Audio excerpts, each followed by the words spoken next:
handle the same game parlays, lots of fun, slight risk, big payoff on those. And if you're already on FanDuel's hooking up customers with $50 when you refer a friend, and your friend will also get $50. See for yourself. Download the FanDuel Sportsbook app. Sign up using promo code Joe102. Get your first bet risk-free up to $1,000 and make every moment more this NBA season. That's promo code Joe102. You must be 21 or older and present in Tennessee. First online real money wager only. Refund issued is now a drawable site credit that expires in 14 days. Restrictions apply. See terms at sportsbook.fanduel.com. Gambling problem? Call the Tennessee Red Line 800-889-9789. It's the official Bud Light Preds watch party as the Nashville Predators take on the Washington Capitals this Wednesday. Puck drops at 6, but the party starts at 5:30 with all kinds of specials. See you at Headquarters Beercade downtown Nashville on 2nd Avenue. Go Preds! Screwball Peanut Butter Whiskey is the official whiskey of the NFL pregame broadcast on ESPN 1025 The Game. Screwball is the original and most awarded peanut butter whiskey in the world. Made with real whiskey, peanuts, and peanut butter, Screwball is all natural flavor to be enjoyed as a straight shot, in an espresso martini, peanut butter old fashioned, or a PB&J shot with a berry liqueur. Check out screwballwhiskey.com/recipes for more. Be sure and ask for Screwball by name at your favorite watering hole in Nashville. Enjoy responsibly. 2021 Screwball Spirits LLC, San Diego, California. Whiskey with natural flavors, 35% alcohol by volume. Make Smoke Token the only stop for your holiday shopping, offering the largest selection of smoking products and accessories. We are the only place you need to go. Located in Nashville and Murfreesboro, Smoke Token is here and ready to help. Mention this commercial for 15% off your purchase.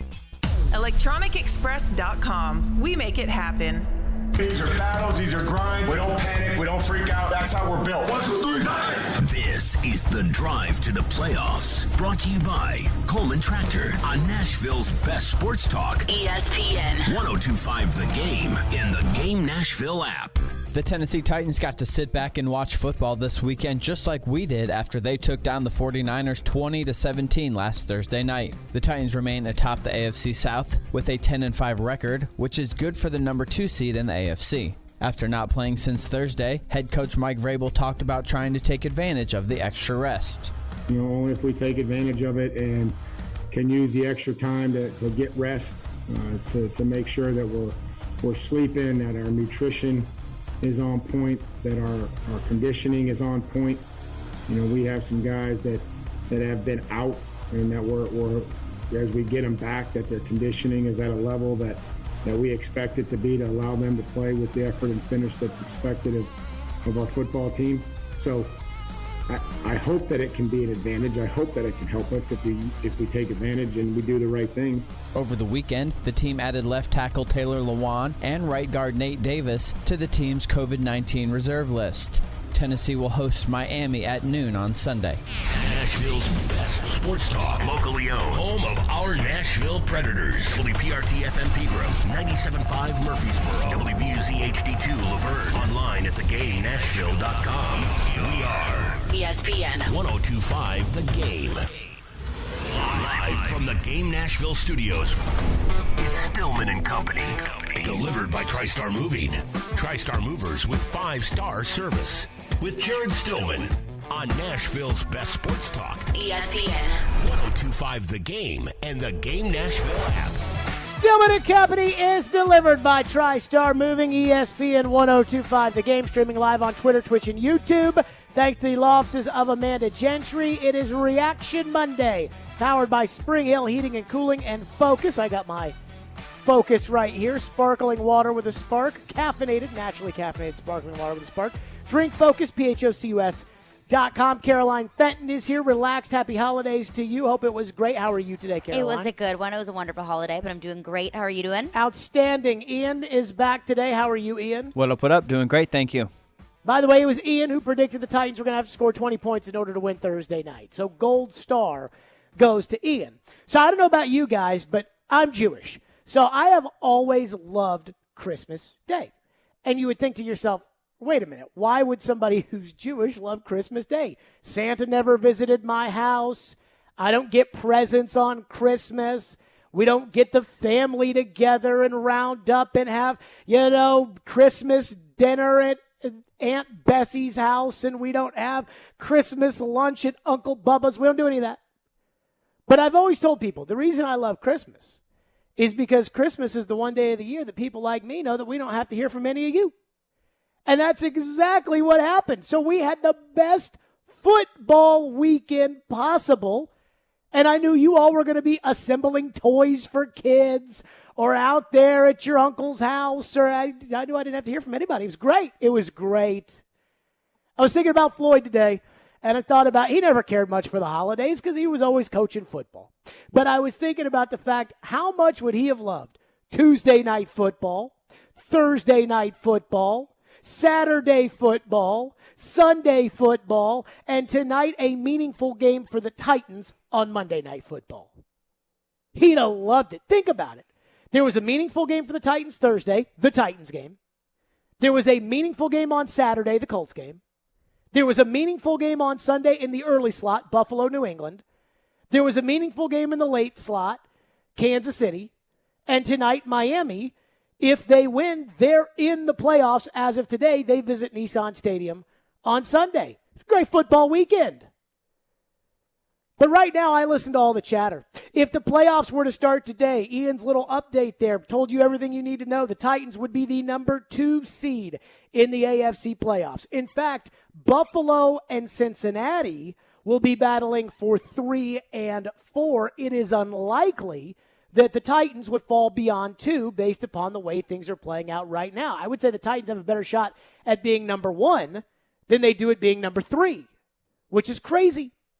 But when I hear all the talk after this weekend of football, where everybody watched a lot of the same games, I don't hear anybody talk about the Titans. Titans played on Thursday night. Colts played on Saturday, and I hear people talking about the Colts. Oh, man, watch out for Indianapolis. The Colts are the real deal. They went to Arizona and beat a team that for the second straight year has completely fallen off the table.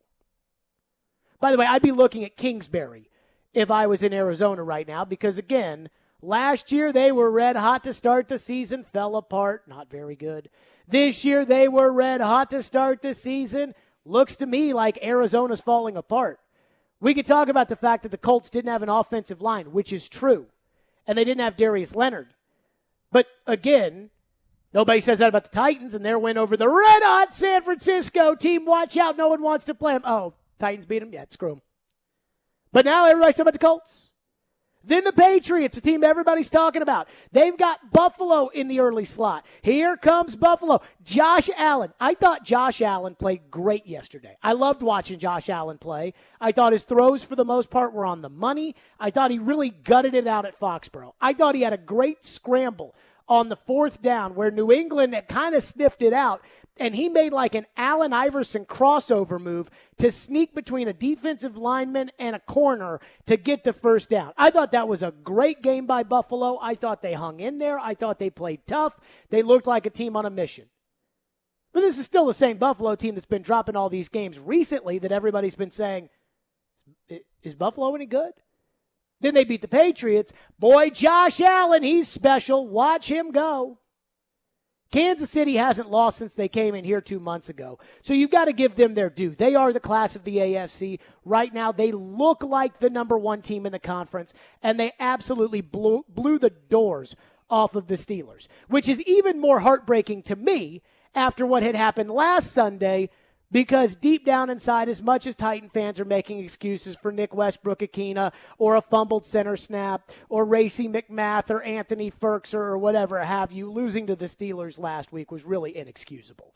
And it's the reason why you're not the number 1 seed now.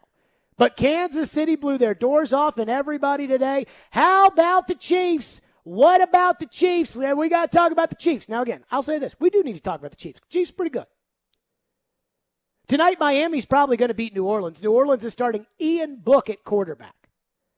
And when Miami beats them, you'll hear, oh, my God, 7 in a row. Nobody wants to play them.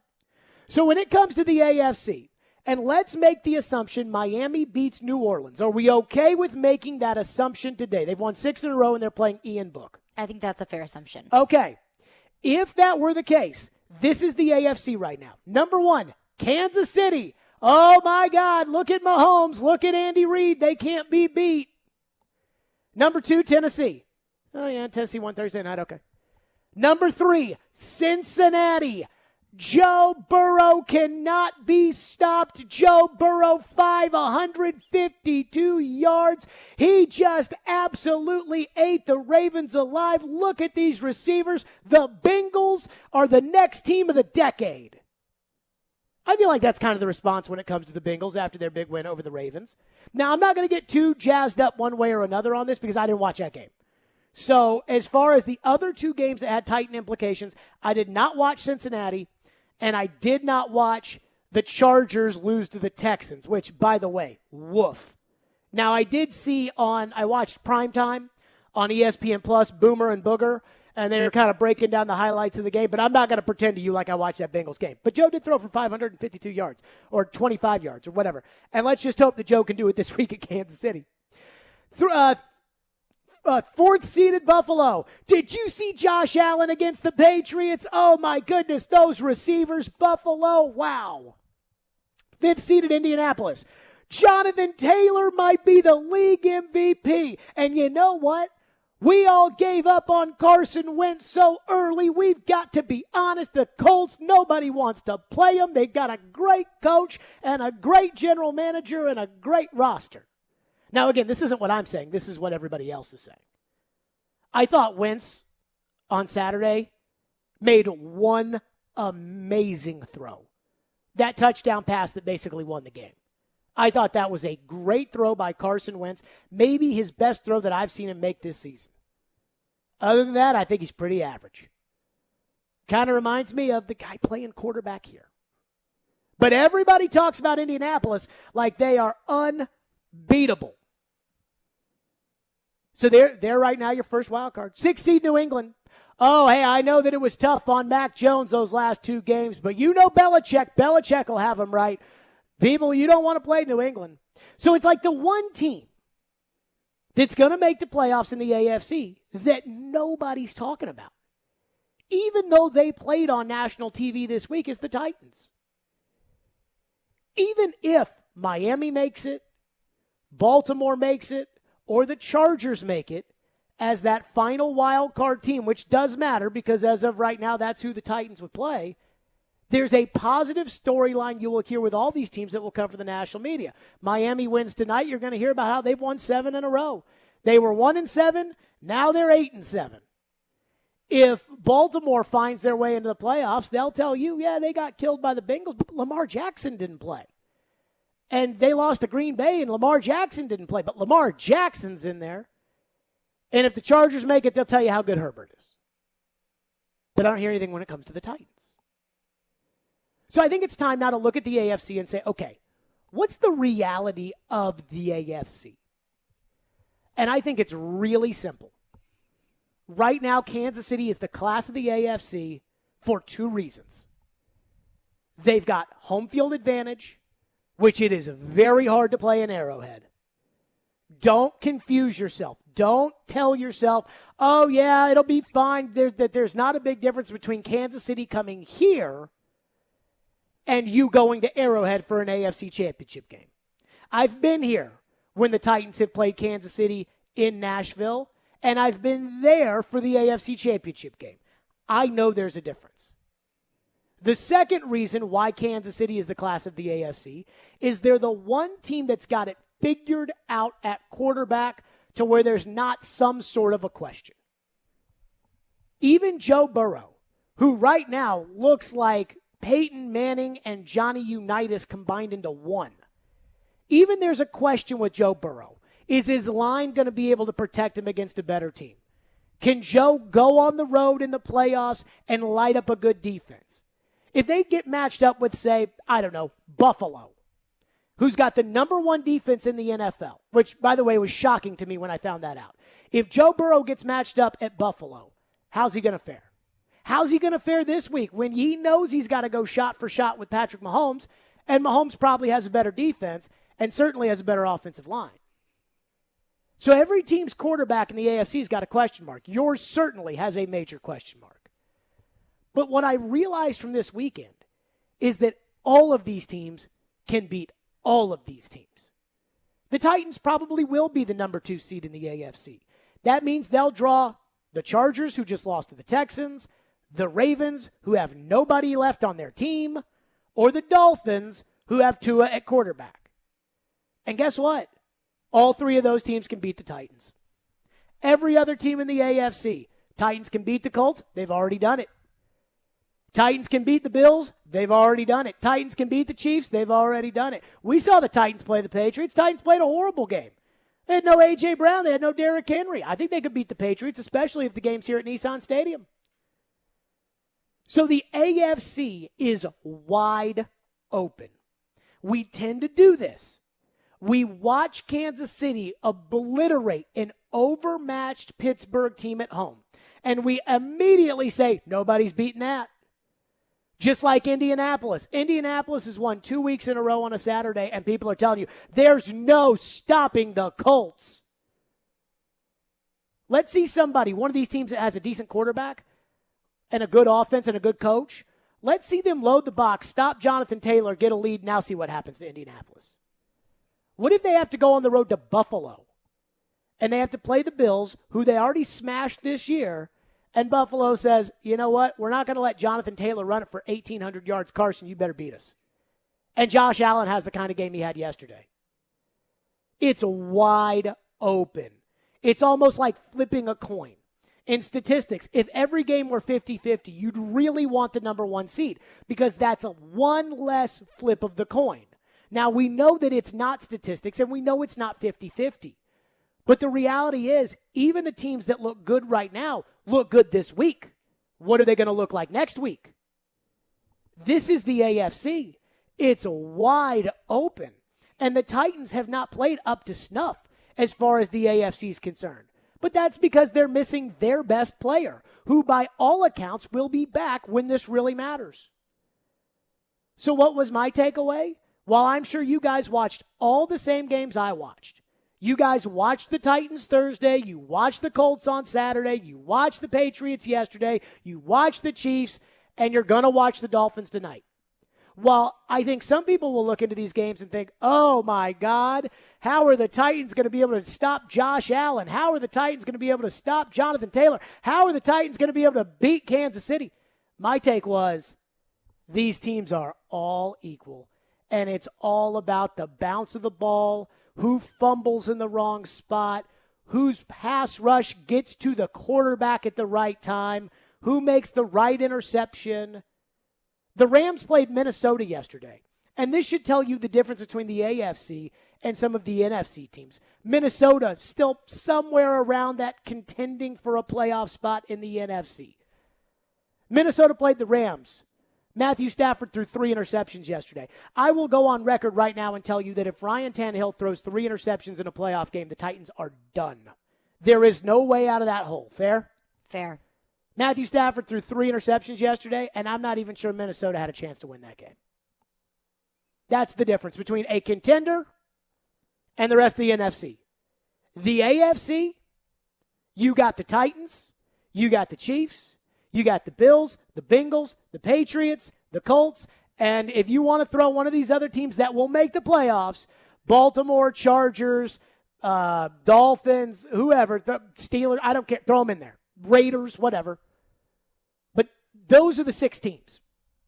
And I think that it's a wide open. And the biggest advantage belongs to Kansas City because they're at home and they play one less game, and that's it. We saw how close it was when they played the Chargers a couple weeks ago. That is the line. A bad coaching decision cost you in the playoffs this year.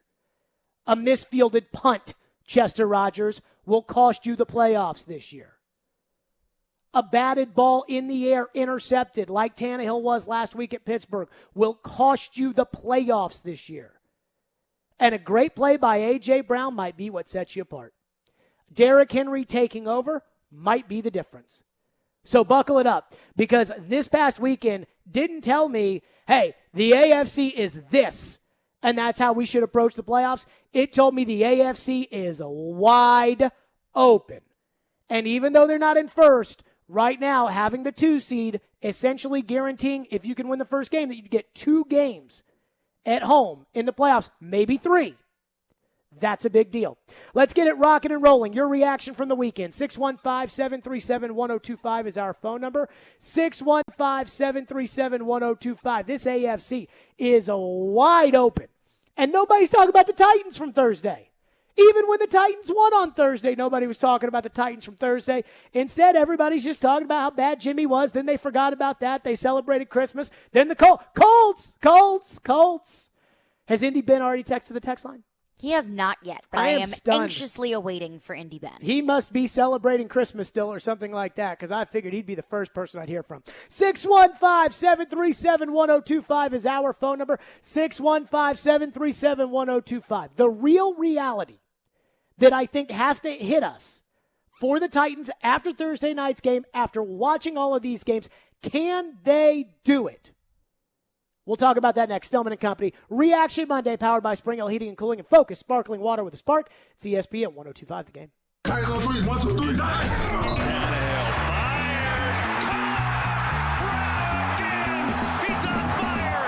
Titans and A.J. Brown rally from being down 10-0 to beat the 49ers on Thursday night. Took care of the football. Defense played great in the second half. Everybody played great in the second half. Does this mean they've taken back their momentum? I think momentum's a very big thing in the NFL. Keep it locked here for Nashville's best Titans talk. Talking Titans on ESPN 102.5 The Game and the Game Nashville app.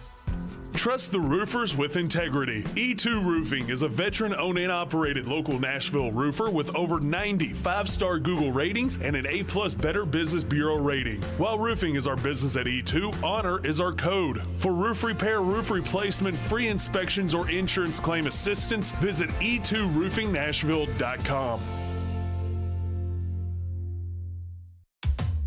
Do great prices and selection on trucks and SUVs still exist? They do in Truckville. Sarah Chevrolet Buick GMC of Nashville has the largest selection in Tennessee. And we keep getting fresh stock on our lots every day.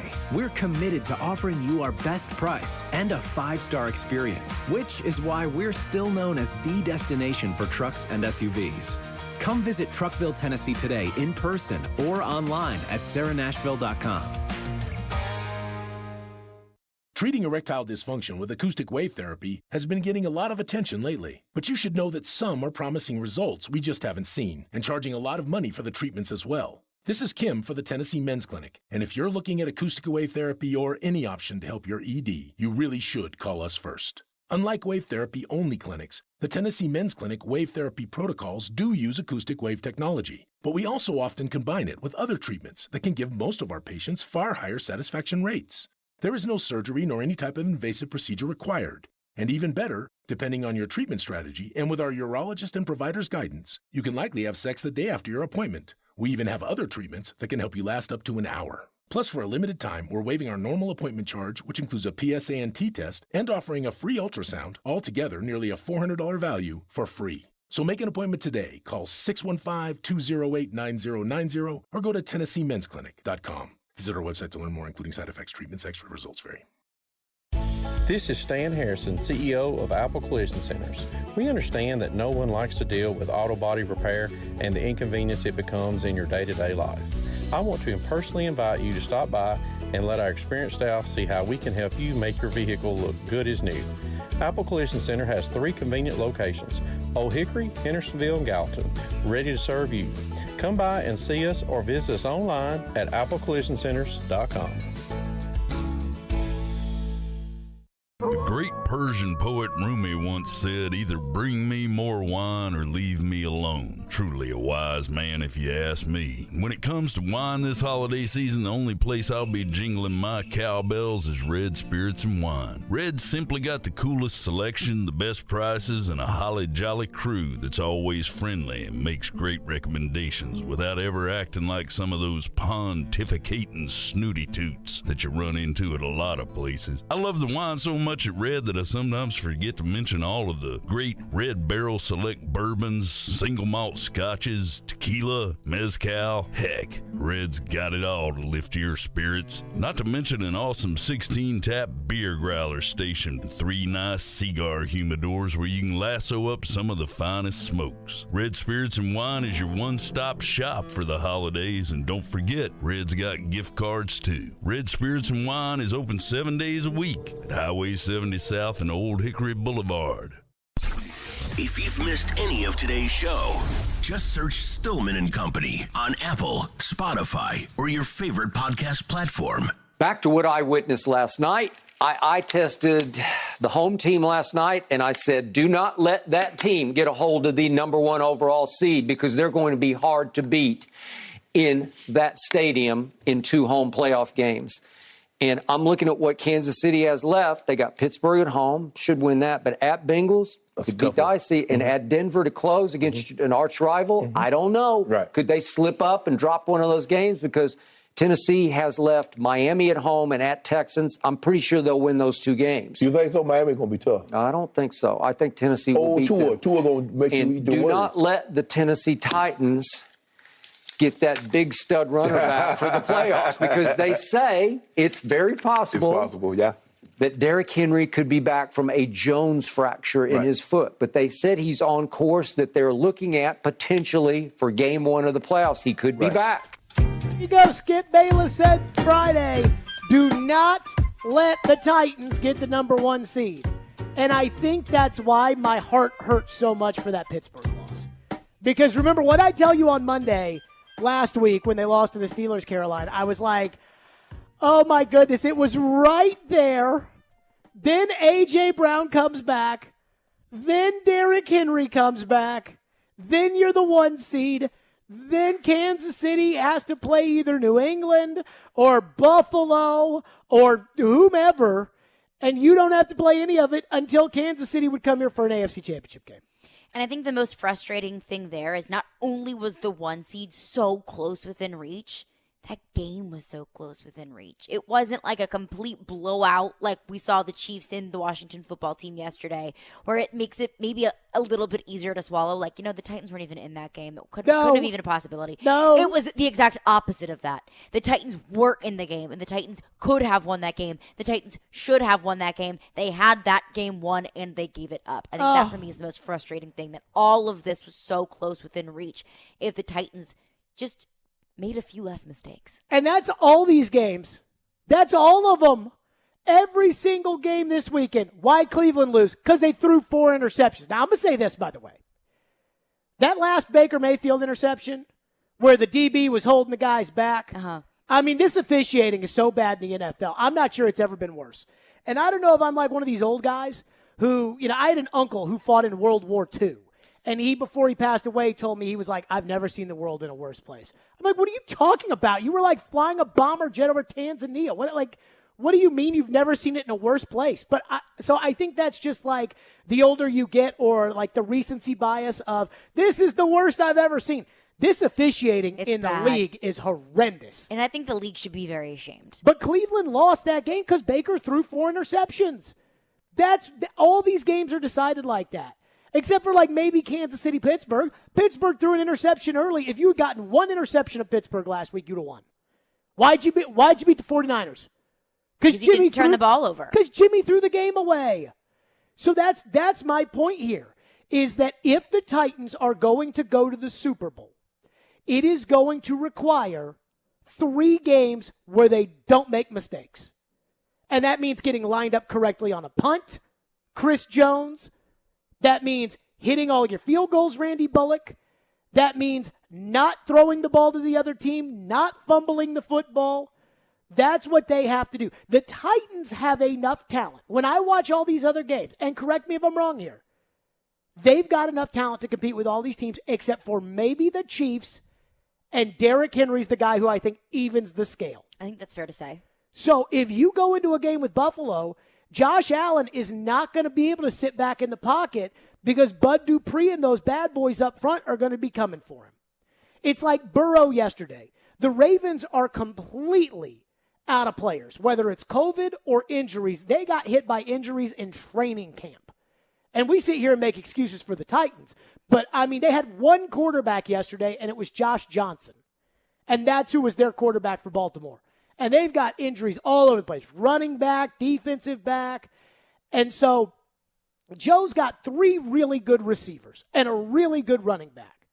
So Joe Burrow can just stand back there all day, wait for one of those guys to get open, throw him the football. That's how you get 500 yards. There will not be a situation like that for Joe Burrow against the Titans if they play in the playoffs.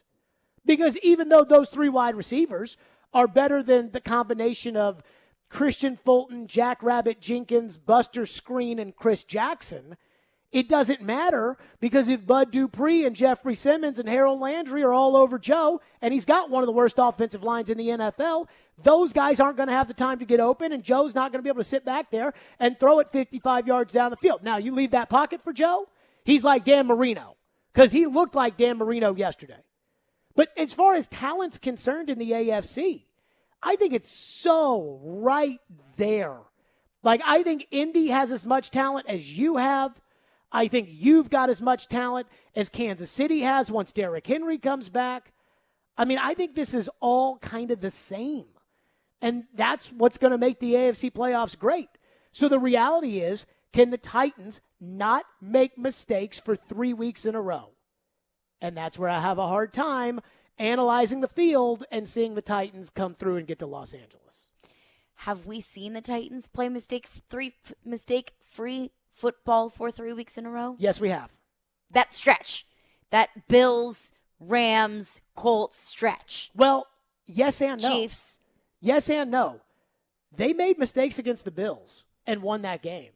And they made mistakes against the Colts and won that game. Tannehill had an interception, I believe, in all of those games.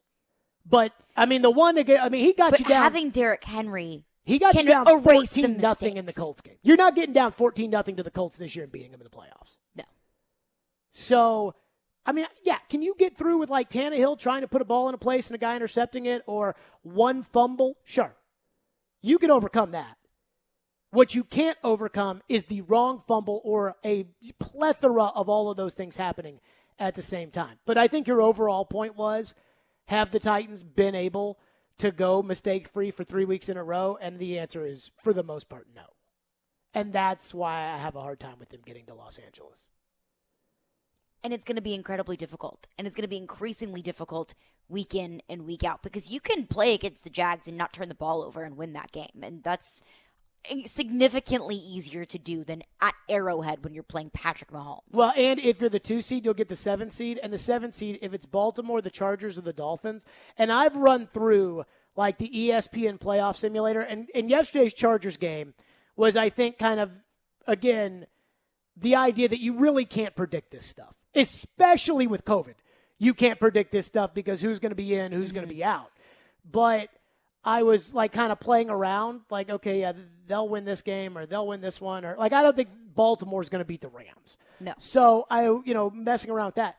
The Chargers seem to be the most likely opponent the Titans are to land on unless they lose this week to the Dolphins. And if they lose this week to the Dolphins, then everything's all screwed up anyways, and they're probably not even in the same class with all the other teams we've been talking about, and we can kind of just forget about the Titans for a little bit. But I'm going to assume that the Titans will find a way to beat the Dolphins, which we'll get into throughout the course of the week, but that they'll be able to do that. And so it's probably looking like the Chargers, which, again, you're going to have to play mistake-free football when you play the Chargers. Now, the good thing about the Chargers is, as is their history, especially in the playoffs, they love playing mistake-filled football. So perhaps they'll give you a couple like they just gave the Texans a couple yesterday.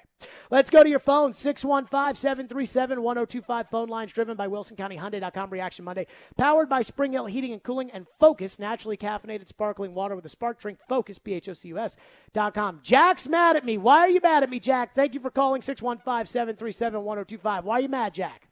Mr. Stillman. Sir. It's the first time I've ever called in on a talk show. Okay. I never thought I would. Anyway, you really hurt my feelings talking about family, getting together as a family to celebrate Christmas. First off, I don't care what religion you are, but you shouldn't have this what do you call it? I'm not a smart man, but I just know I was insulted by the things you said. What did I say that insulted you about Christmas, Jack? Christmas, we don't enjoy Christmas. We don't do this with Christmas, that Christmas. And Bubba gets together with his family and has dinner. This is what the South is about, brother. If you don't like the South, you need to leave it. So your feelings are hurt because I don't celebrate Christmas. So even though you don't care what religion I am, you don't like the fact that I don't celebrate anything that has to do with Christmas and am not upset that I don't get to celebrate Christmas. Well, no, I don't care if you celebrate Christmas or whatever you celebrate. I'm saying you are insulting the people that do celebrate these things. By your monologue. Just go back and listen to what you said. Do you ever do that? Go back and listen to your statement. It's like watching game tape. See, I disagree with you. And if I hurt your feelings, I'm sorry, and I hope you had a wonderful Christmas. I actually have no beef with Christmas. In fact, I don't have any problem. Thank you for your call, Jack. I don't have any problem with people who wish me Merry Christmas. I don't celebrate it, but I'm not going to sit there and be like, actually, I'm Jewish, so I don't celebrate Christmas, so don't wish me a Merry Christmas. I actually kind of chuckle a little bit whenever somebody who knows that I'm Jewish says, oh, yeah, Merry Christmas. I mean, happy holidays. I'm like, guys, it's fine. Now, Caroline, you celebrate Christmas. Were you offended by anything I said in reference to Christmas? I was not, no, because I took it in the fact that people were celebrating Christmas things and you were not, so you were watching games. I'm not telling people they don't have to celebrate Christmas. I'm not telling them it's bad that they celebrated Christmas. I'm just telling you I don't do it. So, okay. So I watched football all weekend, and I didn't have anybody call me or bother me or whatever because you all were celebrating Christmas and thus not calling me. I'm not sure how that's offensive. The one thing that we're not going to do on this show, and I am sorry if I hurt Jack's feelings, the one thing we are not going to do on this show is we are not going to get offended by things that are not offensive. And I'm sorry, but what I said was not offensive. So I'm really not sorry, even though I just said that I was sorry. But I'm sorry that he feels that way. All right, then. And I understand that Christmas is big in the South. By the way, Christmas is big everywhere. Like, it's not just the South. It's not like if we put up a map of the United States and say, okay, who celebrates Christmas? It's not one area of the country. This is not college football. And I understand that. Hope everybody had a great Christmas. 615-737-1025 is our phone number, 615-737-1025. We're onto your phones about football and football-related things coming up next here on the program. Plus, oh, my God, the Colts fans and the media that just loves the Colts, especially the media that covers the Colts. I get some thoughts on that, Stillman and Company, right here on a Reaction Monday. 615-737-1025 is our phone number. ESPN, The Game Nashville, and Newton Motor Group have teamed up this holiday season with Souls for Souls to help children in Middle Tennessee with Souls for Music City. Souls for Souls works with our schools and community partners to deliver new shoes to kids who need them most. Newton Motor Group will be making a donation to Souls for Souls for every test drive at any of Newton Motor Group's 4 locations. Help us achieve our goal of getting shoes to 100 kids in Nashville experiencing homelessness. For more information, and to donate, visit thegamenashville.com/shoes. Hey, this is Philip Forsberg, and this is Smashville. Forsberg in the circle. He scores! Philip Forsberg! What a rocket! You're listening to the flagship of the Nashville Predators radio network, ESPN 1025 The Game. Hey, it's Jared. Your body needs water. That doesn't mean it has to be boring. And I'm here to tell you to give Focus a try.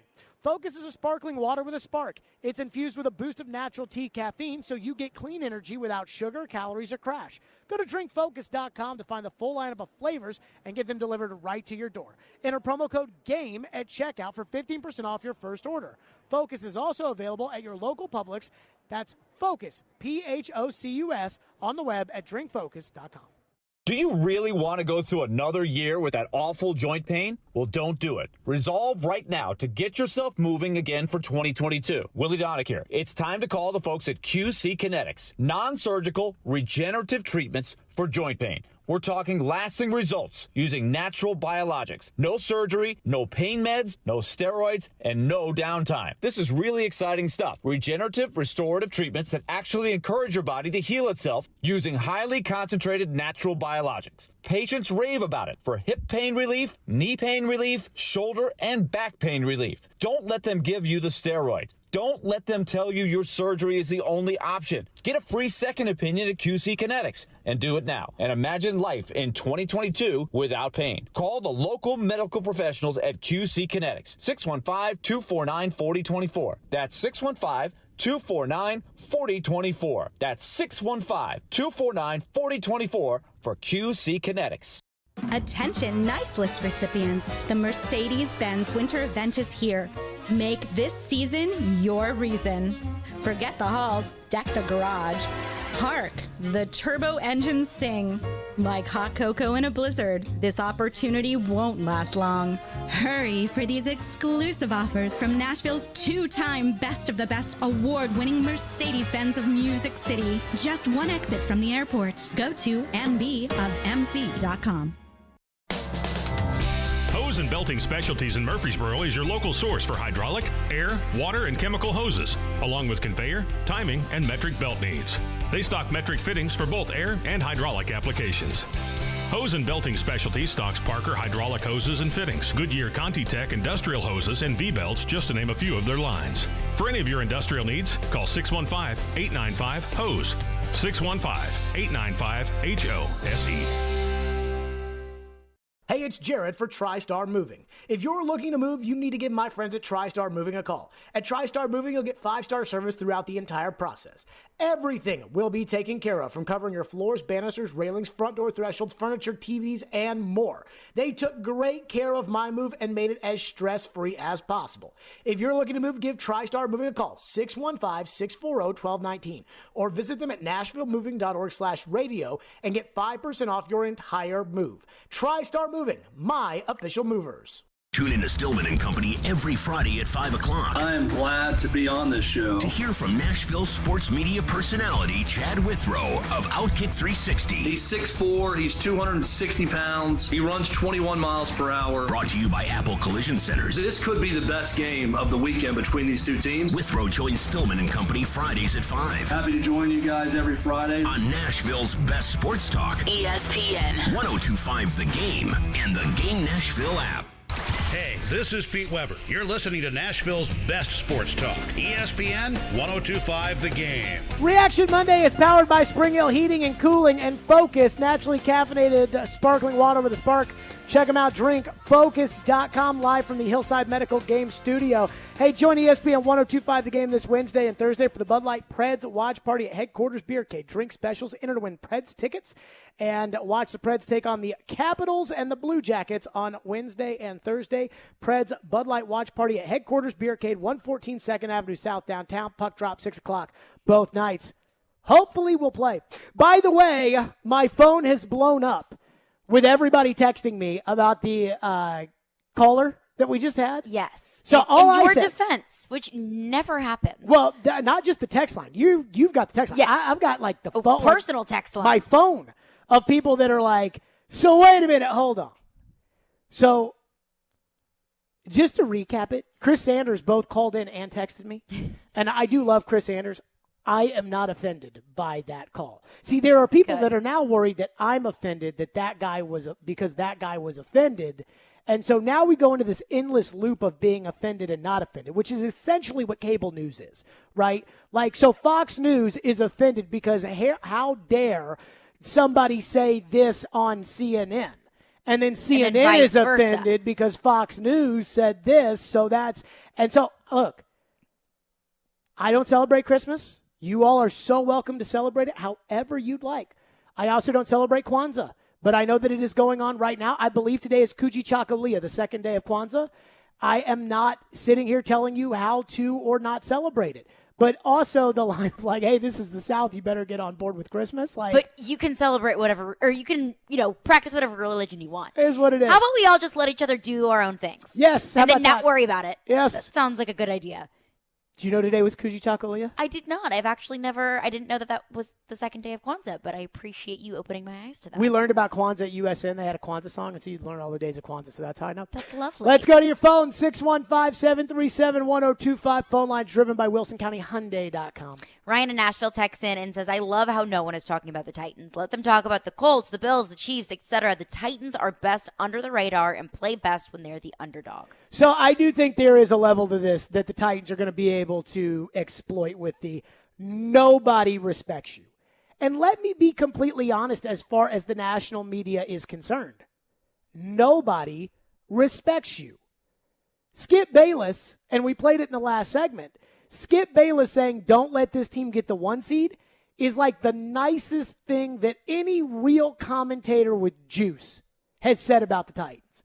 And when I talk about any real commentator with juice, I mean like a guy that people actually expect to have a real opinion, right? So like all these guys on NFL Network, to me, they're all the same.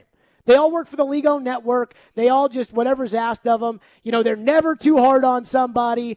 It's like, no, you'll never see somebody on NFL Network say, you know, I think that the Steelers just flat out suck. So there's no reason to take anything from this Kansas City game because Pittsburgh is so bad and Ben needs to hang it up. And it's embarrassing that Tomlin can't get these wide receivers to stop committing unsportsmanlike conduct penalties.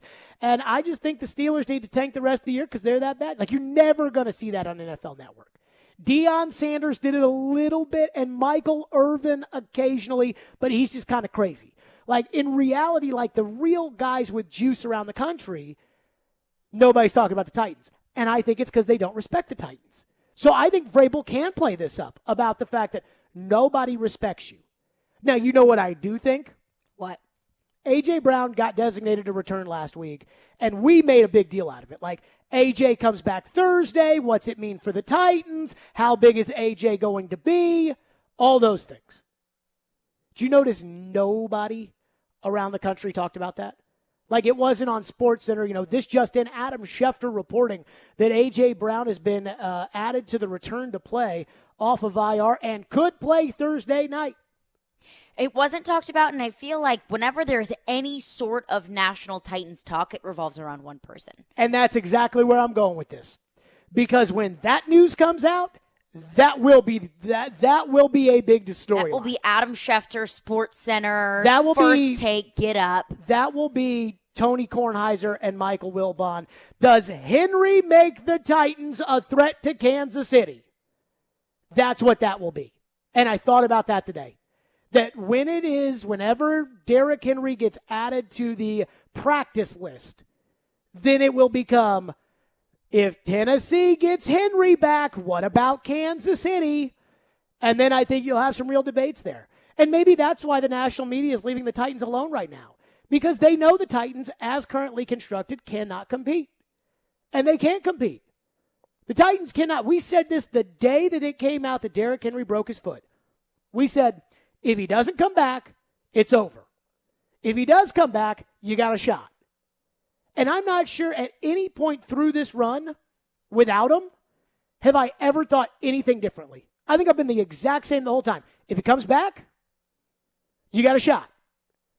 If he doesn't, you might beat the Chargers at home in the first round of the playoffs and maybe get lucky with some early upsets or something. So you draw into a team who's not very good in that second game.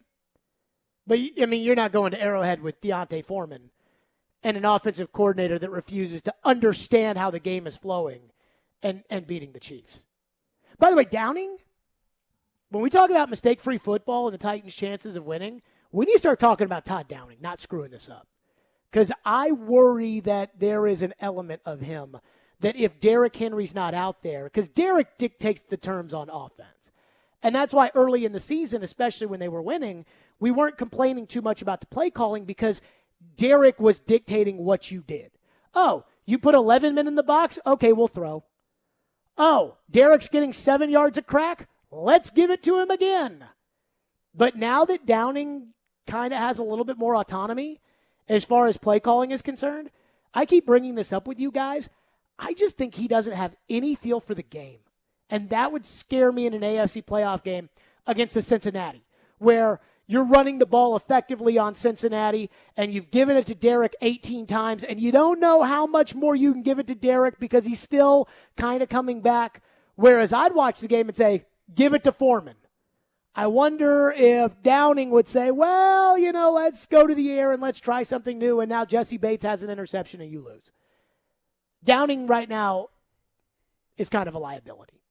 615-737-1025. We're back to your phone, 615-737-1025 on a Reaction Monday, 615-737-1025. So there were two games I did not watch. And I'm not going to pretend that I watched them, but they do have major Titan ramifications. I'll explain that next. Right here on a Reaction Monday, Stillman and Company, 615-737-1025. Hey, this Thursday, tune into the TransPerfect Music City Bowl on 102.5 The Game and our sister station, 93.3 Classic Hits, as the Tennessee Vols take on Purdue at Nissan Stadium. Kickoff at 2 o'clock. Coverage of the game presented by Volunteer Hose and Gasket and Mercedes-Benz of Music City. Tickets are available at musiccitybowl.com. Hey, Darren McFarland here, and I want to talk to you about my friends at Cyril CBD. You hear me talk about them every single day because they present Darren, Donick, and Chase, and we are proud to be associated with them and happy about it. And if you have aches and pains, on your body, whether it's from working out, being active, getting older, and you're looking for a solution, well, I've got it. Cyril CBD. Cyril means healing, and that says a lot. Cyril is locally and organically sourced CBD products right here in Middle Tennessee. From seed to final sell, Cyril is passionate about providing quality products for everyday use, including your pets. And you've heard me tell this story. Our female German Shepherd has had seizures for over 3 years, and lots of them. No matter how many pills a day she was on, the vet visits, nothing changed. But since putting her on the pet tincture, everything has changed. The seizures have stopped, she's lost weight, and she's a dog again. Right now, Cyril CBD has got a special offer for DDC listeners. Go to CyrilCompany.com, get 25% off your order by using the code DDC25 at checkout. DDC25 at checkout for 25% off your Cyril CBD products. It's Cyril CBD, curated for life. Did you not get everything on your Christmas list? Well, shop at Social Furniture for their half off after Christmas sale. Head down to Social Furniture on the west side today for half off on selective items. First come, first served on the best selection of furniture. Social Furniture has truckloads after truckloads of all your furniture needs. Their showroom is packed, wall to wall with great merchandise. If you're looking for that new living room set you didn't get, it's here. Thousands of combinations to choose from. A new dining room, a new bedroom. No matter what, you will find it here at Social Furniture. Come down to Social Furniture at 5412 Charlotte Avenue to see what you can save today. The best part is there's no waiting. Take home your new furniture today, or with Social Furniture's same-day delivery. They have 12 months same as cash. Hurry up and come down to Social Furniture today for their half-off after Christmas sale before it's gone. That's right, half-off select items. Visit Social Furniture on the west side at 5412 Charlotte Avenue or on the web at mysocialfurniture.com. Do you really want to go through another year with that awful joint pain? Well, don't do it. Resolve right now to get yourself moving again for 2022. Willie Donick here. It's time to call the folks at QC Kinetics. Non-surgical regenerative treatments for joint pain. We're talking lasting results using natural biologics. No surgery, no pain meds, no steroids, and no downtime. This is really exciting stuff. Regenerative, restorative treatments that actually encourage your body to heal itself using highly concentrated natural biologics. Patients rave about it for hip pain relief, knee pain relief, shoulder and back pain relief. Don't let them give you the steroids. Don't let them tell you your surgery is the only option. Get a free second opinion at QC Kinetics and do it now. And imagine life in 2022 without pain. Call the local medical professionals at QC Kinetics.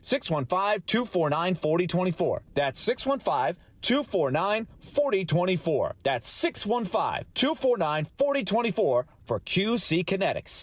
Spring Hill Heating and Cooling is here to serve you. Is your AC or heating unit old and inefficient? Is it breaking down yearly? Now is the time to replace it. Waiting can cost you hundreds, if not thousands of dollars. Just like everything, the cost of a new AC unit is rising. Effective January 1st, all manufacturers are increasing prices up to 10%. Get ahead of the game and call Spring Hill Heating and Cooling, offering 60 months, no interest financing, and 10-year parts and labor warranty on all new units. Schedule now at springhillac.com or call 615-778-8855.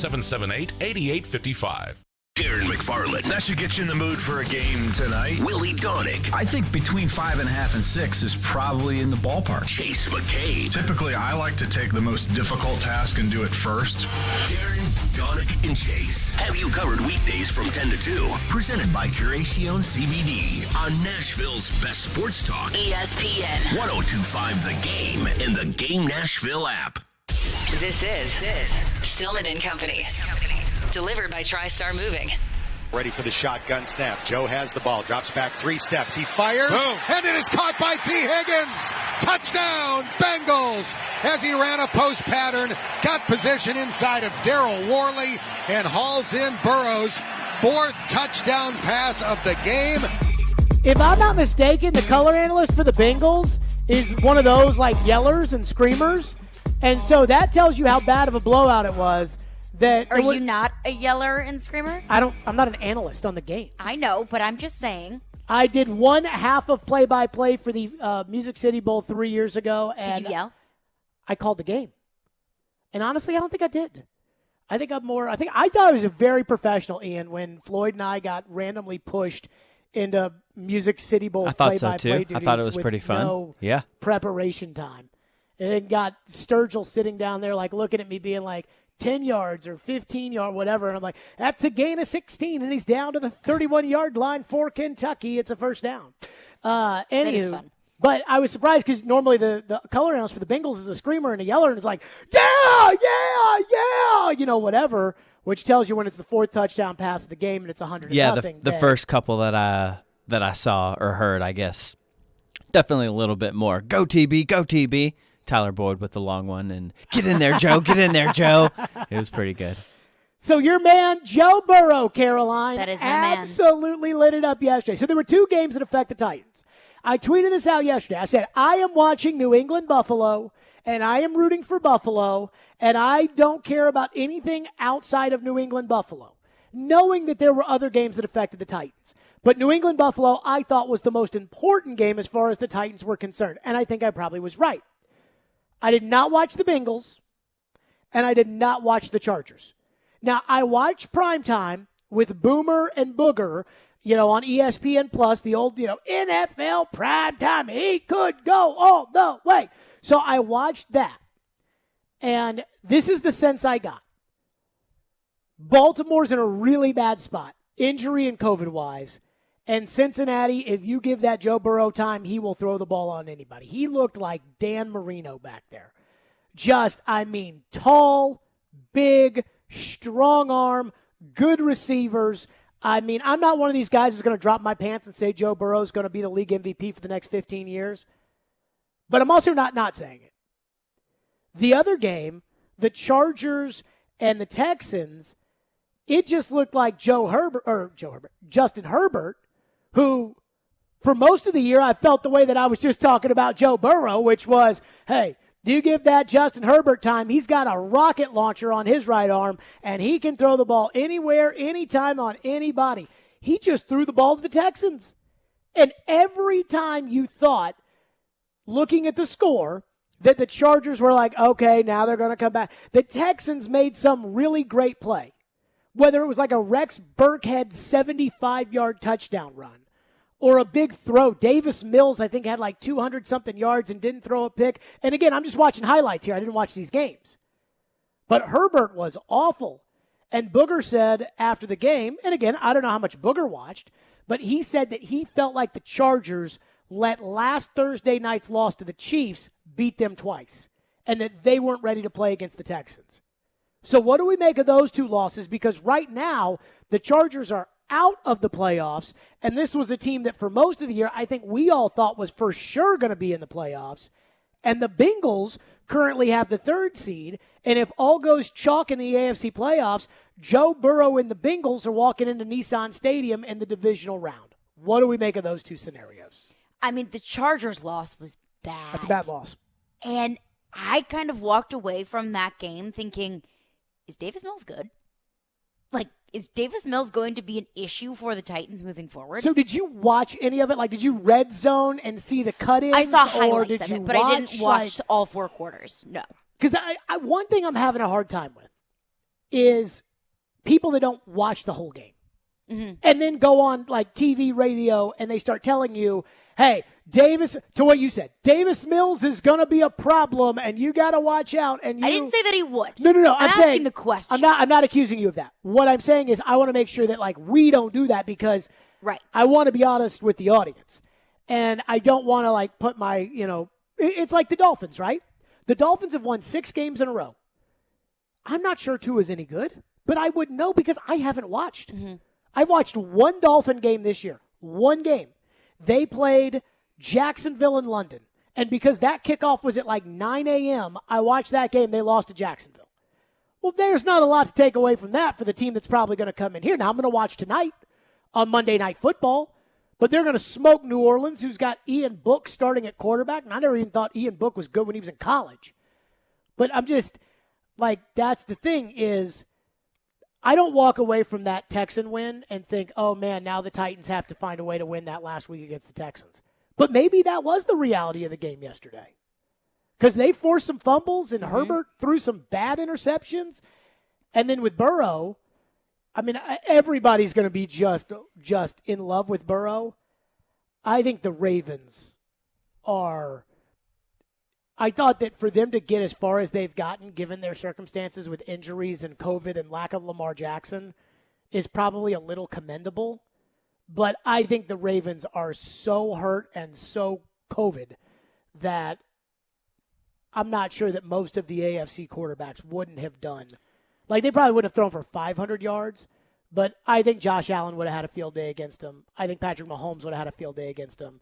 I think that that's the state of what the Ravens are in. But maybe Joe's just that good. And that's kind of how I feel about the Bengals win, because I don't want to take anything away from it, because you don't throw for 550 yards on accident. Sure. You don't take a bad quarterback and instantly just plug him into the best franchise game in history.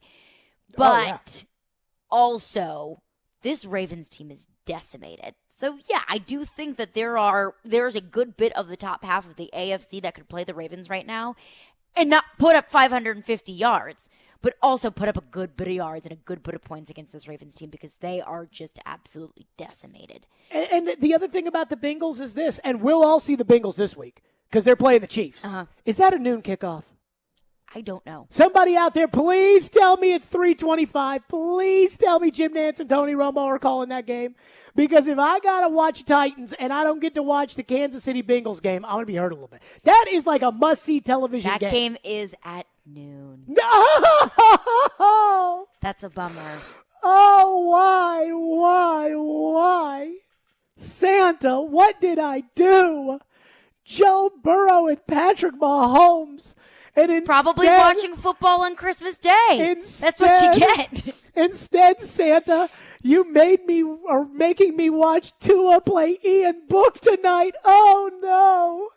Oh, why did we have to watch Ryan Tannehill and Jimmy G on national TV when we could watch Mahomes and Joe Burrow? Why did we have to see that crappy Steeler team play them? We knew on Friday. We said, oh, man, the Steelers are going to get killed. Because we saw the Steelers the week before, and we knew how bad they were. And I just want to watch every second of Joe. Because I want to see if Cincinnati's for real. And I want to see if the Titans are going to get the 1 seed in the AFC. Oh, why? Oh, it's tough. I live a tough life. Why I tell you. That is really hard for you. I'm sorry. Why? Somebody told me Fox has the doubleheader. Let me just say this. Send the game to Fox. If John Madden can go from CBS, I watched the Madden thing this weekend. I thought it was pretty good. I watched a good bit of it. It was really cool. If Madden can go from CBS to Fox like that, surely the Chiefs and the Bengals game can go to Fox like that. I would be fully supportive of that. Oh, why? Instead, Joe Buck is going to be calling some meaningless Cowboy game. Pull it up. It's always the Cowboys. Fox? Cowboys, Packers, and occasionally the Rams. Those are Joe Buck's. Cowboys play the Cardinals this week. Is that our game of the week? That's 3:25 Fox. So I would assume so. Oh, no. Oh, God, the best league in the world, the number one entertainment product. Floyd told me one time that they were at like an owner's meeting or something, and Al Davis stands up and says, boys, we have the number one entertainment product in the world. Don't screw it up. They screwed it up this week. Oh, 615-737-1025 is the phone number. 615-737-1025 is our number. We got to talk about Titan fans because the Tannehill crybaby sensitivity is through the roof. We'll get to that coming up next. Who's trying to lose weight now that the holidays are over and New Year's is upon us? Your New Year's resolution may be to drop some pounds, and it is hard to drop those pounds because you've tried. Give semaglutide a try. Semaglutide is carried exclusively at Invigorate Health within a location in Mount Juliet and one coming very, very, very soon at the start of the year out in Franklin. Invigorate Health has semaglutide. What is semaglutide? It's a drug that's been around for years, but has recently been approved by the FDA for weight loss in July of 2021. Men's Health Magazine in November said this is the breakthrough for people with weight loss issues and weight-related problems. It's semaglutide. It's a safe drug. I talked to my primary care doctor before talking to you about it, and she said it is a great drug. Semaglutide, do your own research on it, but it is carried exclusively by my friends at Invigorate Health. They're online at invigoratehealthtn.com. Put Invigorate Health into your phone. Give them a call today and let them walk you through the process. It's that simple. Get those stubborn pounds off with semaglutide, carried exclusively at Invigorate Health. Your speaker at home is so smart that even Alexa knows where to find Nashville's best sports talk. 102.5 The Game is Nashville's best sports talk. Ask Alexa to enable 102.5 The Game. Once enabled, ask Alexa to play 102.5 The Game. Welcome to 102.5 The Game. We are Nashville's best sports talk, ESPN 102.5 The Game. ElectronicExpress.com. We make it happen. Seriously, it's the same commercial every time. All right. Okay? There's 4 major points that we need to make. Yes, sir. Good customer service. All right. Good quality vehicles. Check. Got it. We've been in business since 1987. 87, right. And we can finance anyone on any car. Wow. A fiddle player? Any car? How's this? Franklin Motors. The choice is clear. Franklin Motors. Your ride is here. FranklinMotorsTN.com or come on by for a test drive. Yo, this is Justin from Mercedes-Benz. We're here to provide you with all your vintage apparel needs. Tons of great shoes and memorabilia from your past. We're located in the heart of East Nashville at 2503 Gallatin Avenue, where we do buy, sell, and trade. Got some clothes your stepdad gave you in the 90s? Found some dope clothes in your granddad's closet? Bring it by, we'll give you a cash offer. Found some at a thrift store and don't know where to sell it? Bring it by, we'll give you a cash offer. Got some new Jordans that don't quite fit well? Bring it by and we'll give you a cash offer. Mercedes Vintage, here to provide you with all your vintage and shoe needs. See y'all soon in Nashville. It's the half off after Christmas sale at Social Furniture. Head down to Social Furniture today to receive half off on select items. That's right, half off on select items. They have truckloads of the best selection of furniture and have all your furniture needs. Hurry up and come down to Social Furniture today for the best selection of furniture before it's gone. Visit Social Furniture on the west side at 5412 Charlotte Avenue. On the web at mysocialfurniture.com. Social Furniture is a proud supporter of your Nashville Predators. Nashville's best sports talk, locally owned, home of our Nashville Predators. WPRT-FM Pegram, 97.5 Murfreesboro, WBUZ HD2 Laverne, online at thegamenashville.com. We are ESPN 102.5 The Game. Live from the Game Nashville studios, it's Stillman and Company. Delivered by TriStar Moving. TriStar Movers with 5-star service. With Jared Stillman. On Nashville's best sports talk, ESPN 102.5 The Game and the Game Nashville app. Stillman & Company is delivered by TriStar Moving, ESPN 102.5 The Game, streaming live on Twitter, Twitch, and YouTube, thanks to the law offices of Amanda Gentry. Reaction Monday is powered by Spring Hill Heating and Cooling and by Focus, naturally caffeinated sparkling water with a spark. Drink Focus, PHOCUS.com. My guys at Focus. So my heart is already in 1,000 pieces after learning in the last segment that we are not going to be able to watch Kansas City play Cincinnati this week. Can they not move that game to Saturday? What's Saturday? I don't know what's going on Saturday. Saturday's New Year's Day, right? It is. College football, I'm sorry, beat it. We've got a more important game to put on. Kansas City versus Cincinnati. Why don't you just take a road trip to Kansas City? No, I think the game's in Cincinnati. Or in Cincinnati. Get some Skyline chili. Because I have to watch Titans game. Make a weekend of it. This is my job to watch Titans game. Well, you sound pretty upset about it. It's tough. So I got to tell you something when it comes to already being upset. Watching Kansas City roll through Pittsburgh yesterday was just gut-wrenching for me. Was it gut-wrenching for you? It was rough. It was depressing. And it was depressing for a bunch of reasons. But the real reason that it was actually depressing to me is because I knew it. I picked the Steelers to win against the Titans. I knew the Titans were going to screw it up. And then they had a lead at Pittsburgh, and they went and screwed it up.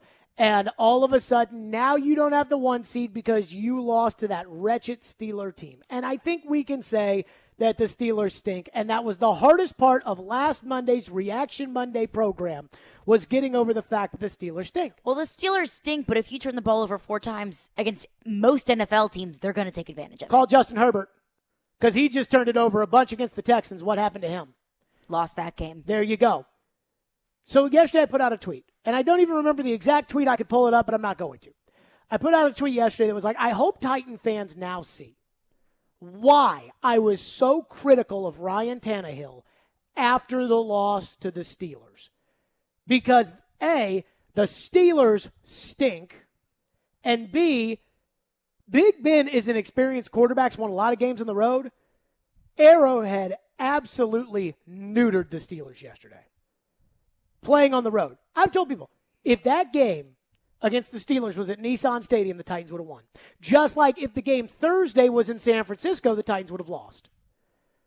Home field does matter now in the NFL. And so I tweeted that out. And I mean the level of sensitivity from Titan fans when it comes to Tannehill is absolutely unbelievable. Now, we've only had these discussions on the radio program for like the last 5 weeks. So if you listen to this show at all, you know exactly what it is. I hold Tannehill to a standard of not making mistakes that get you beat, and then people call into the radio show or text into the radio show and make up excuses for why Ryan Tannehill didn't have to, why those mistakes are not Ryan Tannehill's fault. And it's the same every time. And I was thinking this as I watched through the weekend, and I listened to Joe Rexroad today. Anybody defending Baker Mayfield? You saw Baker on Saturday, right? Yes. Anybody? And it's actually the exact opposite. Nobody's defending Baker Mayfield, right? He gets more criticism than a lot of quarterbacks in the NFL, considering the circumstances. Anybody making excuses for Jimmy Garoppolo? No. So it's just the local market fans that are making excuses for the local market quarterback. The problem is that the local market media is doing the same thing. And I'm not calling individuals out, but I'm just saying it's been like every media member has had at some point in the last month and a half a reason to tweet at me, call me, text me, whatever me, about Tannehill criticism. Well, this one was Johnny's fault, and that one was Joey's fault, and this one was Baker Mayfield. And I told this to Joe today, and Joe's response was, well, I don't cover the Browns. Which is true. Wait, fine, but that's the point. When I call you a local homer, that's what I'm talking about. It's not that I think Joe's sitting at his house cheering for the Titans to win. It's that Joe is giving the benefit of the doubt to the Titans when I don't think you should when it comes to Tannehill. The fans are giving the benefit of the doubt to Tannehill on certain things, and I think we need to be less sensitive and more realistic about what's going on, and I'll use Baker as the example. Baker Mayfield has not practiced in 2 weeks, right? I think that's correct. He literally got on a private plane Saturday morning after testing negative. It literally was like, all right, we're going to swab your nose, Baker. Okay, now sit here for 15 minutes. 1 minute, 2 minutes. Okay, negative. Baker goes and gets on the plane and goes to Green Bay and starts at quarterback. Baker had 3 interceptions in the first half.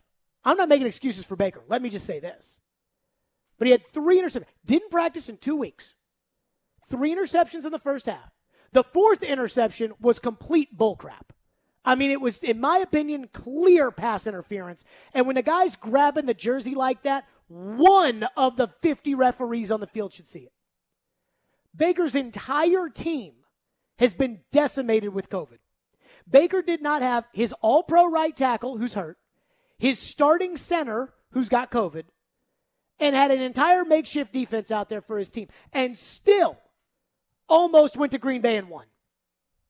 Now, a lot of that's Nick Chubb.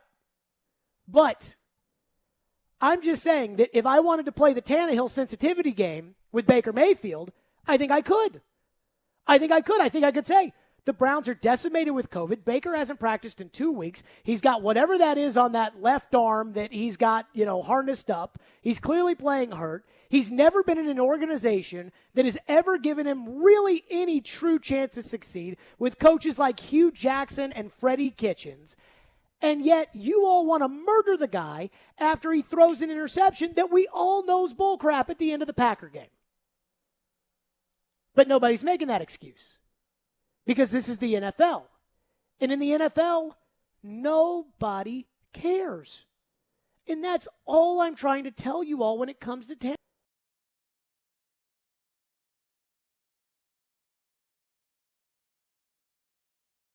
What's he supposed to do with his 4th and 5th receiver? I don't know. What's Baker supposed to do with no practice?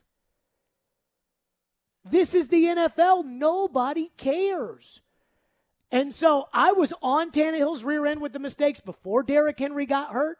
The mistakes only magnified when Derrick Henry got hurt. And the one problem I have with the fans and the sensitivity of not understanding the reality of the situation the Titans find themselves in is that those mistakes, the 4 interceptions against Houston, the 4 turnovers against Pittsburgh, that's why you're not the number 1 seed in the AFC. That's why you'll have to go to Patrick Mahomes and Arrowhead if you get that far. That's why you'll get Joe Burrow if they stay the 3 seed, or Josh Allen if they move up and everything goes to chalk in the second round. Kansas City will get the lowest remaining seed for their first game. It could be the Dolphins. You get the highest remaining seed. It could be the Bills. It could be the Bengals. It could be the Colts. Just telling you guys, this is why that's a big deal. And I think I've become even stronger when it comes to Tannehill because I feel like I'm the only guy who's willing to stand up there and say, hey, this is not good enough. We watched an entire half of Zach Mettenberger football on Thursday night. They had 55 yards of total offense.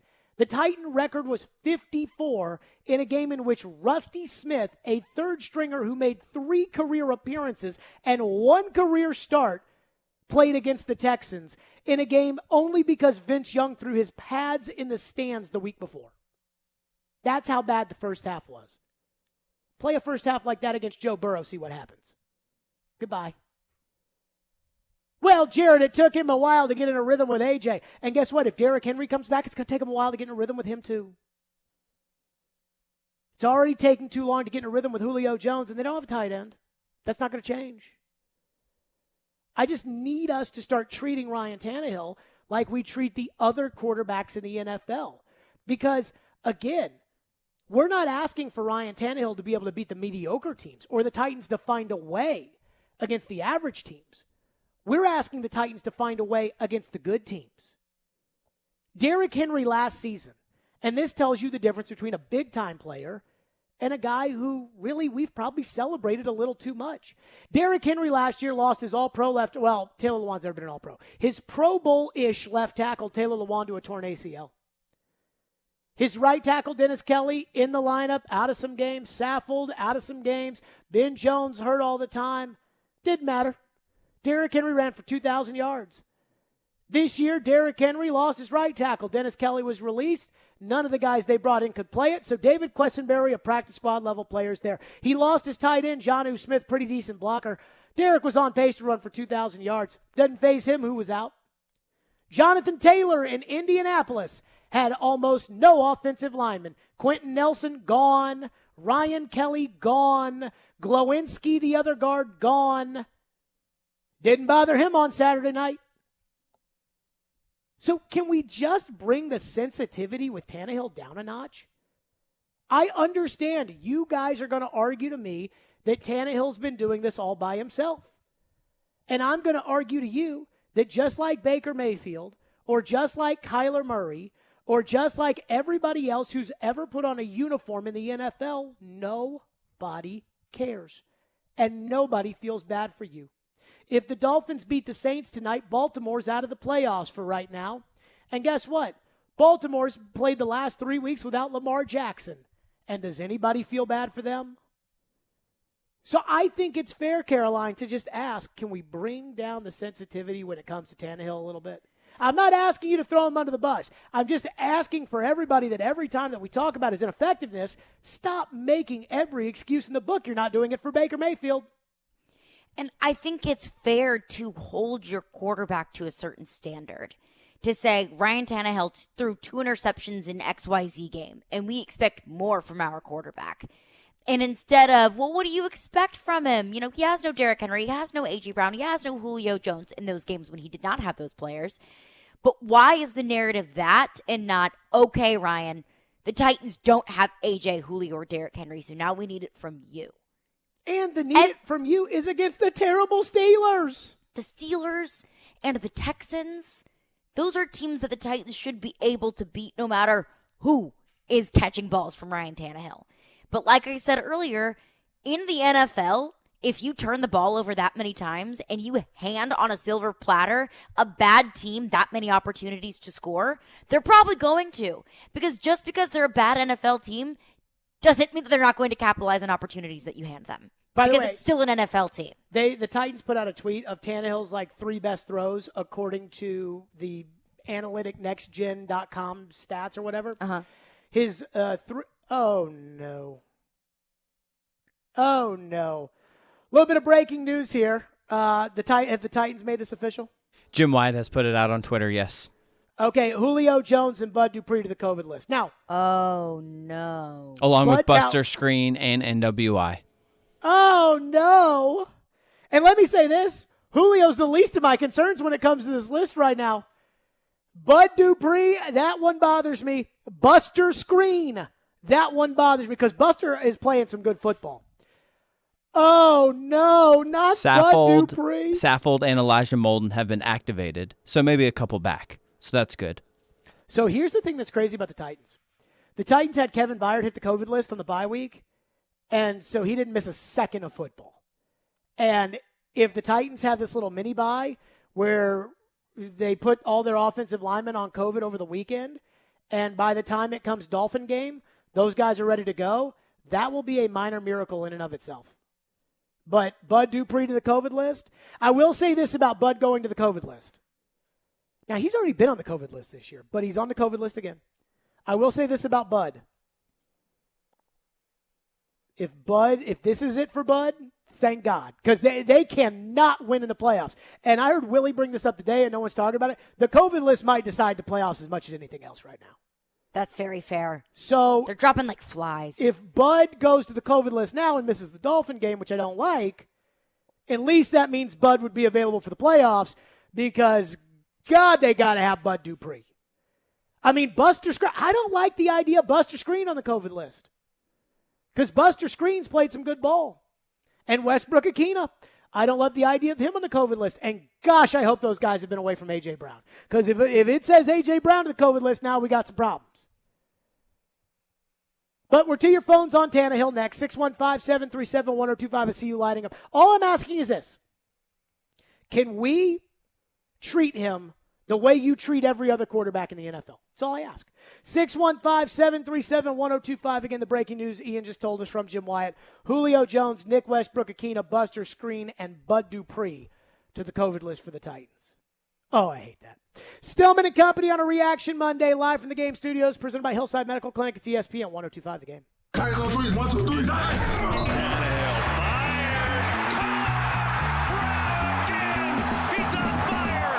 Titans and A.J. Brown rally from being down 10-0 to beat the 49ers on Thursday night. Took care of football. Defense played great in the second half. Everybody played great in the second half. Does this mean they've taken back their momentum? I think momentum's a very big thing in the NFL. Keep it locked here for Nashville's best Titans talk. Talking Titans? On ESPN. 102.5 The Game and the Game Nashville app. Hurry into Mattress Firm's year-end sale. Get up to 50% off select mattresses from Sealy, Serta, Sleepy's, and more. In stock for fast delivery.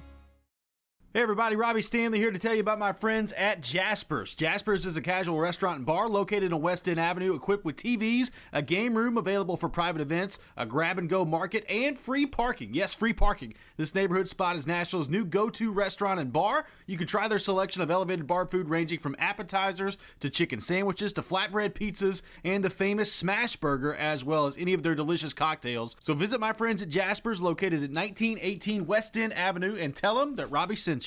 Gary Ashton here. Most people in Nashville know me as the don't sell without the intel and the guaranteed offer guy. But despite my accent, I'm also 100% guaranteed Nashville. I'm a guaranteed musician, a guaranteed dog lover, and you're also guaranteed to see me at every Titans and Preds game. Guaranteed offer means the Gary Ashton team with RE/MAX Advantage will sell your house for top dollar with no cleaning, staging, showings, or open houses, and give you up to 90 days to close. So there's plenty of time to find your next home. Guaranteed Nashville means my team lives here and loves it here. We've served Nashville for over 20 years, and we're passionate about helping the people we call neighbors and friends, which is why we've had a long-standing tradition of donating to the Vanderbilt Children's Hospital. If you're thinking about a guaranteed offer, get the only one that's guaranteed Nashville. Request a no-obligation offer by calling 615-301-1650 or go to GaryAshton.com today. Remember, Gary Ashton, guaranteed Nashville. Spring Hill Heating and Cooling is here to serve you. Is your AC or heating unit old and inefficient? Is it breaking down yearly? Now is the time to replace it. Waiting can cost you hundreds, if not thousands of dollars. Just like everything, the cost of a new AC unit is rising. Effective January 1st, all manufacturers are increasing prices up to 10%. Get ahead of the game and call Spring Hill Heating and Cooling, offering 60 months, no interest financing, and 10-year parts and labor warranty on all new units. Schedule now at springhillac.com or call 615-778-8855. Hey, it's Caroline Fenton, and you already know how pumped I am for bowl season, and you also know that 312 Pizza Company is my favorite place in town. Whether it's grabbing a drink, enjoying a slice of pizza, catching a game or two, or recording Southeastern Carolines, 312 Pizza Company in Germantown is my go-to spot. You can catch every down of bowl season at 312 Pizza Company in Germantown. From the Bahamas Bowl to the National Championship, 312 Pizza Company is your home for the college football bowl season.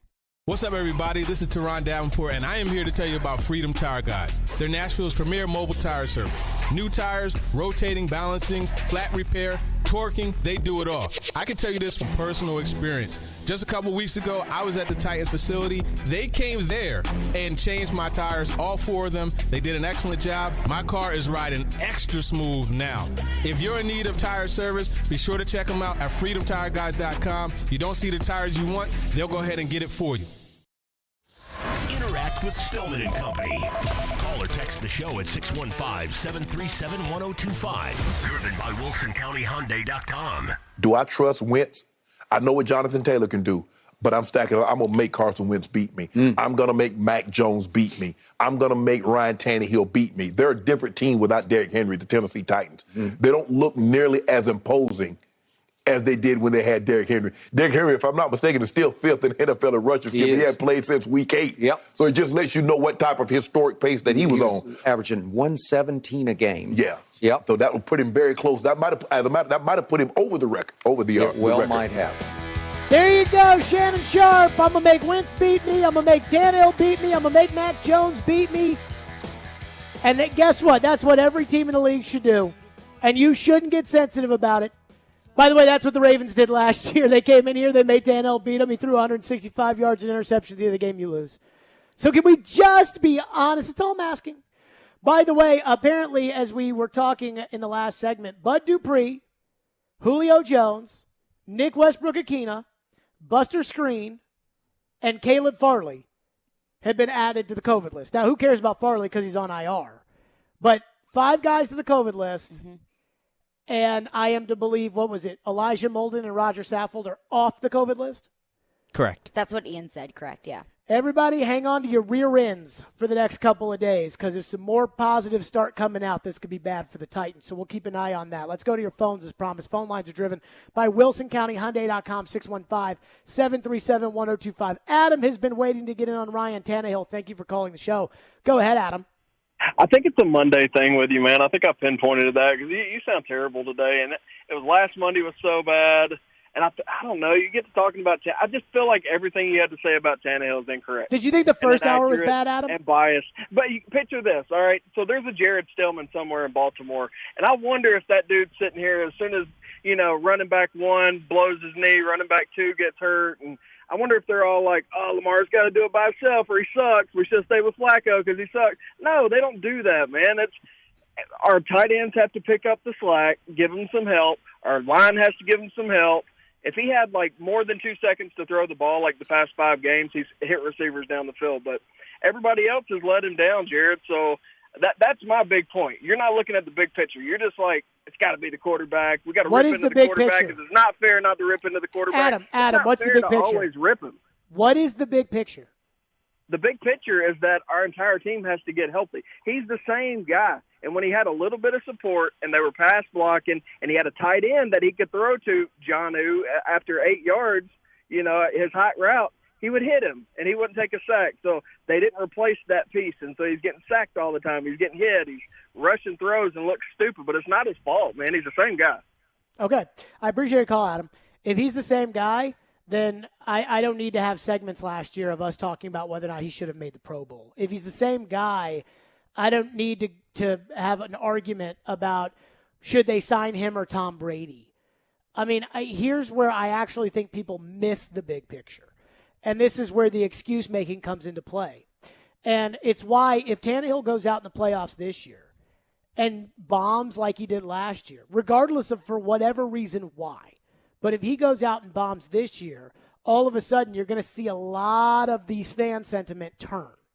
And the reason I say this is because in the NFL, all that matters is the end result.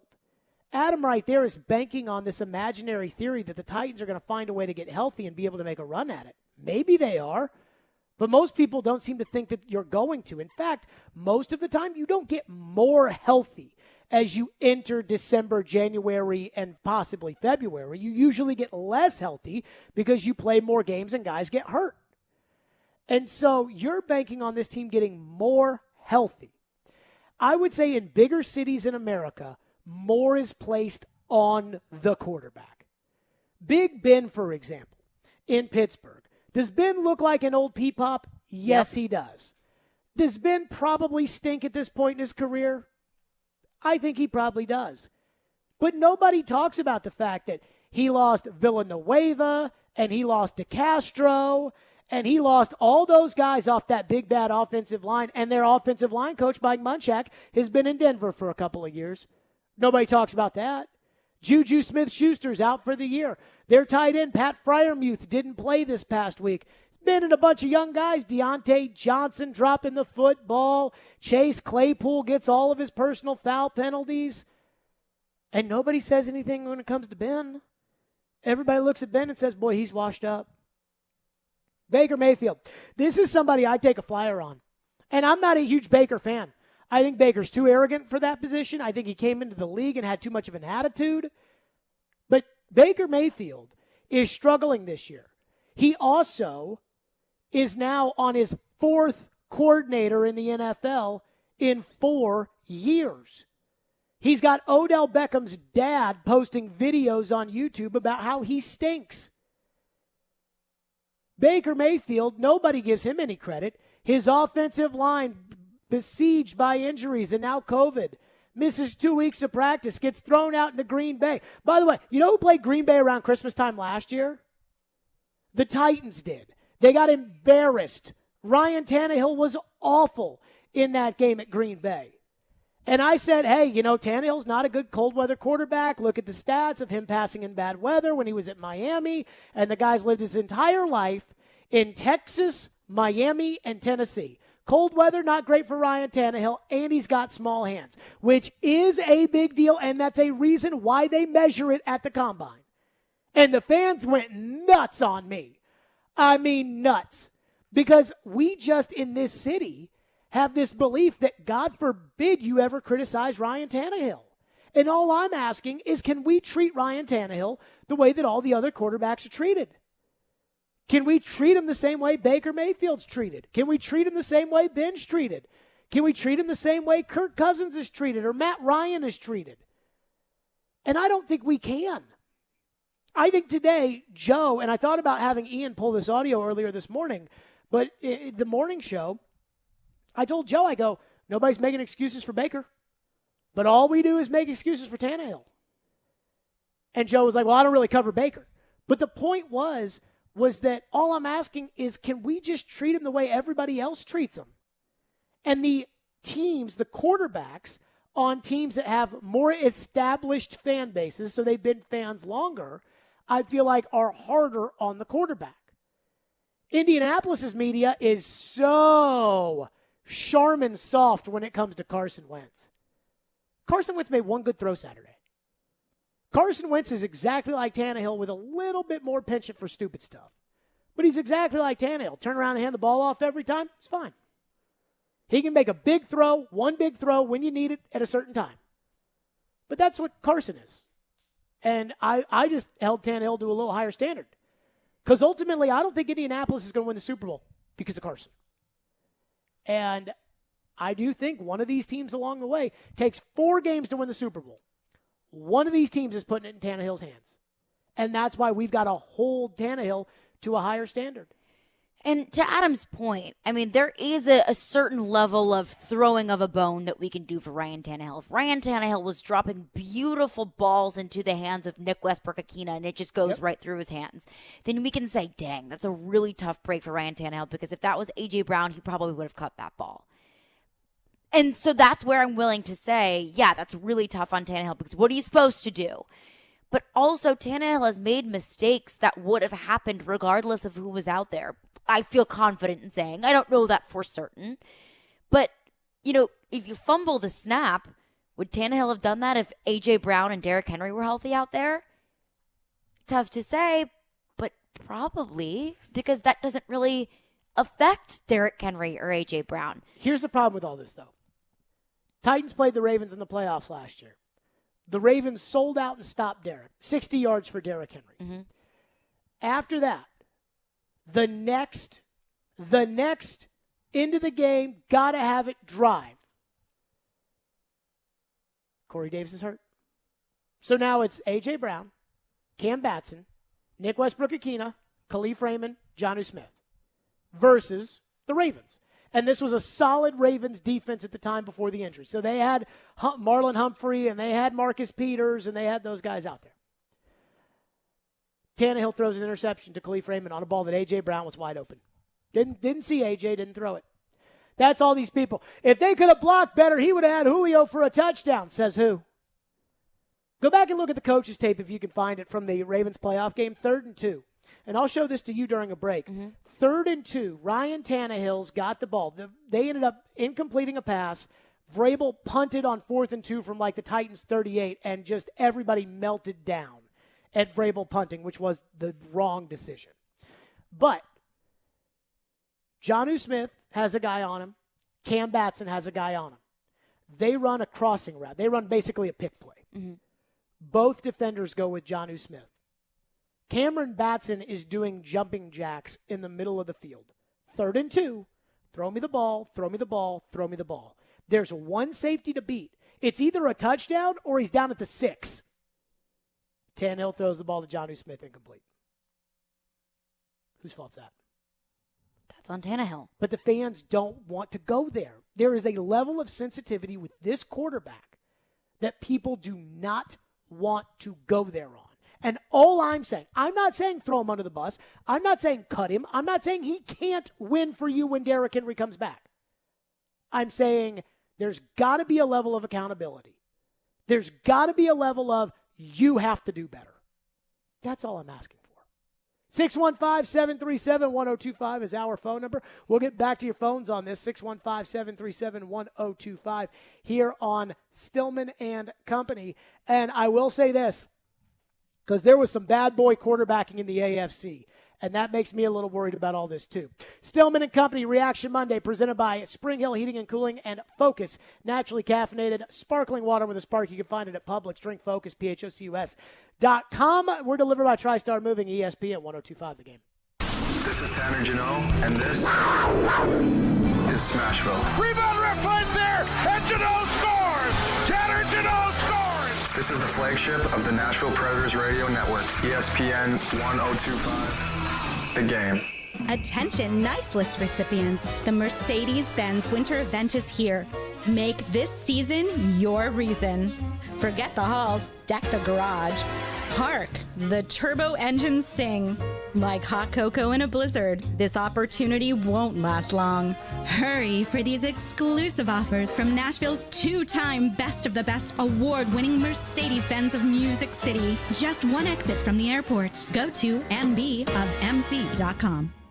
Parman Tractor and Equipment is your one-stop tractor and equipment solution and Middle Tennessee's Link Belt and Takeuchi dealer. No matter how you're getting there, start with Parman Tractor and Equipment. Rent or purchase a track loader, mini excavator, large excavators for your job site, or something in between. Their service and parts team will get your work site up and running in no time. Parman Tractor and Equipment will come to you for service if needed. Visit ParmanTractor.com for more info. Your Middle Tennessee Link Belt and Takeuchi dealer, providing totally outrageous customer service.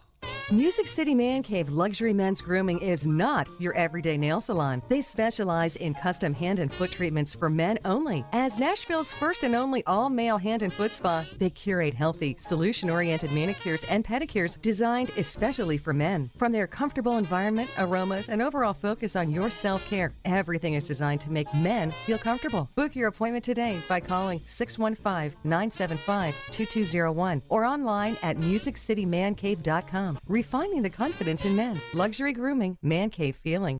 Didn't get what you wanted for Christmas this year? Never fear. Hi-Fi Buys is here, and we have it in stock. We plan months in advance for our legendary after Christmas sale, and this year is no exception. We made special purchases ahead of supply chain shortages and huge price increases. Of course, some prices have risen, but we made sure you can still get the quality you want at a price you can live with. Come see the incredible after Christmas deals on 4K, 8K, OLED TVs and projectors, special event pricing on surround receivers, speakers, soundbars, subwoofers, wireless streaming components, and much more. High-quality brands such as Sony, Denon, Klipsch, Definitive Technology, Golden Ear, and more. High-performance brands, Macintosh, Wilson Audio, Bowers & Wilkins, Martin Logan. Get over to Hi-Fi Buy's after Christmas sale. Showroom on Nolansville Road, or visit HiFiBuysNashville.com. Manufacturers that prohibit discounting excluded.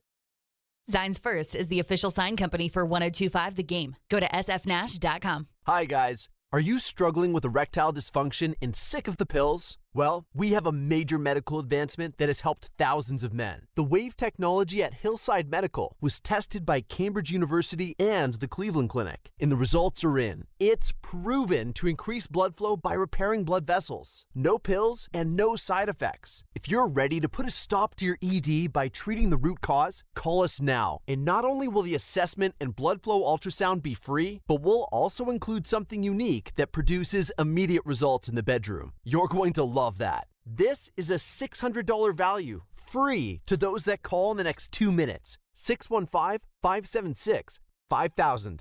That's 615-576-5000. Guys, put a stop to your erectile dysfunction today and get your love life back just in time for the holidays. Call Hillside Medical now to qualify. 615-576-5000. ESPN's Turon Davenport breaks down the Titans like no other. On the field chemistry, I don't think it's going to be a problem. It's just going to be a process. Catch TD Mondays at 11, Thursdays at 3, and Fridays at 8. Plus, the Talking with TD podcast drops every Wednesday. When you draft players, it's not just for one season, it's for a career. Presented by FreedomTireGuys.com, Nashville's premier mobile tire company, and Craneworks and Rental Works, your source for crane and equipment rental. Visit Craneworks.com. Nashville's best sports talk. ESPN 1025 The Game and the Game Nashville app. Hey, this is Philip Forsberg. You're listening to Nashville's best sports talk, ESPN 1025 The Game. Allen takes the snap, play action, rolling left, weaving through traffic. He has the first down. The Patriots thought they had him in the backfield. J.C. Jackson and Devin McCourty split by Josh Allen. Gain of 8 and a Bills first down. He does a stutter step on Jamie Collins. And just a tremendous effort by Josh Allen. You put the ball in the best player's hands in the biggest parts of the game. Josh Allen balling out last night for Buffalo. By the way, to the Tannehill doesn't have his weapons crowd. Josh Allen was down 2 of his top 4 receivers, and pretty much his entire offensive line got wiped out. And another thing, we kept hearing what about Tom Brady getting shut out by the Saints argument because he didn't have his wide receivers? What I tell you after a week of practice? I mean, if you lose your players in the middle of the game and you don't have time to prepare for it, it's incredibly difficult. And that's not me making excuses for Tom Brady. It's not a pro-Tom Brady and anti-Ryan Tannehill statement. It's just two different things that you have to compare. Have you ever heard of Cyril Grayson before? I have not. Well, he went to LSU, so I'm a little surprised you haven't. But Cyril Grayson had 3 catches for 81 yards for Tampa Bay yesterday. So Cyril Grayson. You make it work. 28 years old. So far on the season, 4 catches for 131 yards. So in this game, he had 3.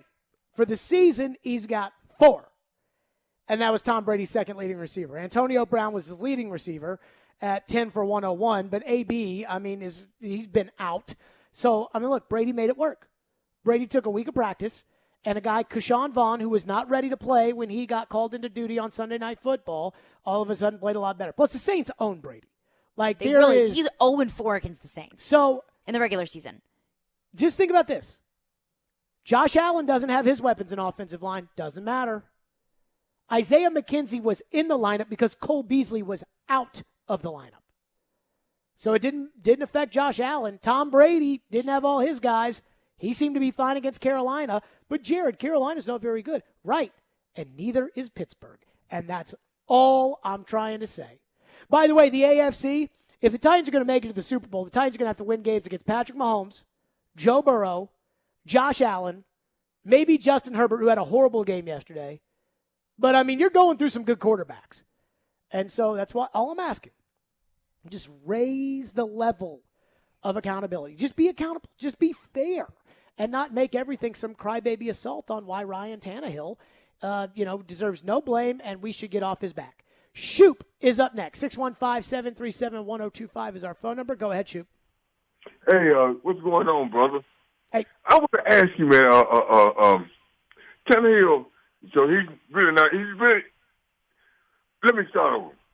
The Titans, we are a machine gun. Rapid fire machine gun, okay? That happens to be our quarterback. He's the trigger, supposed to be the trigger, the fire's machine gun. But the weaponry, the ammunition of our machine gun is hurt. The leading ammunition is hurt. But Derrick Henry and the 2 receivers, they're hurt. But the other guys, they're on the team. They made a professional NFL team. They have to be good. They know the position. They know the plays. Why can't they get supposed to be the trigger, the leader of the team, put the same dressing on these guys as he does on the leading ammunition? Thank you for your call, Shoot. I have no idea what he said there, but I'm trying to follow along. That Tannehill is supposed to be the one that, makes this offense come alive? The trigger to this machine gun offense? Yeah. I don't know. Not totally I understand his going. point. I'm not sure I do. That the Titans have all of these offensive weapons, and it's Ryan Tannehill's responsibility to take advantage of them. Yes. But my point is... That's also the job of a quarterback. My point is, when your guys go down, nobody outside of here makes excuses for you. Nobody cares that Baker's offensive line's out and Baker didn't practice for 2 weeks. Nobody cares that Tom Brady's wide receivers are out. Nobody cares. They don't care in this league. And you got to beat these teams. You got to beat Buffalo. End of story. You're going to have to beat them here. And you can't do it playing the way that you've been playing of late. And even Thursday night was not good enough. Thursday night's performance was not good enough. If you want to beat Buffalo, if you want to beat Cincinnati, if you want to beat Kansas City on the road in Arrowhead. That's all I'm asking. Just elevate the accountability a little bit. Mitch is up next. Thank you for calling Stillman and Company on a Reaction Monday. You go ahead, Mitch. Yeah, hey, I was just going to add that I'm honestly more on your team when it comes to Tannehill and not really stepping up and all that kind of thing. But to defend the local sympathizers here, I just feel like it's been so long since we had a quarterback that could do anything. I mean, dating back to like Kerry Collins, and even back then I knew Kerry Collins wasn't going to take us very far. Like, I mean, we had a really good season with him. I knew we weren't going to take it very far with him. But when it comes down to it, I just How don't much do see you blame any Kerry other Collins? options. So, sure. How much do you blame Kerry Collins, though, for the Titans not going further with that 2008 defense? I mean, not much. I mean, there wasn't a whole lot else to that team. I mean, the defense was solid. So this is my point with that. Thank you for your call, Mitch. When I look at Kerry Collins is a backup. Like, Kerry Collins' career on the Titans was as a backup. He got signed right off the street to start a week before the season because Billy Volek and Drew Rosenhaus had gone off the reservation, and they needed somebody to play quarterback while they got Vince Young ready. That was probably unfair to Kerry, but they lost like the first 6 games. Vince went in. So then Vince wins Rookie of the Year, and they get to the playoffs the next year with Vince, and Vince was terrible, and then Vince is even more terrible, and now Kerry goes in because Vince comes out. And the Titans go 13-3 to the playoffs. They get 1 game at home. Starting center Kevin Mawai got hurt, so Leroy Harris played center. Chris Johnson got hurt at running back, your best player on offense. He got hurt. And now Kerry Collins is out there with Justin Gage and Bobby Wade and Algie Crumpler, who fumbled the football.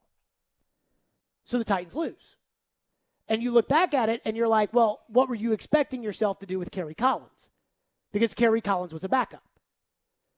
And even though Kerry was your starter, Kerry was a backup. End of story. My problem with Tannehill is that right now he's Kerry Collins. And at $30 million, you got to be better than Kerry Collins. Baker Mayfield would not be a bad backup, would he? If you said, who's your starting quarterback? Okay, yeah, that guy's pretty good. Who's your backup? Baker Mayfield. That's not bad. I'd feel comfortable with that. But when Cleveland drafted Baker number 1 overall, they're not looking for a backup. Chad Withrow said this on Friday, which I thought was pretty true. Titan fans can look at Tannehill like he was a backup that they acquired for a 4th-round pick, or they can look at him as a starting quarterback on an AFC contender. Again, you want to win in the AFC, it goes through Mahomes and Arrowhead. It goes through Joe Burrow. Here you go. Right now, the top 4 teams in the AFC. Mahomes, Tannehill, Burrow, Allen. Who's got the worst quarterback? Titans. You got Kerry Collins. And that's my point. Now, is the caller right? Are Titans fans so desperate to embrace this quarterback because he's better than all the other ones? Probably. But it's easy to do that when you've been bad for a while, to say, oh, thank God somebody's in here who's not bad and we might be a little good. It's another thing to do it when it comes to, can you get to the Super Bowl? Can you get there right now with what you have? And all these other quarterbacks are going to go through what you're going through. Guys are going to get hurt. Joe Burrow's got no offensive line. He's been sacked more than Tannehill. I don't hear anybody crying for him. Top 2 out of 4 receivers for Josh Allen out. People were dogging on Josh Allen after they lost the first game to the Patriots 2 weeks ago in like 50-mile-per-hour winds. So nobody cares in the NFL. That's the only point I'm trying to make. And also, just because Tannehill is better than what Titans fans have experienced in the past doesn't mean that he's the answer. And I understand that is stressful to be like, we finally got something that works, so we're not willing and we're not ready to get back on the carousel and find something new. And I'm not saying that the Titans should do that. But just because Tannehill is better than quarterbacks in the past doesn't mean that he's going to be able to bring this franchise to Super Bowl. Let's get back to your phones on all this next. 615-737-1025. I might need to crack open my Focus sparkling water with a spark. It's naturally caffeinated with tea caffeine, so you don't have the sugar, calories, or crash that you normally have with an energy drink, and it's not going to mess up your teeth like coffee. It is sparkling water with that natural tea caffeinated spark. It is a naturally energizing brain focusing, taste tantalizing hydrator. And I know this because I love Focus. In fact, like I said, it might be time for me to crack one open because we've been rocking and rolling so far today. The flavor I've got today, mixed berry. Go online, Drink Focus, P-H-O-C-U-S, drinkfocus.com, and you can see all of their flavors. And in fact, you can have it delivered to your door with 15% off using the promo code GAME, G-A-M-E, at checkout. Give it a try. It's also at your local Publix. So go around, check it out, pick up Focus, drink Focus, and trust me, you will make the switch just like I have. No coffee for me, no energy drinks for me. Nope, it's the naturally caffeinated, with that natural tea caffeine, naturally caffeinated sparkling water. Focus! DrinkFocus.com. From the Fox 17 News Code Red Weather Center. I'm Fox 17 News Code Red meteorologist Dan Guthrie. Unseasonably warm start this morning, 50s and 60s, on our way to 70s under cloudy skies with isolated showers possible and breezy conditions. This weather report brought to you by Hiller Plumbing, Heating, Cooling, and Electrical. Call the Happy Face Truck today. Hurry into Mattress Firm's year-end sale. Get up to 50% off select mattresses from Sealy, Serta, Sleepy's, and more. In stock for fast delivery. Hi, I'm Emmitt Smith, Pro Football Hall of Famer and 3-time champion. Pro Football's all-time leading rusher Emmitt Smith talks about joint pain. Trust me, I know about joint pain. Sure, I made it look easy, but if my body could speak, it would say, I'm in pain. Are you living with chronic joint pain? Knees, hips, lower back, shoulders? Don't just assume the old treatments are the only treatments. I've gone under the knife to get rid of pain, but now there are options, and you need to check them out. Emmitt's talking about QC Kinetics, exciting new natural biologic therapies that can repair and restore damaged tissue in your joints. New options, now available here. You can encourage your body to actually heal itself with the help of QC Kinetics. Real relief with no surgery, no drugs, no downtime. Call the local medical professionals at QC Kinetics for regenerative restorative treatments with lasting relief. But now, you and I, we have help. QC Kinetics. Call QC Kinetics, 615-249-4024. That's 615-249-4024. QC Kinetics, 249-4024. Joyland is a fun new concept by Chef Sean Brock, designed to spread joy. Joyland is the new fast food, inspired by Chef Brock's love for cheeseburgers, shakes, buttermilk biscuits, fries, and fried chicken. The burger melts in your mouth, the fries are crispy goodness, and the milkshakes are sure to satisfy any sweet tooth. Gosh, I'm getting hungry just thinking about it. Joyland is now open in East Nashville, serving handhelds, grab-and-go items, milkshakes, and more in their modern and vibrant space. Find some joy today and eat Joyland. Robbie Stanley. Coming in off the water. Yeah. Coming in there to tailgate. Joe Rexrode. That was fun. Get your morning started with Robbie and Rexrode every weekday from 6 to 10. Presented by Volunteer State Bank on Nashville's best sports talk. ESPN 102.5 The Game and the Game Nashville app. You're listening to Stillman and Company, delivered by TriStar Moving. Stillman and Company here on the program. Apparently the CDC has come out and said that people that are vaccinated and test positive for COVID should now isolate for 5 days instead of 10. Maybe that will affect sports. I don't know. I'm not in charge of what the rules in sports are. I promised your phone, so more of your phones we will go to 615-737-1025. Phone lines driven by WilsonCountyHyundai.com. Adam in Portland texts in and says, after Mariota, Locker, Mettenberger, Fitzpatrick, Castle, and Vince Young, I'm not ready to shop quarterbacks again. He's a lot better than those, and I want to support our guy and let him know the city is behind him. Sorry, not sorry. Okay, well, let's see how that works against Joe Burrow in the playoffs. I mean, like, dude, the thing I love about the NFL is that at the end of the day, everybody's got a story for why something doesn't work out. Everybody's got a story. And it just feel like around here, sometimes we listen to the story too much. You can take the worst coach in the history of the NFL. I guarantee you that there are people that are close to Ken Whisenhunt that Ken Whisenhunt will probably say, hey, it's not my fault that my stint as the head coach of the Titans was an unmitigated disaster. Remember Peter King? When they fired Ken Whisenhunt, and Peter King was like, how dare the Titans fire Ken Whisenhunt? And I'm like, how dare they not fire Ken Whisenhunt? It was so bad around here. So everybody's got a story. Everybody's got, some narrative as to why it didn't work out. And again, I'm not the biggest Baker Mayfield fan in the world. And I was never really a Baker Mayfield fan.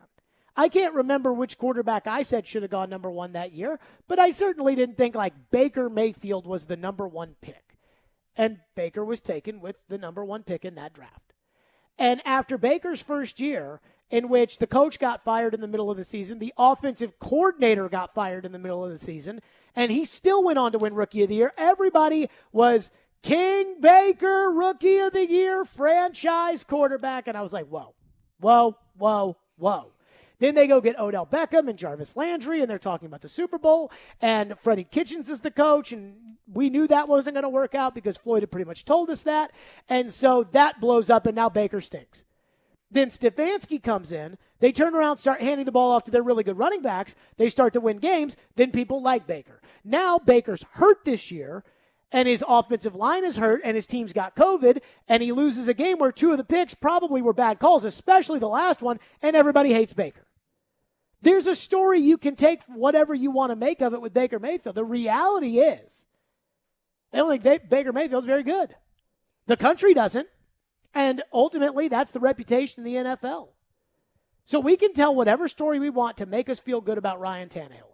But the quality of play at the quarterback position is not good enough. By the way, Adam Schefter just reported that Jimmy Garoppolo missed practice today because he's got a sore thumb that he suffered early in the Tennessee game. Hey, Jimmy,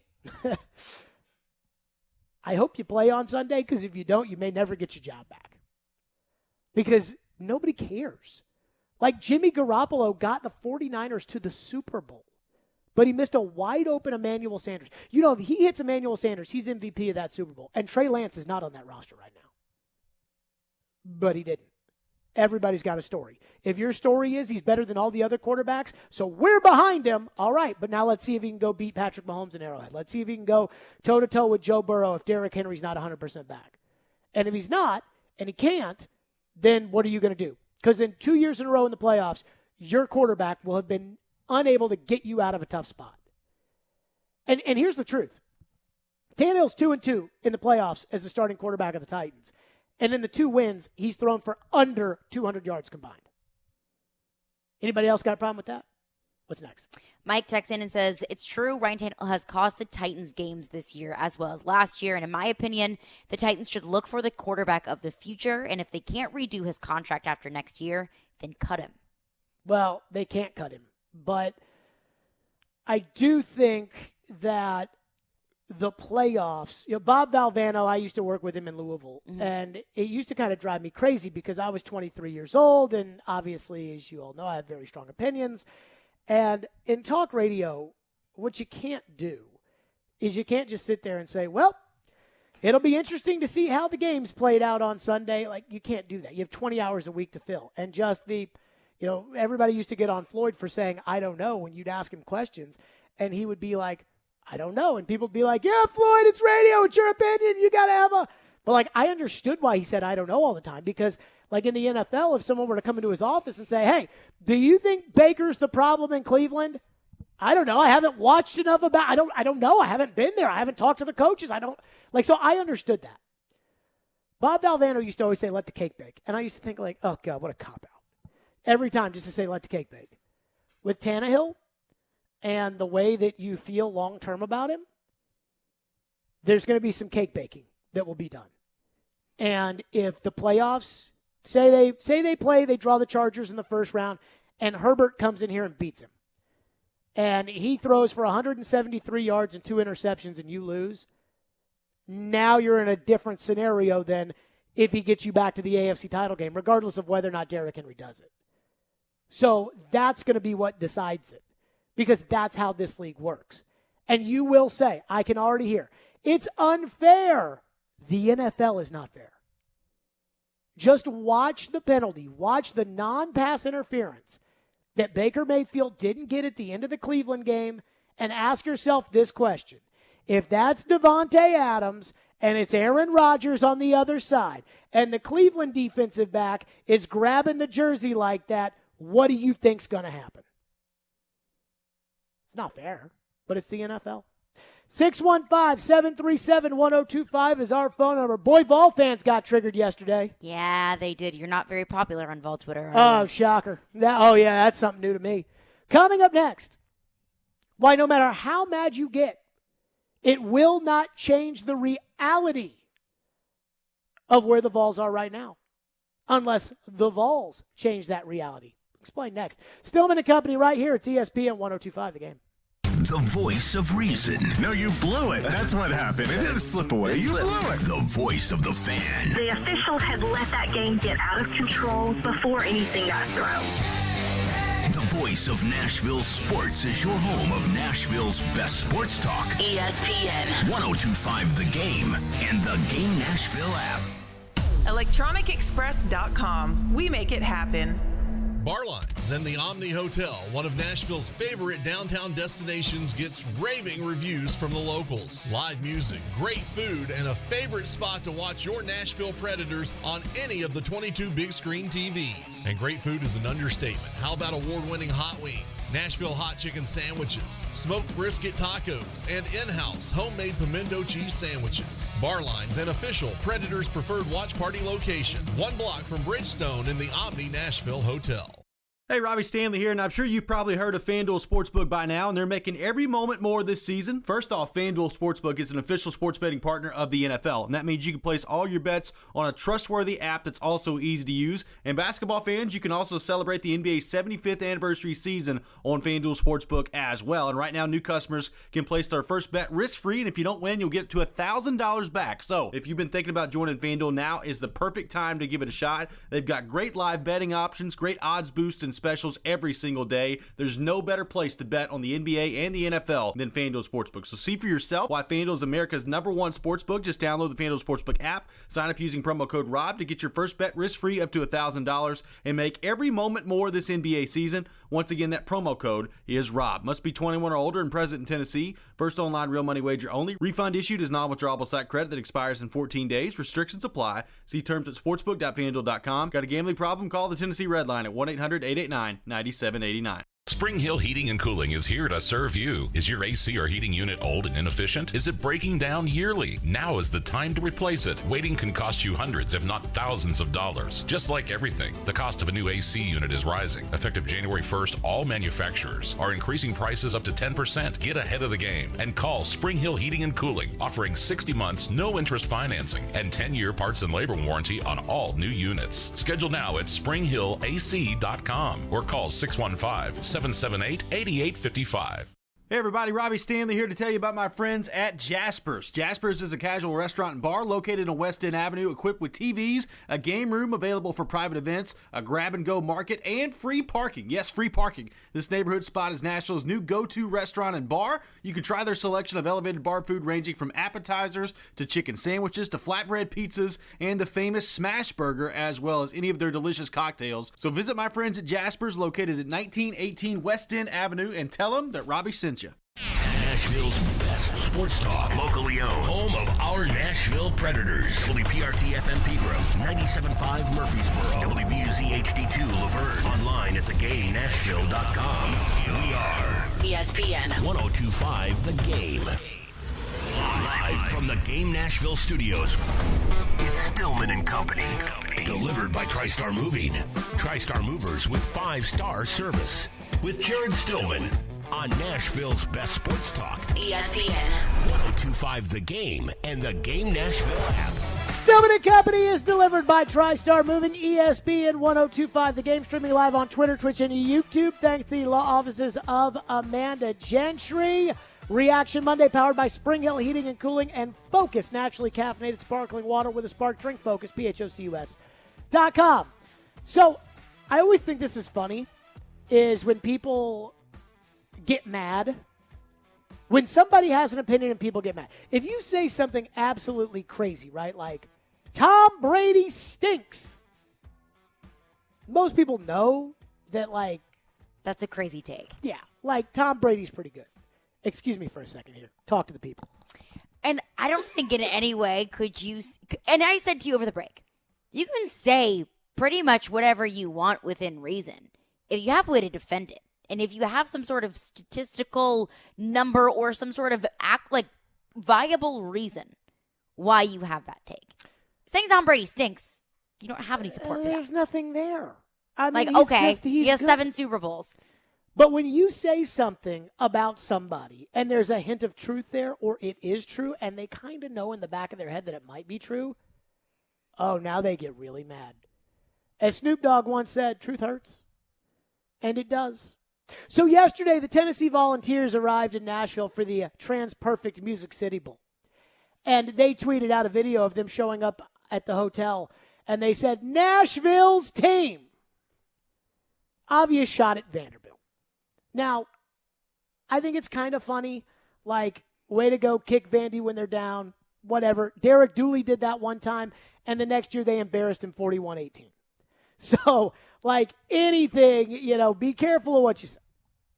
All I did yesterday was point out one fact, and that is that never in my lifetime has Vol football ever moved the needle less in the city of Nashville than it does now.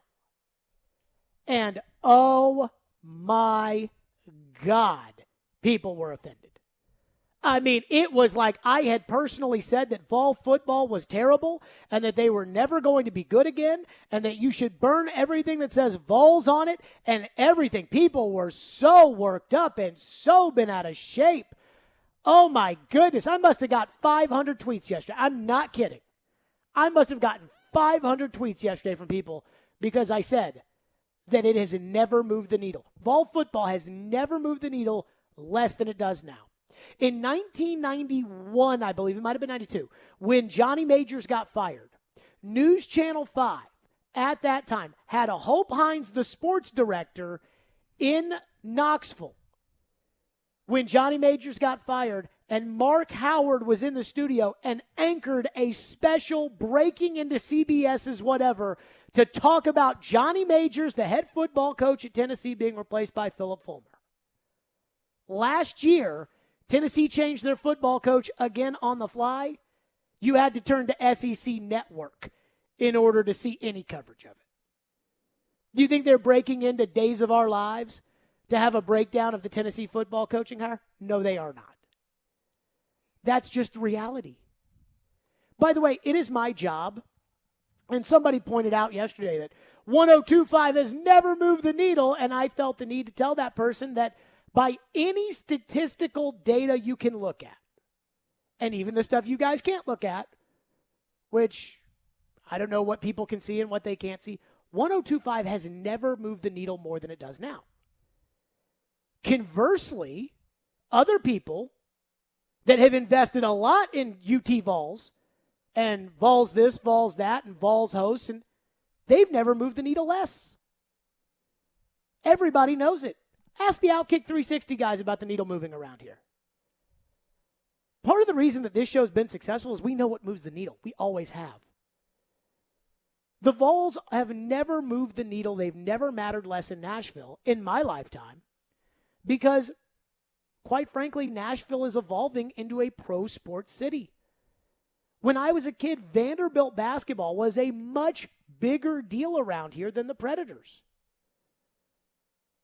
Vanderbilt played Tennessee. Tennessee was number 1 in the country. Vanderbilt was top 25.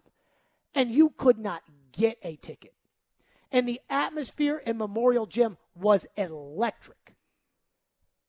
I'm not sure I know anybody who's been to a Vanderbilt game this year. That's what happens when you're a pro sports town. People care more about pro sports than they do college. The second factor with this is that the Vols have been bad. 4 years ago when Butch Jones got fired and they tried to hire Greg Schiano and they didn't hire Greg Schiano, and then there was like a week and a half of trying to figure out what the hell was going on with the Vols. We couldn't get off that subject. Ian, you remember that? That subject. We talked about the Titans for one segment on Monday after they beat the Colts. We talked about the Titans for one segment. Then we didn't really talk about the Titans again that week until John Robinson came on the show before they played the Texans. And it was literally like, okay, we're going to not talk about the Vols, talk to John Robinson, and then back to the Vols. That was 4 years ago. Now, I get all the data. I get every number there is out there. I see it. You guys don't see it. I see all of it. When you talk Vols, It just doesn't really move the needle. And I think the reason that people were so offended by what I said yesterday was because deep down inside, I think they probably know that that's a little true. Somebody said to me, Tennessee has more fans than Belmont, Lipscomb, Tennessee State, Vanderbilt, Fisk, and everybody else combined.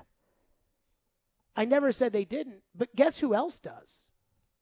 Alabama football has more fans than all those teams in Nashville combined. Somebody said, well, that's only because of Saban, because before Saban there was... I'm not talking about who moves the needle before Saban. I'm talking about who moves the needle now. And that's just reality. And so I think that one thing I kind of laugh at is whatever you do with your job. We've turned into this society where just because that's somebody's job, we don't have any faith that they know how to do it. We don't trust doctors anymore.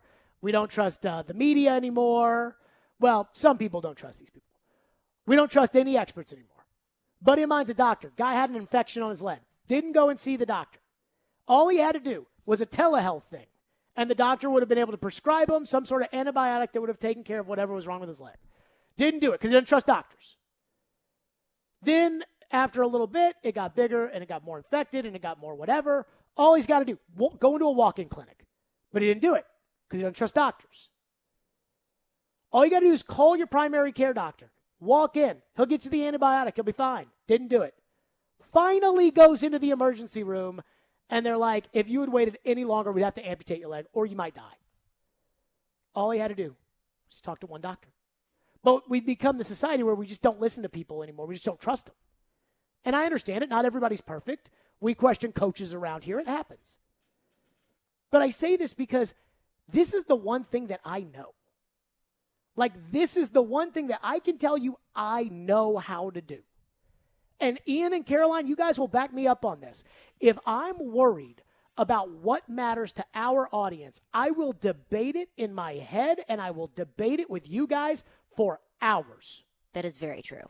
There are some things that, and I hope people understand this, like there's a lot of things that I think it takes to be a pretty good radio host.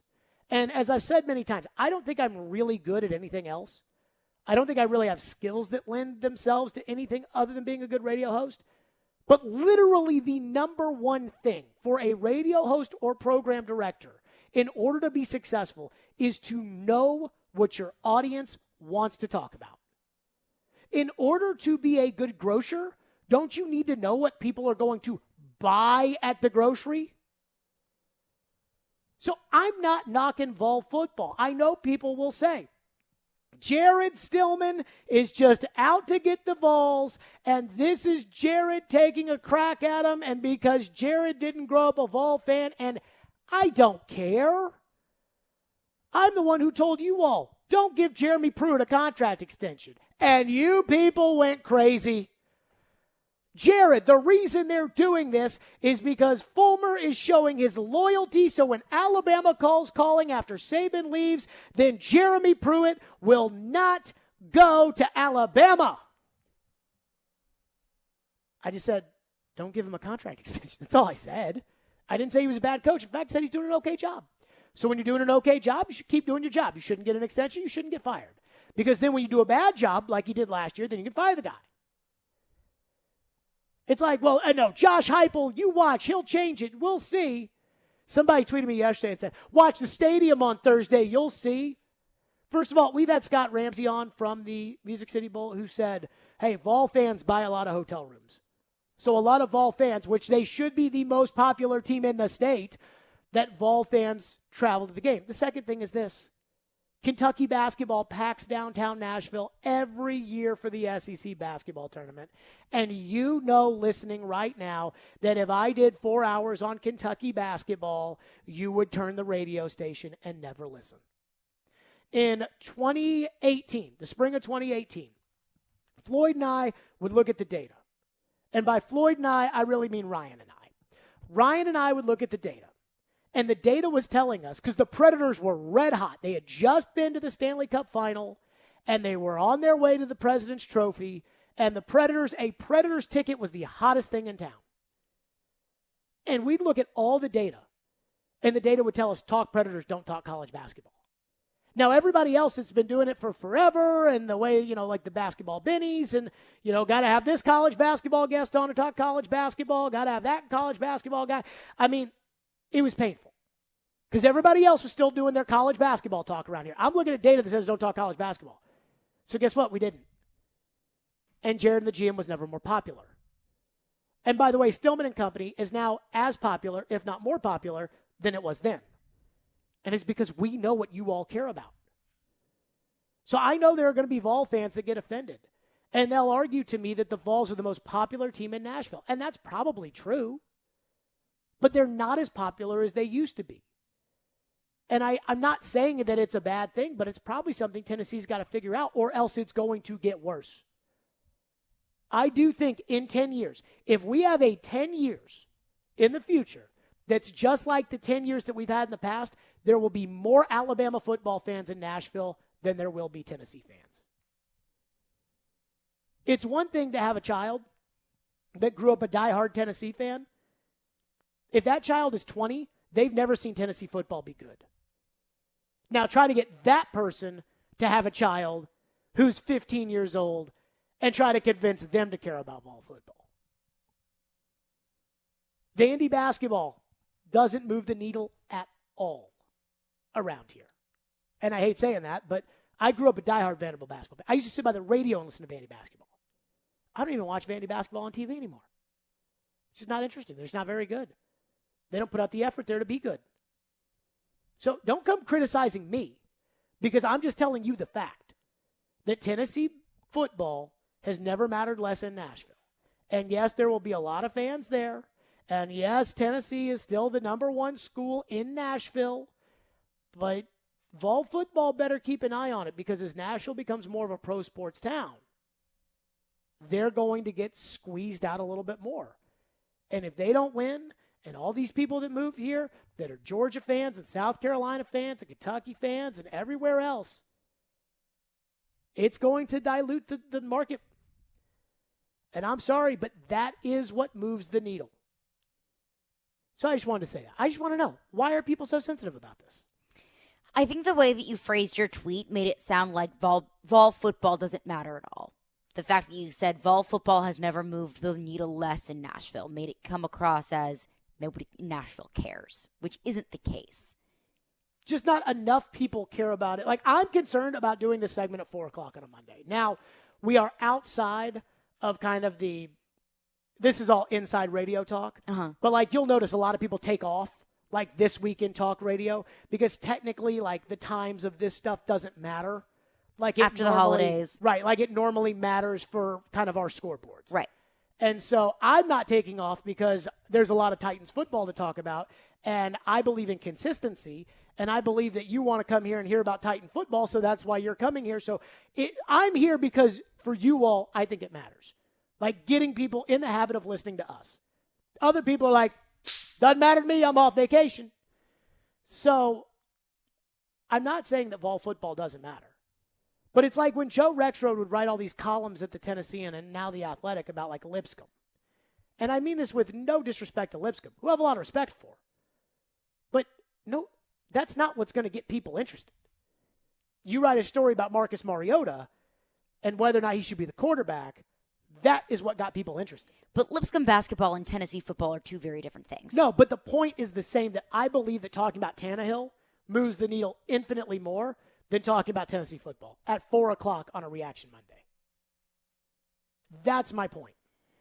So, do I think that the Vols don't matter? No. I think they matter a little bit, but it's certainly not like it used to be. And that if that grows more, then you're heading on a path where you're really in a lot of trouble from a fan base standpoint, and there's a lot of good players here. And you need them to grow up Tennessee fans. And if that's the case, and I'm not saying it is or it isn't, I don't know the numbers in terms of the popularity of Tennessee football in the city of Nashville. But if that's the case, that it's not as popular as it was 20 years ago, is that something that's exclusive to Nashville and Tennessee football? Or is that just the news cycle in sports and what's important when a team is not very good, when a team has underperformed its expectations, it becomes less popular. I think that's just a thing in sports. It is, but the long-term ramifications in college football of not being important at the level that you need to be in your biggest city of your state is a big deal. Like Georgia football matters in Atlanta. And if it didn't matter in Atlanta, they'd be screwed. Like that is a big deal.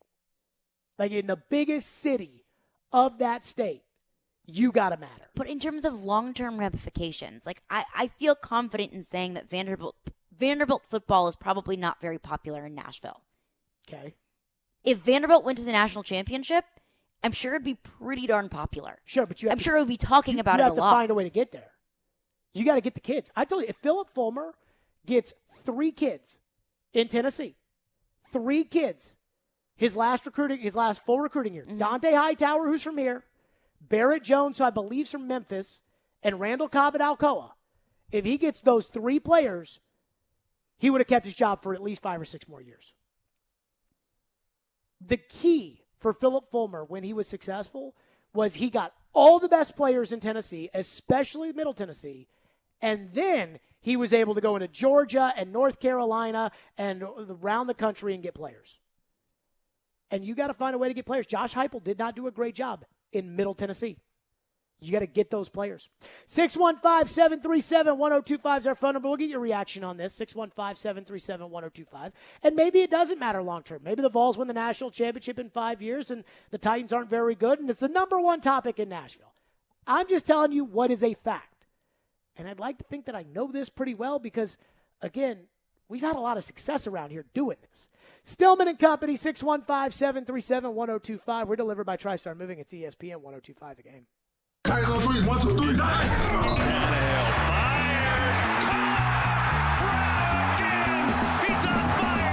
The Titans and A.J. Brown rally from being down 10-0 to beat the 49ers on Thursday night. Took care of the football. Defense played great in the second half. Everybody played great in the second half. Does this mean they've taken back their momentum? I think momentum's a very big thing in the NFL. Keep it locked here for Nashville's best Titans talk. Talking Titans on ESPN 102.5 The Game and the Game Nashville app. Hurry into Mattress Firm's year-end sale. Get up to 50% off select mattresses from Sealy, Serta, Sleepy's, and more. In stock for fast delivery.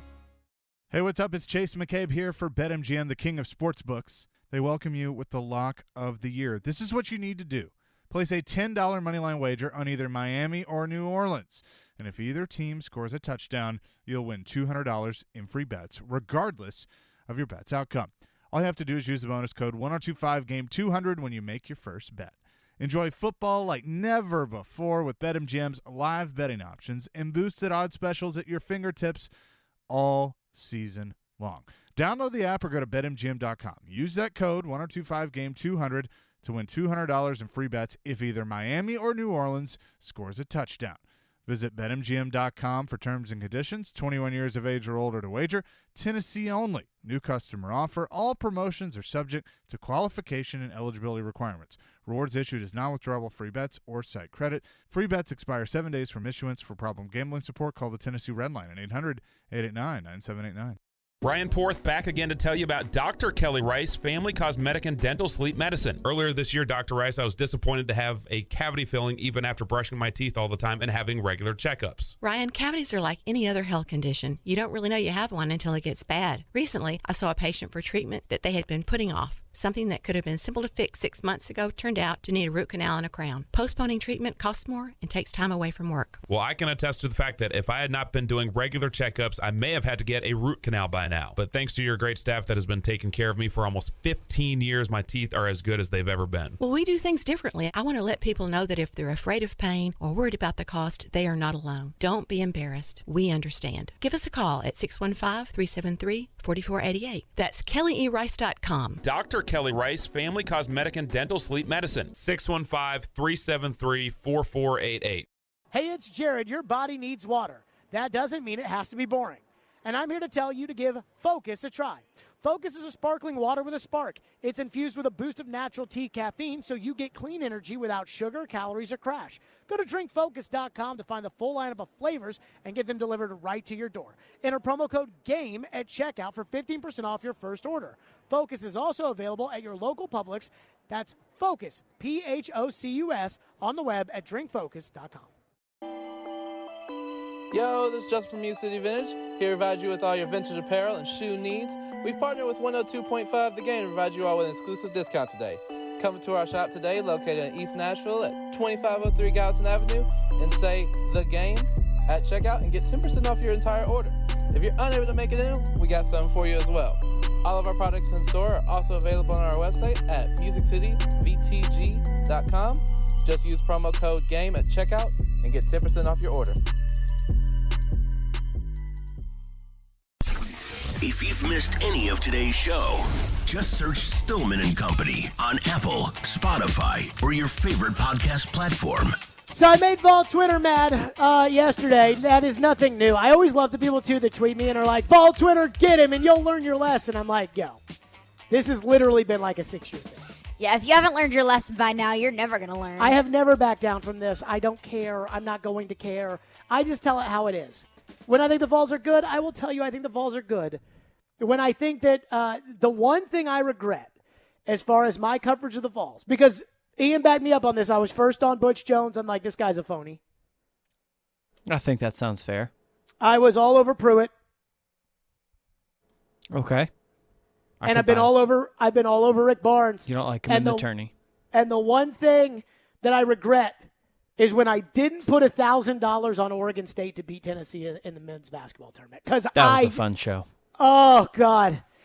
Oh, God. And Joe and Robbie, and they're cackling in the morning about me saying that I thought Oregon State was going to win. The one thing I love is I can literally turn Robbie and Rexroad on the TV, and within 5 minutes of sending out a tweet or a text, can literally now hear that it's like, I feel like the former president of the United States. I can go on Twitter, tweet something out, and all of a sudden they're talking about it on television. Are they talking about it on television? Well, you know, you got YouTube and we're streaming live, and so I put Robbie So and if it's Rexroad on the television. TV, then it's so that television. Here's Joe and Robbie talking about it, and I literally felt that way. Oh, my God. So they were cackling about Must be tough to be famous. How dare I say Oregon State's going to win? And I was like, I think I'll put $1,000 on it. Then I did know $3,100 down the drain, which I could use right now. Let's go to your phones on this. 615-737-1025. Phone lines driven by WilsonCountyHyundai.com. Luke texts into the text line and says, you'd be lying to yourself if you truly think UT football or even basketball doesn't move the needle in Nashville. How can these people tell me this? This is my job. Like, I know what moves the needle. Well, there's a difference between moving the needle and moving the needle less than it used to, no? I mean, that's a fair point. But what does that really mean, right? So, like, I'd say this. And I'm not saying that this is what's happening, but let's just say this. Let's say you had 2 radio stations in Nashville that talked about sports. One of them went all in on the UT Vols. Like, hired former UT Vols, had all these UT Vols guests, all these special segments about the Vols, and the other radio station didn't. And the other radio station the one that didn't kept growing. And the one that did kept going down. Again, I'm just hypothetical, just making this up, just saying, right? This sounds made up. Totally Fantasy. made up, right? Okay. So if this were the case, then wouldn't that, prove that, well, I guess this is moving the needle less than we thought it was moving the needle? And then if moving the needle less and not moving the needle, I mean, I guess anything moves the needle. Every now and then when Vanderbilt would do something crazy, I used to always love setting it up for Floyd because he'd go bananas about whatever Vanderbilt related, and then we'd get a good 30-minute laugh out of it. But it wasn't like Vanderbilt was moving the needle. So I always kind of, operated like that. Well, I think it's the difference between, like, let's say moving the needle means does anyone care? Like, if we want to say that, like, Hawaii football moves the needle in Nashville because there's one Rainbow Warrior fan that lives in Belle Meade, like, that's different than saying Vol football doesn't move the needle in Nashville. It just means that it doesn't move the needle as much as it did in 1998. And I think the bigger thing, too, where I am going to cede a little bit of this is I think a lot of it is my style in that, the Titans move the needle the most right now, right? Yes, we're in the thick of the season. The And Titans they've are been in the playoffs Yes. and all this stuff. And, if the Predators in the playoffs, they move the needle the most right then and there, unless, the NFL draft is that day. And then it's kind of okay, it's the NFL draft, but then whatever. I can do 4 hours on the Titans. I think there's a lot of people that would get, tired of doing 4 hours on the Titans. And so for other people, it's okay, well, what moves the needle after the Titans? Whereas for me, I just look at it as the Titans move the needle the most, and whoever's listening to the show at 4:30 isn't listening to the show at 2:15. That's the way I look at it. So maybe that's a specific to me that I can literally do 4 hours of I can do 4 hours on one hockey game, one regular season hockey game, if it's what's moving the needle. I don't need to take a break off of something. Hypothetically, the Vols are in the national championship conversation, and the Titans are 2-15. Oh my God! Then the Vols would probably be the thing that people would talk about the most. But at the same time, Tennessee, the Predators in 2019 kind of underperformed expectations, and Tennessee basketball was number 1 in the country for 3 weeks. And we talked a lot of Tennessee basketball. And I was okay, this is pretty wild. They got this big game. Everybody's watching this. They play in Kentucky, and they're. But the problem with that was that they had to be number 1. And they've been in the top 25 ever since Rick Barnes has been the coach. But it just doesn't move the needle unless they're number 1. And then it's is Zion and Duke better than Tennessee? How would they match up? Sean Farnham on ESPN said, what do we think? But then once they dropped to number 5 or number 6, And an example of this, SEC tournament 2019. Kentucky's good, Tennessee's good. And Tennessee, this was the Grant Williams, Admiral Schofield, that team. We've got a 4-hour show planned out at Bridgestone Arena, and it is all SEC basketball. It's going to be a wild weekend, whatever. Predators aren't performing to expectations, so it's all just SEC basketball. Right. Titans trade for a backup quarterback, Ryan Tannehill from Miami. Guess what becomes the lead of the radio show and carries most of the day? Titans trade for a backup quarterback. Is this the end for Mariota? Let's take your calls. So I'm just a realist on a lot of this. What's next? One texter texts in to the text line and says, I think people don't realize how much Nashville's population has changed by import over the last 10 years. I came to Nashville a diehard Florida fan, but with no pro sports allegiance, I've grown to love the Titans and Preds, and that's why I listen to y'all every day. That, I think, may be another element of this. That is, even if you're not a Titan fan and you move to Nashville, the Titans kind of earn a spot in your heart. Yeah.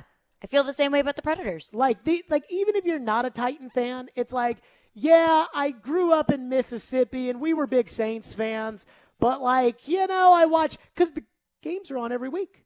My friends, for example, that are not from Nashville. One of them went to Auburn, another one went to Ohio State, and they're not Titans fans. One of them, the one that went to Auburn's a Falcons fan. But they all watch the Titans games and they all talk about the Titans. And I think deep down inside, they kind of like the Titans. And so over time, you start to like the Titans a little bit more, especially if the Titans start to win a lot. Then you have kids, and your kids go to school. And who do your kids go to school with? Other kids that like the Titans. The thing about the Nashville population is a lot of people are coming from Chicago. A lot of people are coming from the West Coast. But in reality, I think the biggest boom of Nashville's population, and this is just my opinion, I think it's a lot of people from smaller cities in the South. So you're talking about smaller cities in Mississippi, Georgia, Arkansas, Louisiana, Florida, Ohio, and Kentucky. And then some other places here and there. Well, those are all football fans, but they already have their team. But they live here, so they've got an NFL team. Now it's the Titans. They probably don't have a hockey team, so it's the Predators. And so if you were to take all of the fans here, which is why I think SEC football does move the needle. People ask me, how does it rank? And I always try to tell people that Vanderbilt is so far down that the SEC as a whole is more important. LSU fires their coach, that's a big deal around here. Because everybody who's an SEC fan cares about it. But if all the SEC fans like their individual SEC team, so they don't want to hear, some rivals writer tell you about, what Vol recruit is going to be whatever, but they do want to tell you about they do want to hear about Tannehill or whatever that has to do with the Titans because they're all Titans fans. That's probably a little bit of an element here. That make any sense? Yeah, that makes sense. That I feel like, to your point, there are probably a lot of people from the South who have moved to Nashville who aren't necessarily Tennessee fans, but their allegiance lies with another SEC school. And that allegiance may be stronger than an allegiance with an NFL team. So they're not going to all of a sudden support the Vols just because they live in Tennessee. Sure. I mean, I'll give you an example of this, right? Like Fox News is the highest rated cable news channel. Regardless of what you think of that, that is the reality. If Fox News doesn't talk about what their viewers want to hear, their ratings go down. Look at the beginning of the year and what happened to Fox. For like the first time in 20 years, they were losing to CNN and MSNBC. They got right back to what their people wanted to hear, and they went right back to the top. And that's kind of how I look at this. Like, I do my job based upon you. It's not my opinion. It's your opinion. What do you guys want to talk about? We'll talk about it. And I'm not trying to tell people what to care about. I am reacting to what you all care about. That's all I'm saying. 615-737-1025 is the phone number, 615-737-1025. Coming up next, Mike Vrabel not really giving you much of an update on Derrick Henry. What do we make of that? We will discuss. Stillman and Company right here. It's ESPN 102.5 The Game. This is Ellie Tolvanen, and this is Nashville. Tolvanen to score! Ellie Tolvanen, a laser! You're listening to the flagship of the Nashville Predators radio network, ESPN 102.5 The Game.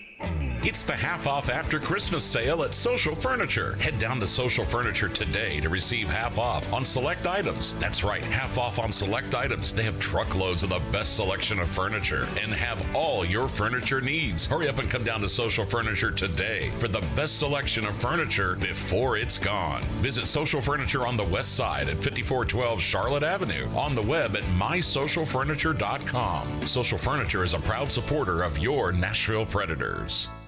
Are you suffering from chronic joint pain like Heather? I have terrible arthritis and have had it for quite a while, and I've gone to all kinds of doctors trying to figure out what to do, and everybody just said surgery, and surgery was months of rehab, and I didn't want to do that. But then Heather discovered QC Kinetics, local medical professionals who specialize in natural biologic treatments, non-invasive solutions designed to repair and restore damaged tissue in your joints. And she absolutely loves the results. I like to tell anybody who's suffering that there are options that are not steroids, that are not surgery. You owe it to yourself to find out about QC Kinetics and find out what they can do for you. No surgery, no drugs, no downtime. Discover QC Kinetics and learn more about natural biologic treatments with lasting results. Call QC Kinetics, 615-249-4024. That's 615-249-4024. Don't wait. Call today. QC Kinetics, 615-249-4024. Do great prices and selection on trucks and SUVs still exist? They do in Truckville. Sarah Chevrolet Buick GMC of Nashville has the largest selection in Tennessee.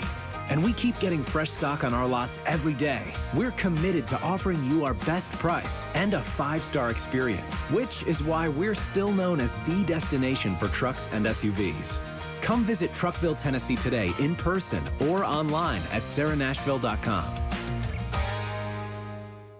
Tune in every Monday at 8 a.m. and Friday at 3:15 to hear News 2's Corey Curtis take on all things Nashville sports, including the week's NFL games. All brought to you by Invigorate Health in Mount Juliet. Look and feel your best with IV therapy, medical weight loss, testosterone, body shaping, and more.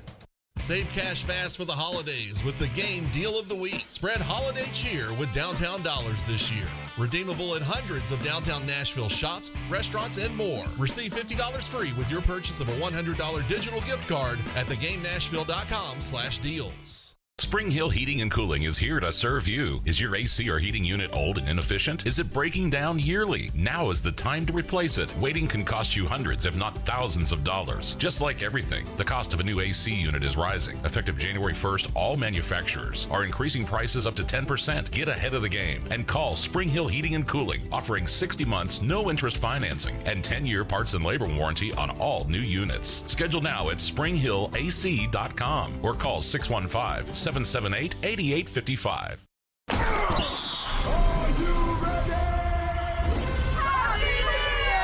Alabama versus Cincinnati. Taylor, touchdown Cincinnati. Michigan versus Georgia. To the end zone, Kearis Jackson has got it. Your exclusive home for the college football playoff semifinals on New Year's Eve is ESPN 102.5 The Game, 94.9, and the Game Nashville app. Brought to you locally by 312 Pizza Company in Shermantown. Hey Nashville, this is Laura Rutledge from the SEC Network, and you're listening to Nashville's best sports talk, ESPN 102.5 The Game. Hey Mike, I thought in the spirit of Christmas, perhaps you'd be willing to offer some small nugget on Derrick Henry's progress. Yeah, still rehabbing, Paul. Appreciate it. Appreciate it, says Mike Vrabel. No update on Derrick Henry. By the way, Tuesday will mark the 8th week since Derrick Henry had his surgery. Everybody seems to think Derrick Henry's coming back. There's like an argument of when would Derrick come back, in what capacity would Derrick come back, how would you implement Derrick coming back? I have two thoughts on this. Number one, I think Wednesday is a big day to watch because it wouldn't surprise me if Derrick were added to the return to practice. Now, if Derrick returns to practice, then, every alarm bell in the world goes off. Then it is like red alert, everybody stop what you're doing. Derrick Henry returning to practice, because it will mean that Derrick Henry will be playing in the playoffs no matter what. The second thing, and the Titans will never, ever tell us this, is if Derrick is able to come back, what is their plan for getting him ready for the playoffs? I heard the Midday Show argue this, and I have no idea how Darren can argue this with a straight face. And I love Darren, but I have no idea how he could argue this with a straight face, that he literally thinks you can take Derrick Henry, just play him in the playoffs, turn around and hand him the ball 25 times. And I'm like, absolutely not. If the Houston game means nothing, and I'm not sure that it could, because if you win on Sunday, then Kansas City will have to win their last game in order to get the 1 seed. So in theory, it's almost impossible for that game to mean nothing. But let's just say, for argument's sake, that it means nothing. If that game against the Texans means nothing, and Derrick can play, everybody plays. And you're going to be like, wait a minute, what? Everybody plays? Yes, everybody plays. Byard plays, Lawan plays, Saffold plays, Tannehill plays, AJ plays. They all play. Because I'm not putting Derrick out there and then giving other guys time off, especially on the offensive line. I'm not putting Derrick out there and putting a backup offensive line. He needs to be working with his current offensive line. But don't the Titans have to be thinking about this in their head, that if Derrick is going to return for the playoffs, which all accounts feel like he will, then wouldn't they want to find a way to get him back on the practice field first without having to activate him, then activating him and letting him get a game in before turning around and going to the playoffs? I also don't see this injury as one that if Derrick gets out there and plays, that all of a sudden, like, I don't look at it like a pitcher who's got, X amount of innings in his arm. And it's like, if we throw him in the Texan game, then we can't get 7 innings out of him in the playoff game. I look at it as, if Derrick's going to get hurt again, Derrick's going to get hurt again. And if Derrick gets hurt again, you're screwed. So. And I think that's Titans' way of saying, we don't want to be screwed. And if Derrick wasn't coming back, wouldn't the Titans, you heard Vrabel's update there, the pleading the fifth. Wouldn't the Titans just tell us that Derrick's out for the year if Derrick was out for the year? Probably so. It's the same thing with David Long Jr. not being on IR. If the Titans thought that he was going to be so injured that he could not come back for another 3 weeks, they put him on IR, but they're not going to because they're not confident of that. So what do we think the situation with Derek is? Tuesday's the 8-week mark. Again, Darren McFarland saying, I'm not playing him in the regular season. I'm putting him in the playoffs. I mean, I understand that Derrick Henry is a physical mastermind, but that's really difficult to ask of someone who's just, been rehabbing for 8 or 9 weeks to go out there and run for 200 yards. There is no way to practice football. There is no way to get in football shape without playing football. There's no way. Like, I think it's the one sport. Like tennis, say the French Open's coming up. Well, like, you go get somebody out there and you play tennis. And that's how you get set for the French Open. And now you're ready, and now you go out and now you play tennis. That's what you do.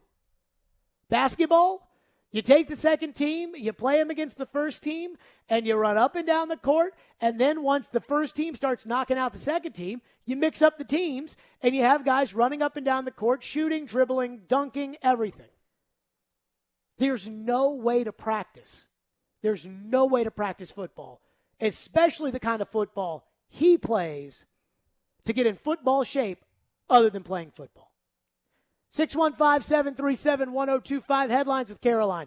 We'll do that coming up next. Reaction Monday is powered by Spring Hill Heating and Cooling and Focus, naturally caffeinated sparkling water with a spark. We'll also get to your phones, as we always do. Stillman and Company is delivered by TriStar Moving. And, of course, it's right here on ESPN 1025 The Game, and we're streaming on the Game Nashville app. From the Fox 17 News Code Red Weather Center. I'm Fox 17 Code Red meteorologist Greg Bobus. Tonight into tomorrow, scattered rain showers continue, rainier for tomorrow than today. Wednesday, have to watch out for the possibility of strong to severe thunderstorms late in the day. Both Tuesday and Wednesday, right near 70. This weather report brought to you by Hiller Plumbing, Heating, Cooling, and Electrical. Call the Happy Face Truck today. Hurry into Mattress Firm's year-end sale. Get up to 50% off select mattresses from Sealy, Serta, Sleepy's, and more. In stock for fast delivery. Attention Nice List recipients. The Mercedes-Benz winter event is here. Make this season your reason. Forget the halls, deck the garage. Hark, the turbo engines sing. Like hot cocoa in a blizzard, this opportunity won't last long. Hurry for these exclusive offers from Nashville's two-time Best of the Best award-winning Mercedes-Benz of Music City. Just one exit from the airport. Go to mbofmc.com. Treating erectile dysfunction with acoustic wave therapy has been getting a lot of attention lately. But you should know that some are promising results we just haven't seen and charging a lot of money for the treatments as well. This is Kim for the Tennessee Men's Clinic, and if you're looking at acoustic wave therapy or any option to help your ED, you really should call us first. Unlike wave therapy-only clinics, the Tennessee Men's Clinic wave therapy protocols do use acoustic wave technology, but we also often combine it with other treatments that can give most of our patients far higher satisfaction rates. There is no surgery nor any type of invasive procedure required. And even better, depending on your treatment strategy and with our urologist and provider's guidance, you can likely have sex the day after your appointment. We even have other treatments that can help you last up to an hour. Plus, for a limited time, we're waiving our normal appointment charge, which includes a PSA and T test, and offering a free ultrasound, altogether nearly a $400 value for free. So make an appointment today. Call 615-208-9090 or go to TennesseeMen'sClinic.com. Visit our website to learn more, including side effects, treatments, extra results vary.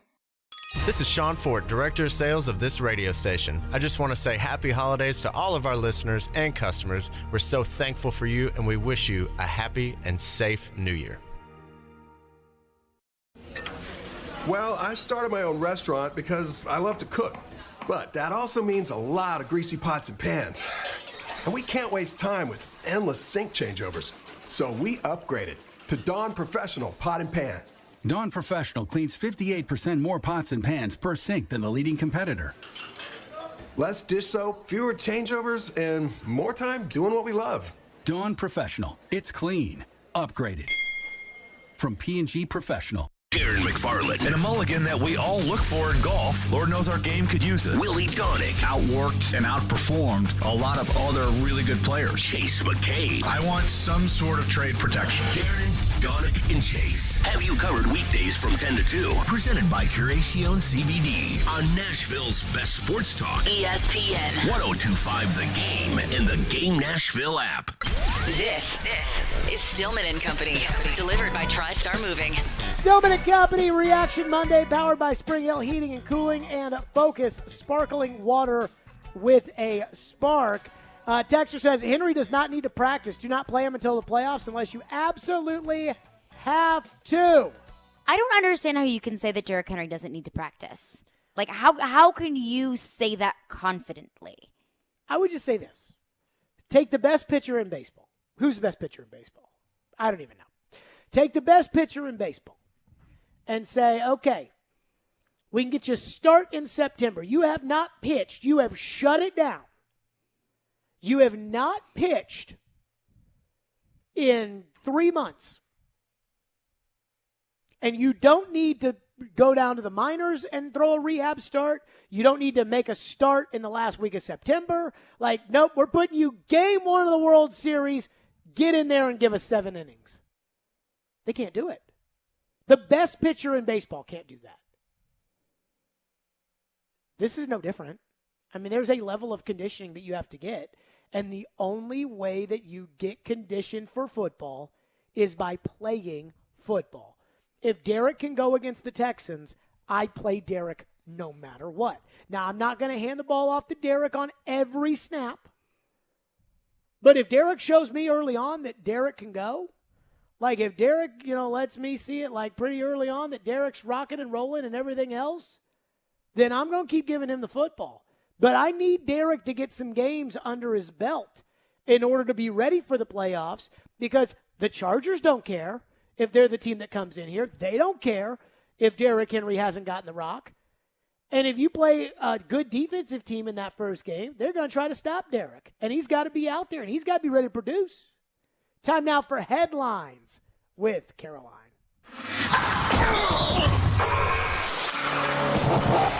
We're spanning the sports world. It's Headlines with Caroline on Stillman and Company, right here on Nashville's best sports talk. ESPN 1025 The Game and the Game Nashville app.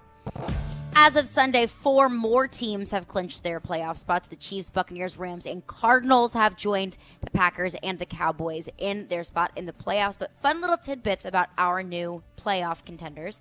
Kansas City clinched on Sunday, 36-10 win over the Pittsburgh Steelers without Travis Kelce, but that is their 6th AFC West title in a row. The Tampa Bay Buccaneers clinched up the NFC South Division title for the first time since 2007. With a 32-6 win over the Carolina Panthers. That is their back-to-back 11-win seasons for the very first time in franchise history, which is insane. It's kind of the Brady effect coming to fruition there. Yeah. But they were able to do it without Mike Evans, without Chris Godwin, without Leonard Fournette, and who comprised nearly 60% of their scoring offense. So, huge accolades to the Bucs there, and also the Cowboys clinched their NFC East title for the first time since 2018 and did it even before kickoff when the Raiders beat the Broncos before their kickoff to clinch. By the way, how did Raiders title. Broncos affect the Cowboys? I noticed that, watching Red Zone in the second game yesterday because the Kansas City game was such a blowout. The Cowboys just needed the Broncos to lose one more game. And it was like, regardless of what the Cowboys did. They just needed the Broncos to lose one more game to clinch. And how does that affect the Cowboys? I don't know. You think about, what teams are furthest away from Dallas in terms of, affecting Dallas. They're not in the same conference. They're not playing a team in the same conference. It has not, normally, the Titans need the Colts to lose on. Which makes sense because they're in the same division. And I understand it's because they lost to Dallas earlier, or they beat Dallas, Denver did earlier in the year, so it has something with strength of victory or some bullcrap. But what? Anywho, I think the biggest note of all of those, Tampa Bay, they've got some injury and COVID issues they've got to get figured out, but they look like they're ready for the playoffs. Mm-hmm. Dallas last night dominated Washington. Dominated. They don't need kind of the bullcrap teams anymore, so they're ready for the playoffs. Kansas City's ready for the playoffs. Arizona. I mean, they look like they've really gone downhill.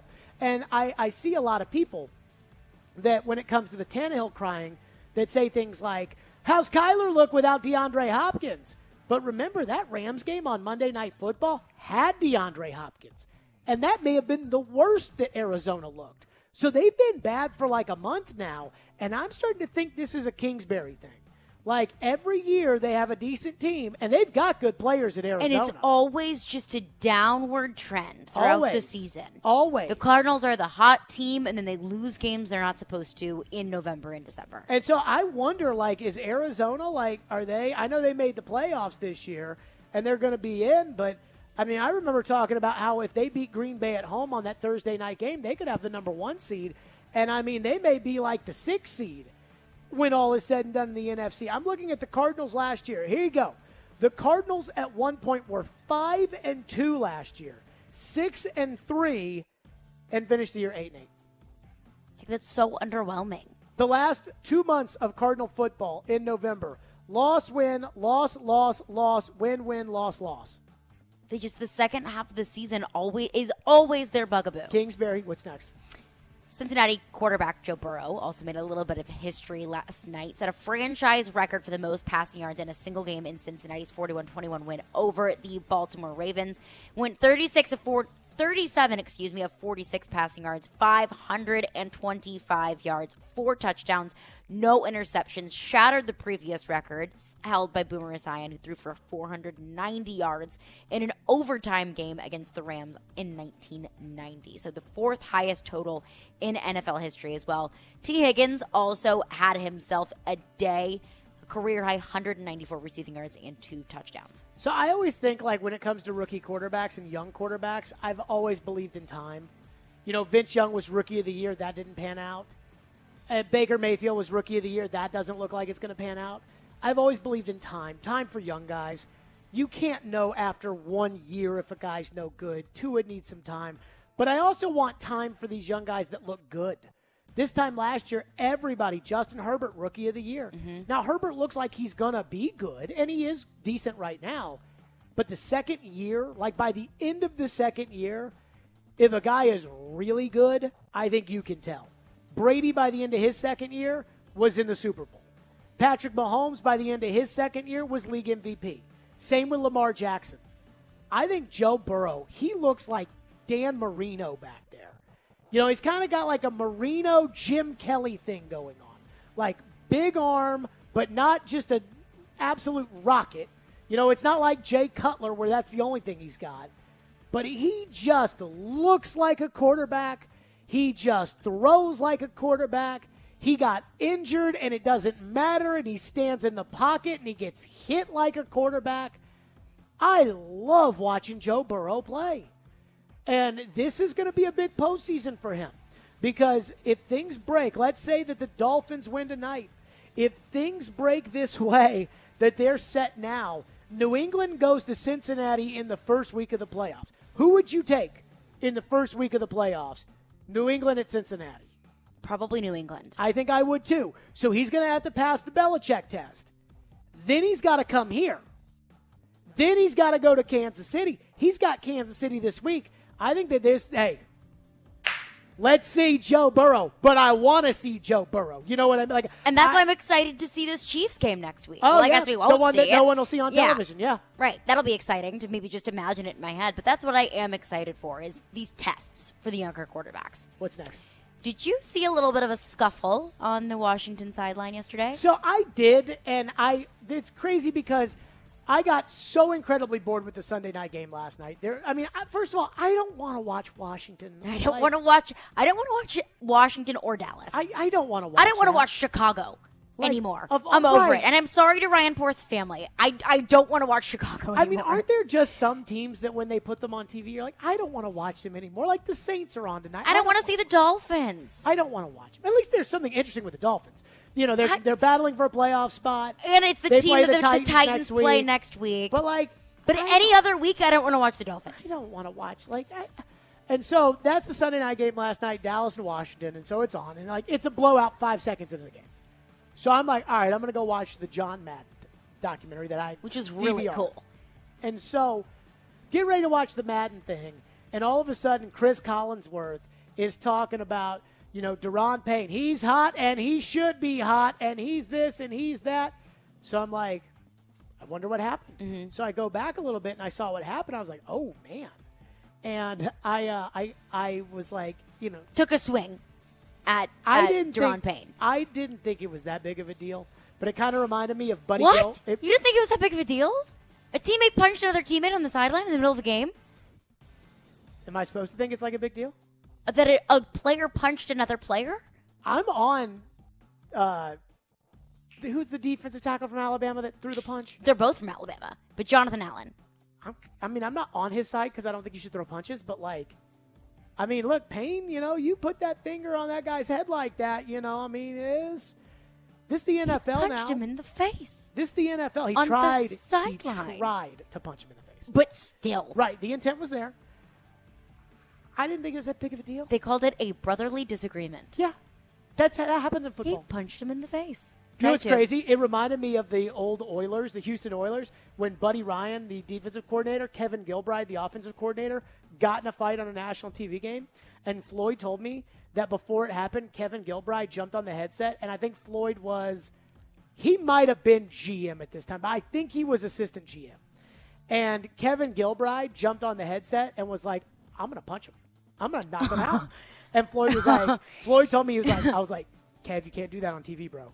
You can't do that on TV. Do it later, if need be. Apparently, Floyd was like, Kevin Gilbride was like, I'm going to punch him. And he was like, you can't do that now. But it's awfully nice of him to let Floyd know. Also, before they did it. Also, good work by Floyd to keep that from happening. But so that's why I thought that was like yesterday.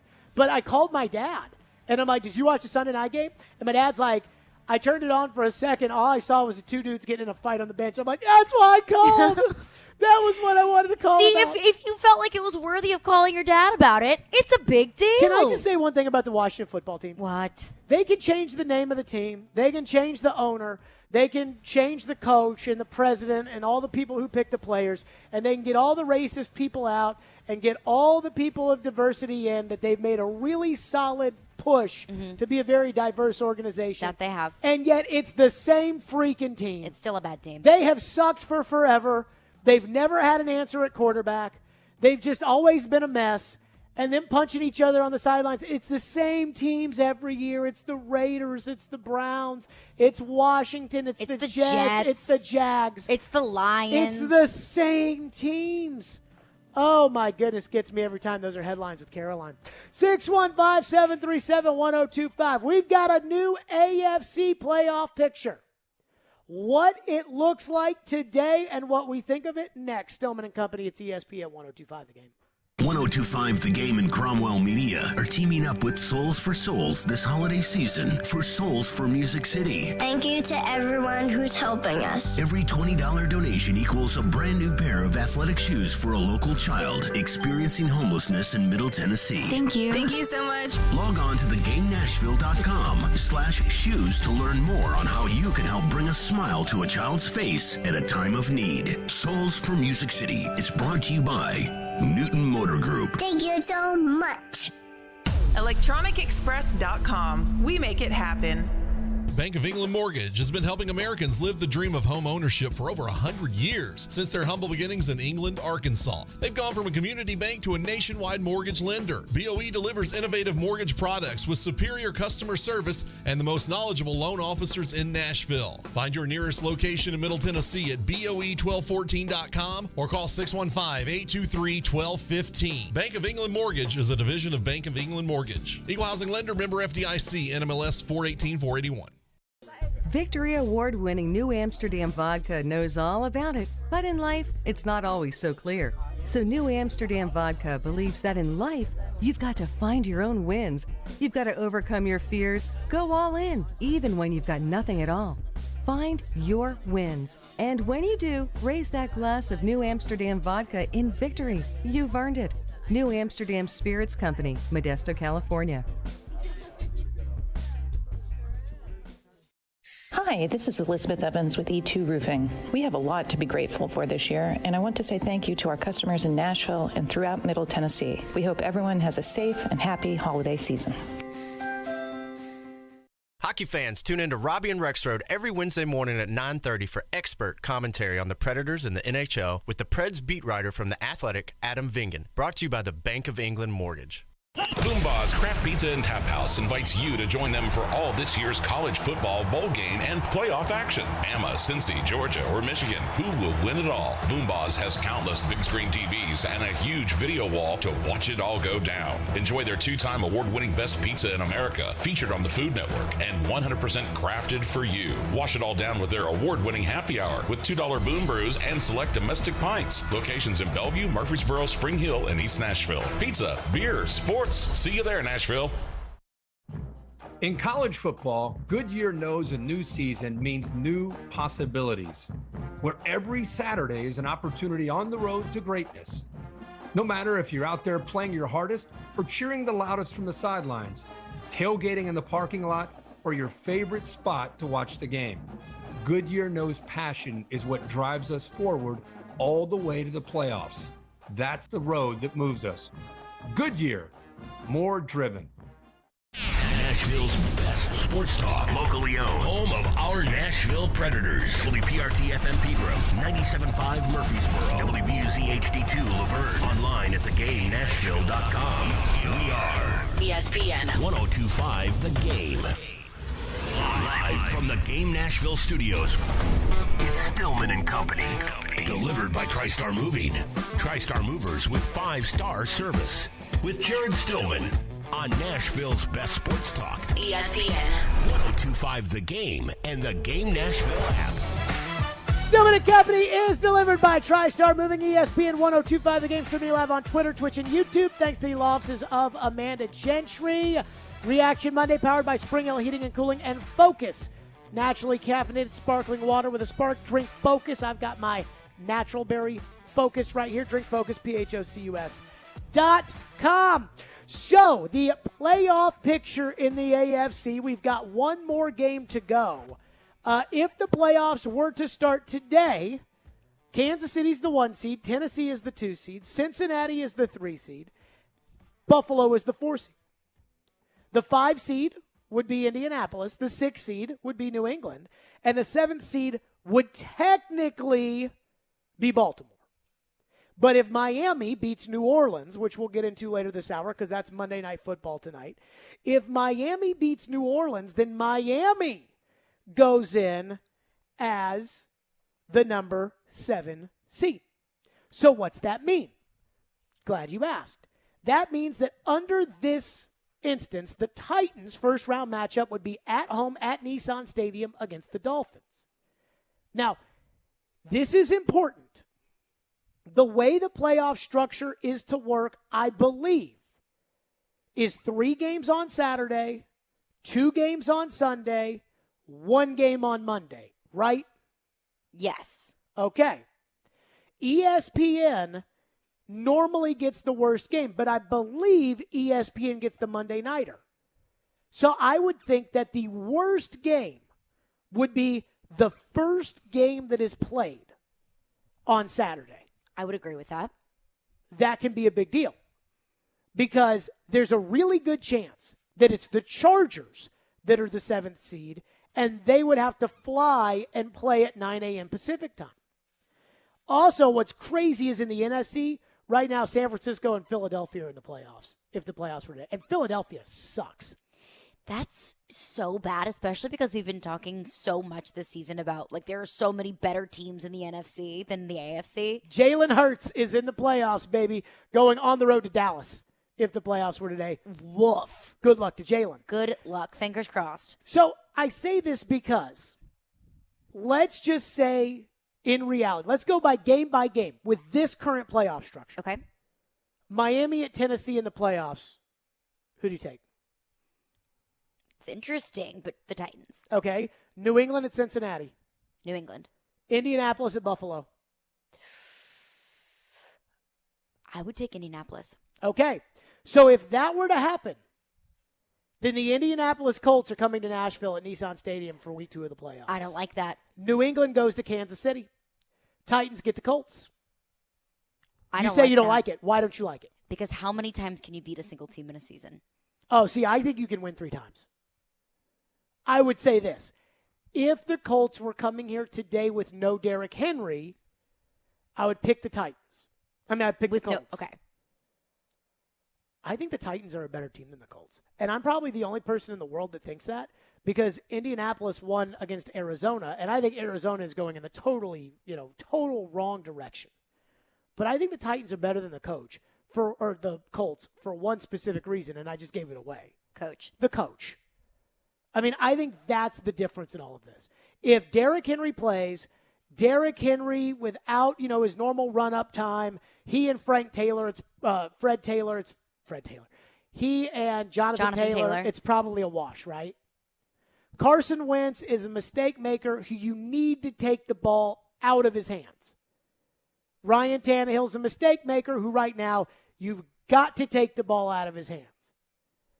Wide receivers, A.J. Brown's probably better than anybody that they have, but they have more guys than you have. Defenses are both solid. They tackle well. Titans probably rush the passer better. Indianapolis probably has better linebackers. The difference between the Titans and the Colts to me is the coach. And I'm sorry, but I'm not a Frank Reich guy. It's weird. Indianapolis wins all these games, and people just think, wow, that Frank Reich is fantastic. Now, a lot of this is because their local media in Indianapolis, this Zach Kiefer. So I think I remembered the athletic him. guy? Yeah. I think I remembered him when he used to cover Indiana basketball. But I follow him on Twitter because he covers the Colts for The Athletic. And this guy is such a homer. And it's not just the local media. Oh, my God, the indie media. And I'm not saying local, like the indie, like the people, the media, whenever the they national talk about media indie, it's loves God. Indianapolis. And they love Frank Reich. Joe Rexrode was all up in my grill the other day because I was telling him that this Zach Kiefer is an unmitigated homer. He was up in your grill. And Joe was all like, no, people think this. You know how Joe gets whenever you accuse somebody of being a homer? Yeah. So, Joe was like, oh, no, But it's like every tweet is like, great call by Reich. And it's like, if people were to say, well, you do it too. Yeah, but I also spend all day dumping on the quarterback and taking calls about it. That's different. Anywho, I'm not sold on Reich. He cost them the playoff game last year against Buffalo because he had to go for it here and go for it there and go for 2, and it didn't work. And what's crazy, and you all know me, I'll jump Vrabel if I think he does something wrong. I'll be the first person all over Vrabel. But I don't ever hear anybody talk about Vrabel as a reason for why the Titans win. It's always Derrick Henry. The conversation is Derrick Henry when he is healthy. But I do hear a lot of the conversation about Jonathan Taylor, about MVP conversation. Hey, Jonathan Taylor's a bad boy now. He is a bad boy. But there is a good bit of truth to the fact that the Colts' success is very much so pointed toward Frank Reich and not necessarily Jonathan Taylor. Now, as we go down the rabbit hole, New England goes to Kansas City. I would take Kansas City at home against the Patriots. I would agree. So then the Titans, if they could beat the Colts, the road would be Miami, Indianapolis at home at Kansas City. I don't feel great about that. Now let's go to next week's games. Buffalo beats Atlanta. Indianapolis beats the Raiders. Patriots beat the Jags. Buffalo beats Atlanta? Yeah. Oh, they play next week? Yeah. Okay. Titans beat the Dolphins. And let's see. Rams beat the Ravens? Yeah. Okay. Chargers beat the Broncos? That could be interesting. In Los Angeles. I'll take the Chargers, yeah. Okay. After getting embarrassed by the Texans. And then Browns Steelers. Probably Steelers, but those are 2 really bad teams. Really? The Browns just had their own issues. The Browns almost won in Green Bay. The Steelers got run-ruled in Kansas City. Okay. I would take the Steelers in that game. Okay, well, we're doing it by you, so we'll take the Steelers. So if that were the case, after Week 17, Chargers come to Nashville. Everything else stays the same. New England goes to Buffalo. Indianapolis goes to Cincinnati only because they flip because Kansas City beats Cincinnati. Right. If Cincinnati beats Kansas City, the Titans then become the 1 seed, and everything's good except for there's now a double potential problem that apparently Cincinnati might be for real. And I'm not ready to put the stamp of for real on Cincinnati yet. If they win at Arrowhead? Stamp of for real on Cincinnati. Is that not fair? I think that's fair. Okay. Week 18. Steelers at Ravens. I mean, Steelers again, but not because the Steelers are good, just because the Ravens don't have a single, first-string NFL caliber player on that field. Okay, Bills beat the Jets. Bengals beat the Browns. Titans beat the Texans. Colts beat the Jags. Patriots at Dolphins. The Patriots, even with Brady, were never very good in December in Miami. I would feel more confident saying that the Patriots win that game, but, anything can happen. Okay. Broncos beat the, Chiefs beat the Broncos. And then Chargers at Raiders. Probably Chargers. I think so, too. So now, here's your AFC playoffs. Kansas City 1, Tennessee 2, Buffalo 3, Cincinnati 4, Indianapolis 5, New England 6, Chargers 7. So now it's Justin Herbert and the Chargers that are coming in here to Nissan Stadium in the first week. But the reality is pretty much the same, which is you're going to get some good matchups. In some form or fashion, New England, if things usually go the way we expect them, and this week I think showed us that it's not going to go as expected, but this is all we can go off of. You're going to get like a Cincinnati's going to play in Indianapolis, or Buffalo's going to play. Those 4 teams, New England, Buffalo, Cincinnati, Indianapolis, are going to play each other. The Titans are going to get the worst team, and Kansas City stays at home. And that seems like the most likely path that we will have for the playoffs. Now, let's throw in another wrench here. Okay. Unless you have a thought before I throw a wrench in. Throw a wrench. Titans lose to the Dolphins this week. Ooh. I think we can all agree they're going to beat the Texans, right? Let's hope so, because I thought they were going to beat them the first time around. If the Titans lose to the Dolphins and yet still beat the Texans, Titans are still the number 2 seed. What? Yep. In that same scenario? Yep. And not only that, the Dolphins are in the playoffs with a win today. Win this week? With a win this week? Well, today. They're in the playoffs. Oh, if that's they right. Win tonight. Right. Chargers still go. Interesting. So, under this scenario, the Chargers would finish 10-7. The Dolphins, let me see this. The Dolphins would finish 9-8. Interesting. Because we have them losing to the Patriots the last week of the year. Right. Now, let's throw in the second curveball. Okay. And this is really going down a rabbit hole here. Game is in Miami. The Patriots were never really all that good with Brady when they would go there in December. Dolphins beat the Patriots. New England comes here. Miami gets the 6th seed. If they beat the Titans, Miami gets the 6th seed and goes to Buffalo. Ooh. I would take Buffalo in that game. I'm just saying I don't want the Patriots here. Oh, I would agree with you. So all you got to do is beat the Dolphins this week. But if you're going to play the Patriots, I'd rather play them here. Well, yeah, but if you win the division and the Patriots don't, they're automatically coming here no matter what. Right. But I look at the Patriots as one of those teams like the Titans were 2 years ago. I think the Patriots could do some real damage in the AFC playoffs. And then if they have to come to Nissan Stadium here, I mean, if they played at Nissan Stadium, Titans, Patriots, and let's say under your first original scenario, Titans beat the Chargers in the first round of the playoffs. Patriots beat the Bengals. Colts beat the Bills, right? Yep. Indianapolis comes here. New England goes to Kansas City. I would pick Kansas City to beat New England. I would as well. I think Belichick could have a game plan that I wouldn't want to be a part of if I was Andy Reid. 100%. In fact, last year they went to Kansas City with Brian Hoyer at quarterback because Cam had COVID, and that was a game. And they played close. Every time they played, Belichick's kept it close. So I wouldn't want that if I was Andy Reid. So they could knock off Kansas City. I would not mind New England here with A.J. Brown and Derrick Henry. I would not mind New England here. Home field advantage for the Titans, and you're playing in mild weather, and the Titans know how to put the game on Mac Jones, and that's exactly what they would do. And now it's like, okay, the game's in Mac Jones' shoulders. Well, you're going to try to take away Derrick Henry, but I still got A.J. Brown. So, I mean, I wouldn't say that it's a guaranteed win if you had New England in an AFC title game here, but I would feel good about it, whereas I would not feel good about going to Kansas City. In loud and boisterous Arrowhead in cold Kansas City with a Ryan Tannehill who doesn't play well in the cold. That quarterback is what's scaring the death out of me. But I totally hear what you're saying. Yes. 615-737-1025 is our phone number. What do you think of that? All those different scenarios. Again, you win the 2 games, you're the 2 seed no matter what. You win one of the 2 games, you're probably the 2 seed no matter what.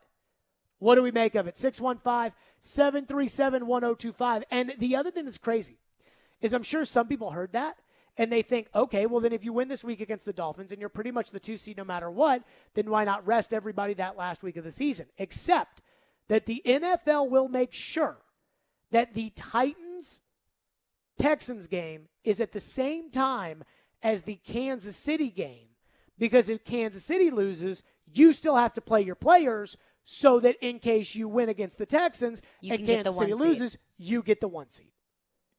So that game will have some sort of a meaning no matter what.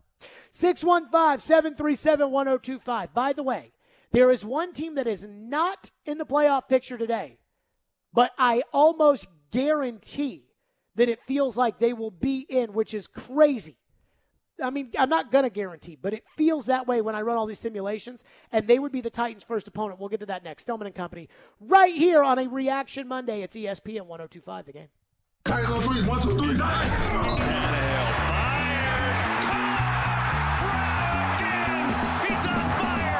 The Titans and A.J. Brown rally from being down 10-0 to beat the 49ers on Thursday night. Took care of the football. Defense played great in the second half. Everybody played great in the second half. Does this mean they've taken back their momentum? I think momentum's a very big thing in the NFL. Keep it locked here for Nashville's best Titans talk. Talking Titans on ESPN 102.5 The Game and the Game Nashville app. Gary Ashton here. Most people in Nashville know me as the don't sell without the intel and the guaranteed offer guy. But despite my accent, I'm also 100% guaranteed Nashville.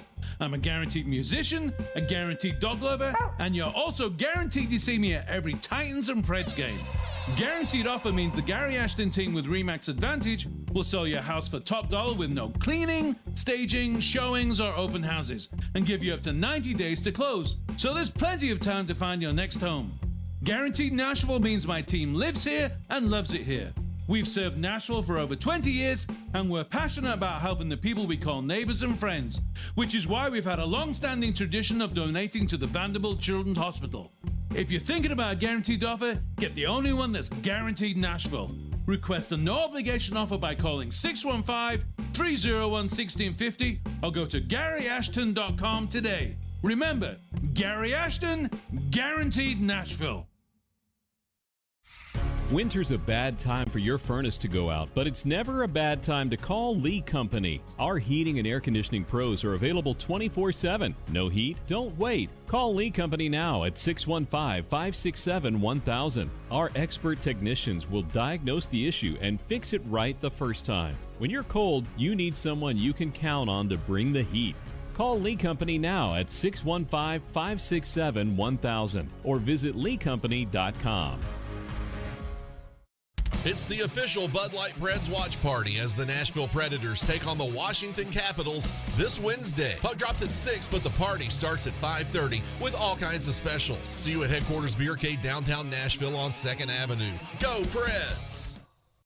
Do you really want to go through another year with that awful joint pain? Well, don't do it. Resolve right now to get yourself moving again for 2022. Willie Donick here. It's time to call the folks at QC Kinetics. Non-surgical regenerative treatments for joint pain. We're talking lasting results using natural biologics. No surgery, no pain meds, no steroids, and no downtime. This is really exciting stuff. Regenerative, restorative treatments that actually encourage your body to heal itself using highly concentrated natural biologics. Patients rave about it for hip pain relief, knee pain relief, shoulder and back pain relief. Don't let them give you the steroids. Don't let them tell you your surgery is the only option. Get a free second opinion at QC Kinetics and do it now. And imagine life in 2022 without pain. Call the local medical professionals at QC Kinetics. 615-249-4024. That's 615-249-4024. That's 615-249-4024 for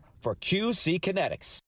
Make Smoke Token the only stop for your holiday shopping, offering the largest selection of smoking products and accessories. We are the only place you need to go. Located in Nashville and Murfreesboro, Smoke Token is here and ready to help. Mention this commercial for 15% off your purchase.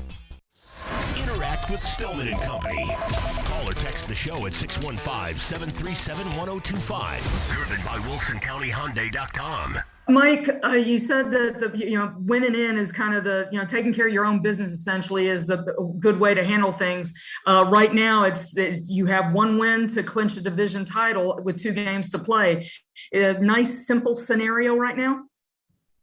Well, I would say it's pretty much the same scenario as we've always tried to talk about around here. Is just focusing on this week, focusing on how we can improve. Use this couple extra days to get healthy, to do a little bit of work today, to condition and to work out and to meet, and then start our preparation on Miami.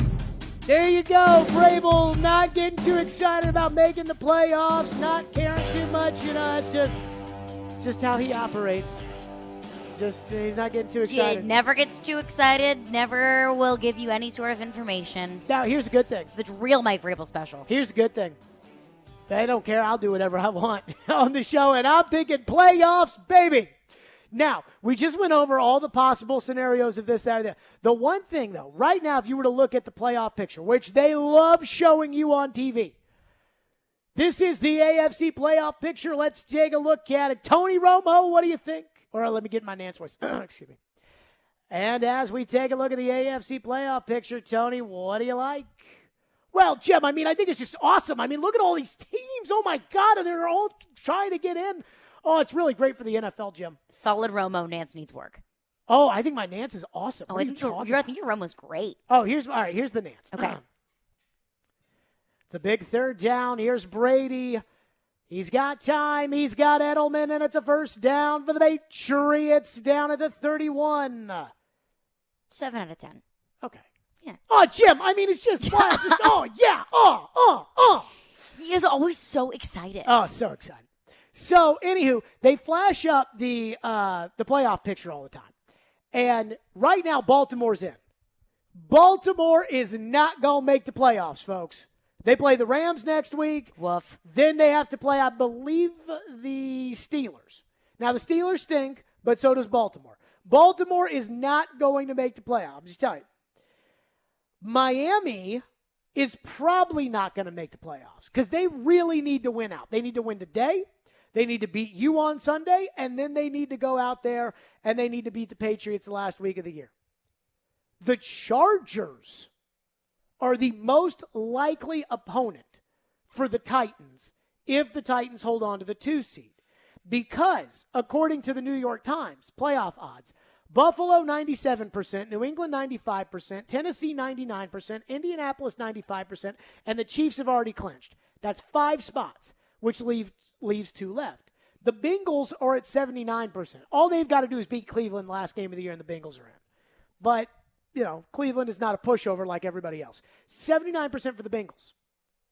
Other than that, the Chargers have the highest odds in the AFC at making the playoffs at 41%.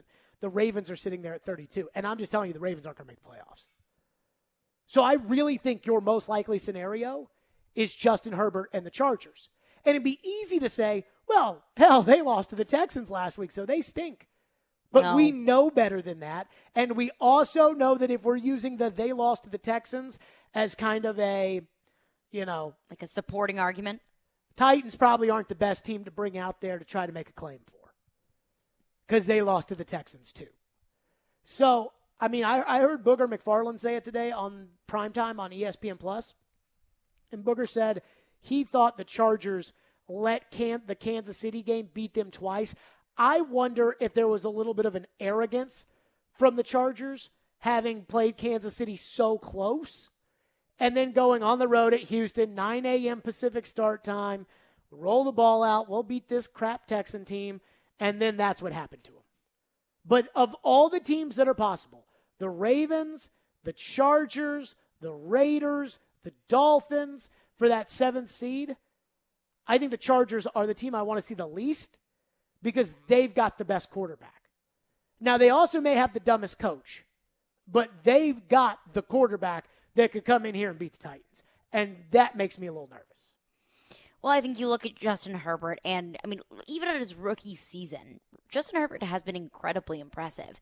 And I think the Chargers, along with the Bengals, are two teams in the AFC that I've had a really difficult time putting my finger on. Are they a good team? Are they not? Are they a threat to the Titans in the playoffs, or are they not? They've been incredibly hot and cold. And I think that one thing that would be in the Titans' corner if they did meet the Chargers in the playoffs at Nissan Stadium is that's kind of a difficult road trip. Oh, yeah. I mean, LA to sure. Nashville, that's a tough road trip. Sure. But I think that you look at a young quarterback and you look at how this team has been so hot and cold this season, and you can also make that argument about the Titans that they've been incredibly hot and cold. It's not a team that I would necessarily cherry pick for the Titans to play in the first round of the playoffs, but it's a team that the Titans absolutely can beat. Oh, Titans will be favored against all of these teams except for maybe New England. Yes. You know, we went through that weird scenario where New England loses to Miami the last week of the year, and Miami beats the Titans, and the Titans are still the 2 seed, but the Patriots are the 7 seed. Mm-hmm. And I do think the Patriots would be favored at Nissan Stadium as a 7 seed against the 2-seeded Titans. Let's go to your phone, 615-737-1025. Jacob is up next on a possible division round matchup with Indianapolis. Why not? Go ahead, Jacob. Thank you for calling. Phone line driven by WilsonCountyHyundai.com. Hey, Jared. You were pointing out that you would take the New England to Kansas City and Indianapolis coming here. Yes. I don't like that because that means you've got to beat the Colts 3 times. And the Titans have been hard-pressed to beat the Colts once a season for 20 years. So I appreciate your call. I would take umbrage with this. If Peyton Manning or Andrew Luck were showing up for that game, I'd have a hard time with wanting to play the Colts again too. But they're not. I think the reality is we got to separate what we know of the history of the Colts. You know, this is post-Manning, post-Luck. If Andrew Luck or Peyton Manning are quarterbacking that Indianapolis Colts team, I would argue that they could beat any team in the AFC. I would favor them over anybody in the AFC, with it maybe being a pick-em against Kansas City on the road. Normally, dome teams, and Floyd was always a big person when it came to this, dome teams are usually not very good on the road in January, especially in bad weather. Indianapolis smoked Houston in the first round of the playoffs a couple years ago, Andrew Luck's last year, and then they went to Kansas City. And I'll never forget during a break, Floyd was like, Kansas City is going to kill them. And I was like, what? I was like, the way Andrew Luck's playing, the way Indy's playing, Indy's, they've lost 1 game in their last 12. You think that Kansas City, and he goes, they're going to kill them. And he used to always talk about dome teams going outside. And so I don't think it's the end-all be-all. Peyton Manning won a playoff game in Kansas City before. But, I mean, we're talking about, at the end of the day, the 2 most important things in the playoffs outside of your road to get to a Super Bowl, it's your coach and your quarterback. That's what it really comes down to. And I just don't trust Indy's coach, and I don't trust Indy's quarterback. Now, I don't really trust your quarterback right now, but I trust your coach. You got a good coach. And I don't think that Vrabel really gets his due. I heard Robbie and Elijah talking before we came on Friday, and they were having like this kumbaya campfire for Mike Vrabel Coach of the Year, which I thought was ridiculous. I do not think Vrabel should be Coach of the Year. No. But I do think Vrabel's a good coach. And I say this as somebody that jumps on Vrabel all the time. But right now, the Titans can't sign any good free agents or draft any good players, and somehow, some way, they're always up there. They lose Derrick Henry, and, it would be hard-pressed for them not to be the number 2 seed in the AFC playoffs this year. And don't you just wish it was like the old days, and you got to buy with the 2 seed? That would be nice. But then again, in other cases, it'll be easier to have other teams take other people out, and you get to play the worst team, which is the 7th seed, so it could be worse. 615-737-1025. One team we didn't talk much about, the Dolphins, will be on Monday Night Football tonight. They'll be playing a terrible New Orleans team. And what do we think of the Dolphins and why I think you should root for a very specific outcome? We'll get to that coming up next here on Stillman and Company. FanDuel Sportsbook is my official sportsbook app. I'm sure you've probably heard of FanDuel Sportsbook by now, and they are making every moment more this season. First off, FanDuel is the official sports betting partner of the NFL, and this means you can place all of your bets on a trustworthy app that's also easy to use. Basketball fans celebrate the NBA's 75th season on FanDuel Sportsbook as well. And right now, new customers can place their first bet risk-free. And if you don't win, you'll get up to $1,000 back. If you've been thinking about joining FanDuel, now is the perfect time to give it a shot. It's easy to use, easy to register, easy to deposit, and easy to find your bet. And now they accept Venmo. You also get fast withdrawals with FanDuel when you win, which means they'll pay you your winnings in as little as 2 hours. There's no better place to bet the NFL or the NBA than FanDuel. If you've already got FanDuel, FanDuel is hooking all customers up with $50 when you refer a friend. Plus, your friend will receive $50 too. See for yourself why FanDuel is America's #1 sportsbook. Just download the FanDuel Sportsbook app and use the promo code JGM to get your first bet risk-free up to $1,000. That's promo code JGM. 21 and older and present in Tennessee. First online real money wager only. Refund issued as non-withdrawable site credit that expires in 14 days. Restrictions apply. See terms at sportsbook.fanduel.com. Gambling problem? Call the Tennessee Red Line 1-800-889-9789. This is Mikhail Kralland, and this is Nashville. Rebound shoveled in by Mikhail Kralland, and the Predators have tied it up on the power play. This is the flagship of the Nashville Predators Radio Network, ESPN 1025. The Game. Didn't get what you wanted for Christmas this year? Never fear. Hi-Fi Buys is here, and we have it in stock. We plan months in advance for our legendary After Christmas sale, and this year is no exception. We made special purchases ahead of supply chain shortages and huge price increases. Of course, some prices have risen, but we made sure you can still get the quality you want at a price you can live with. Come see the incredible After Christmas deals on 4K, 8K, OLED TVs and projectors, special event pricing on surround receivers, speakers, soundbars, subwoofers, wireless streaming components, and much more. High-quality brands such as Sony, Denon, Klipsch, Definitive Technology, Golden Ear, and more. High-performance brands, Macintosh, Wilson Audio, Bowers & Wilkins, Martin Logan. Get over to Hi-Fi Buy's After Christmas sale. Showroom on Nolansville Road, or visit hifibuysnashville.com. Manufacturers that prohibit discounting excluded. Do great prices and selection on trucks and SUVs still exist? They do in Truckville. Sarah Chevrolet Buick GMC of Nashville has the largest selection in Tennessee. And we keep getting fresh stock on our lots every day. We're committed to offering you our best price and a 5-star experience, which is why we're still known as the destination for trucks and SUVs. Come visit Truckville, Tennessee today in person or online at sarahnashville.com. Are you interested in starting your own business? Join the Blink Law Entrepreneur Summit on February 2nd for their one-day event to help anyone start a business. Not only will you hear from experienced entrepreneurs from a variety of fields, but all attendees will also get a one-on-one consultation with an attorney who will register your business. You will leave the event with certified documents and an officially registered business. This is a great opportunity for anyone who wants to jumpstart a new business. For more information and to register, go to facebook.com/BlinkLawLLC. Tuesday, it's a bowl game season doubleheader. Caught! Touchdown! What an answer from Mississippi State. As Mississippi State takes on Texas Tech in the Liberty Bowl. Easy score, and it's all Virginia so far. Followed by Virginia versus Minnesota in the Guaranteed Rate Bowl. Coverage begins at 5 on ESPN 94.9 and the Game Nashville app. Hey Nashville, Trey Wingo here. You're listening to Nashville's best sports talk, ESPN 102.5 The Game. Stillman and Company Reaction Monday, powered by Spring Hill Heating and Cooling and Focus. Naturally caffeinated, natural tea caffeine, sparkling water with a spark drink focus. PHOCUS.com. Monday Night Football tonight. Miami takes on New Orleans.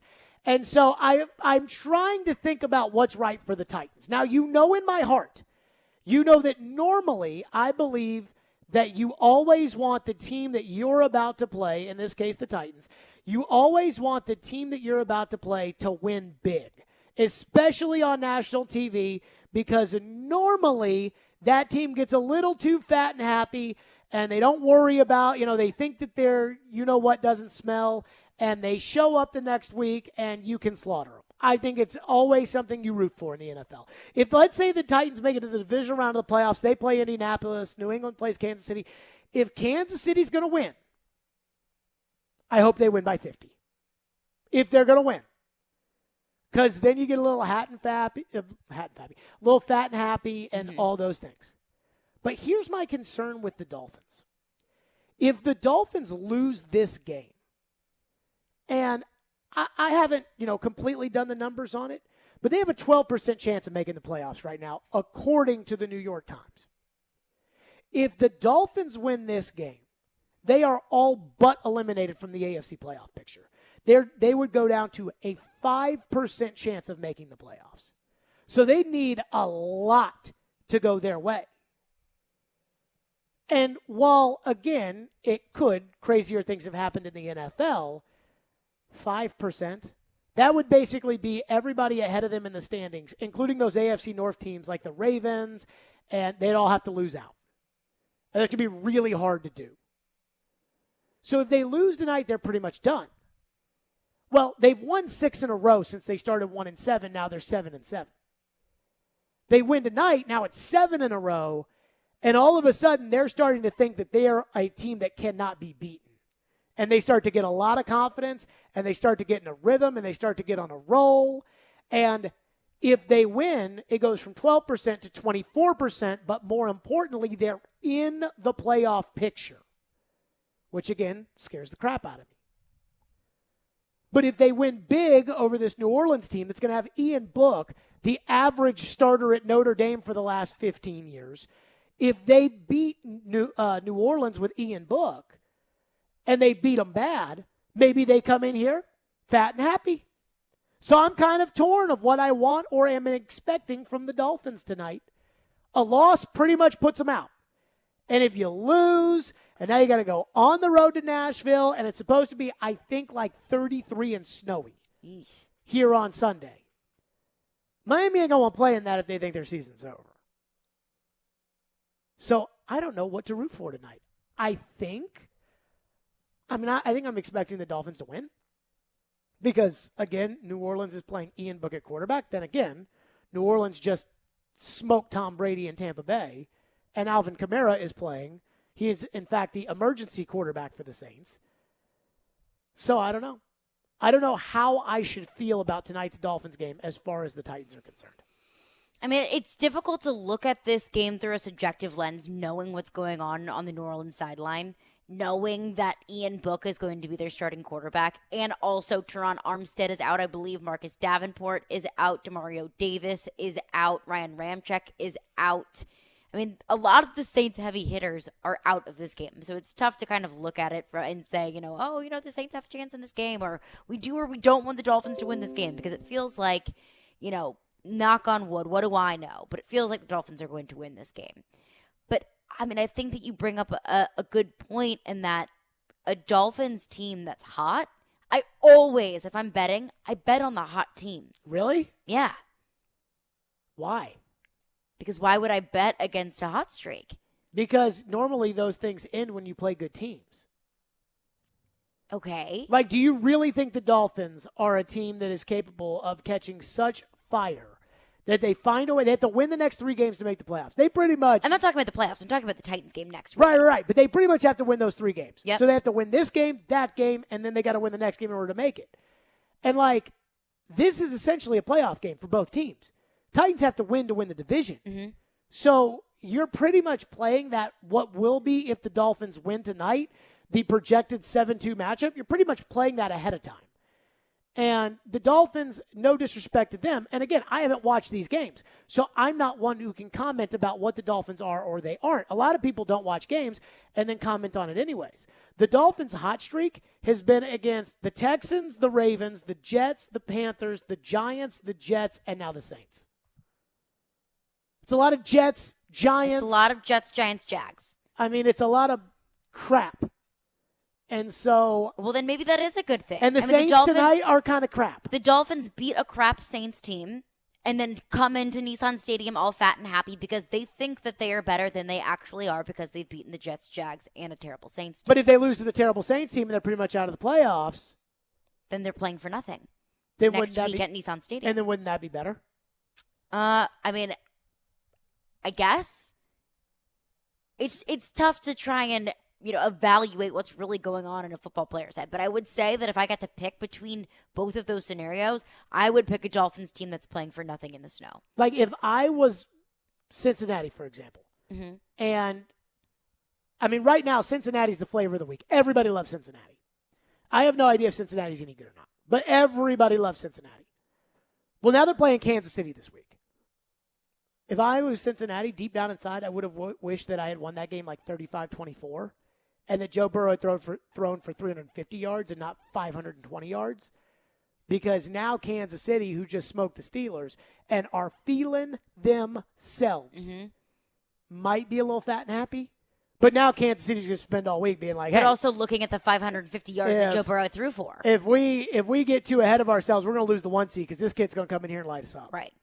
And so that's why I always think those things matter. Remember when Buffalo was about to play the Titans on Monday Night Football? I was like, you want them to beat the Chiefs because then they will be the team of the week. And when you're a team that's not used to being team of the week and you're team of the week, usually you lose. And that's, I wonder, like, okay, if Miami wins, they'll be in the playoffs and people will start saying, hey, give Miami respect, give Tua respect, give Brian Flores respect. And I think I kind of want that, but I also would love for them to just kind of be like, let's get through these next 2 games and get to Cancun. So a little torn. And it could be also the case if the Dolphins lose, they get embarrassed on Monday Night Football. That was really their chance to prove on the national stage that they're a good team, so they come into Nissan Stadium angry. No, I mean, that's totally. It's mentally hypothetical situation. Or the Titans, sniff their own rear end.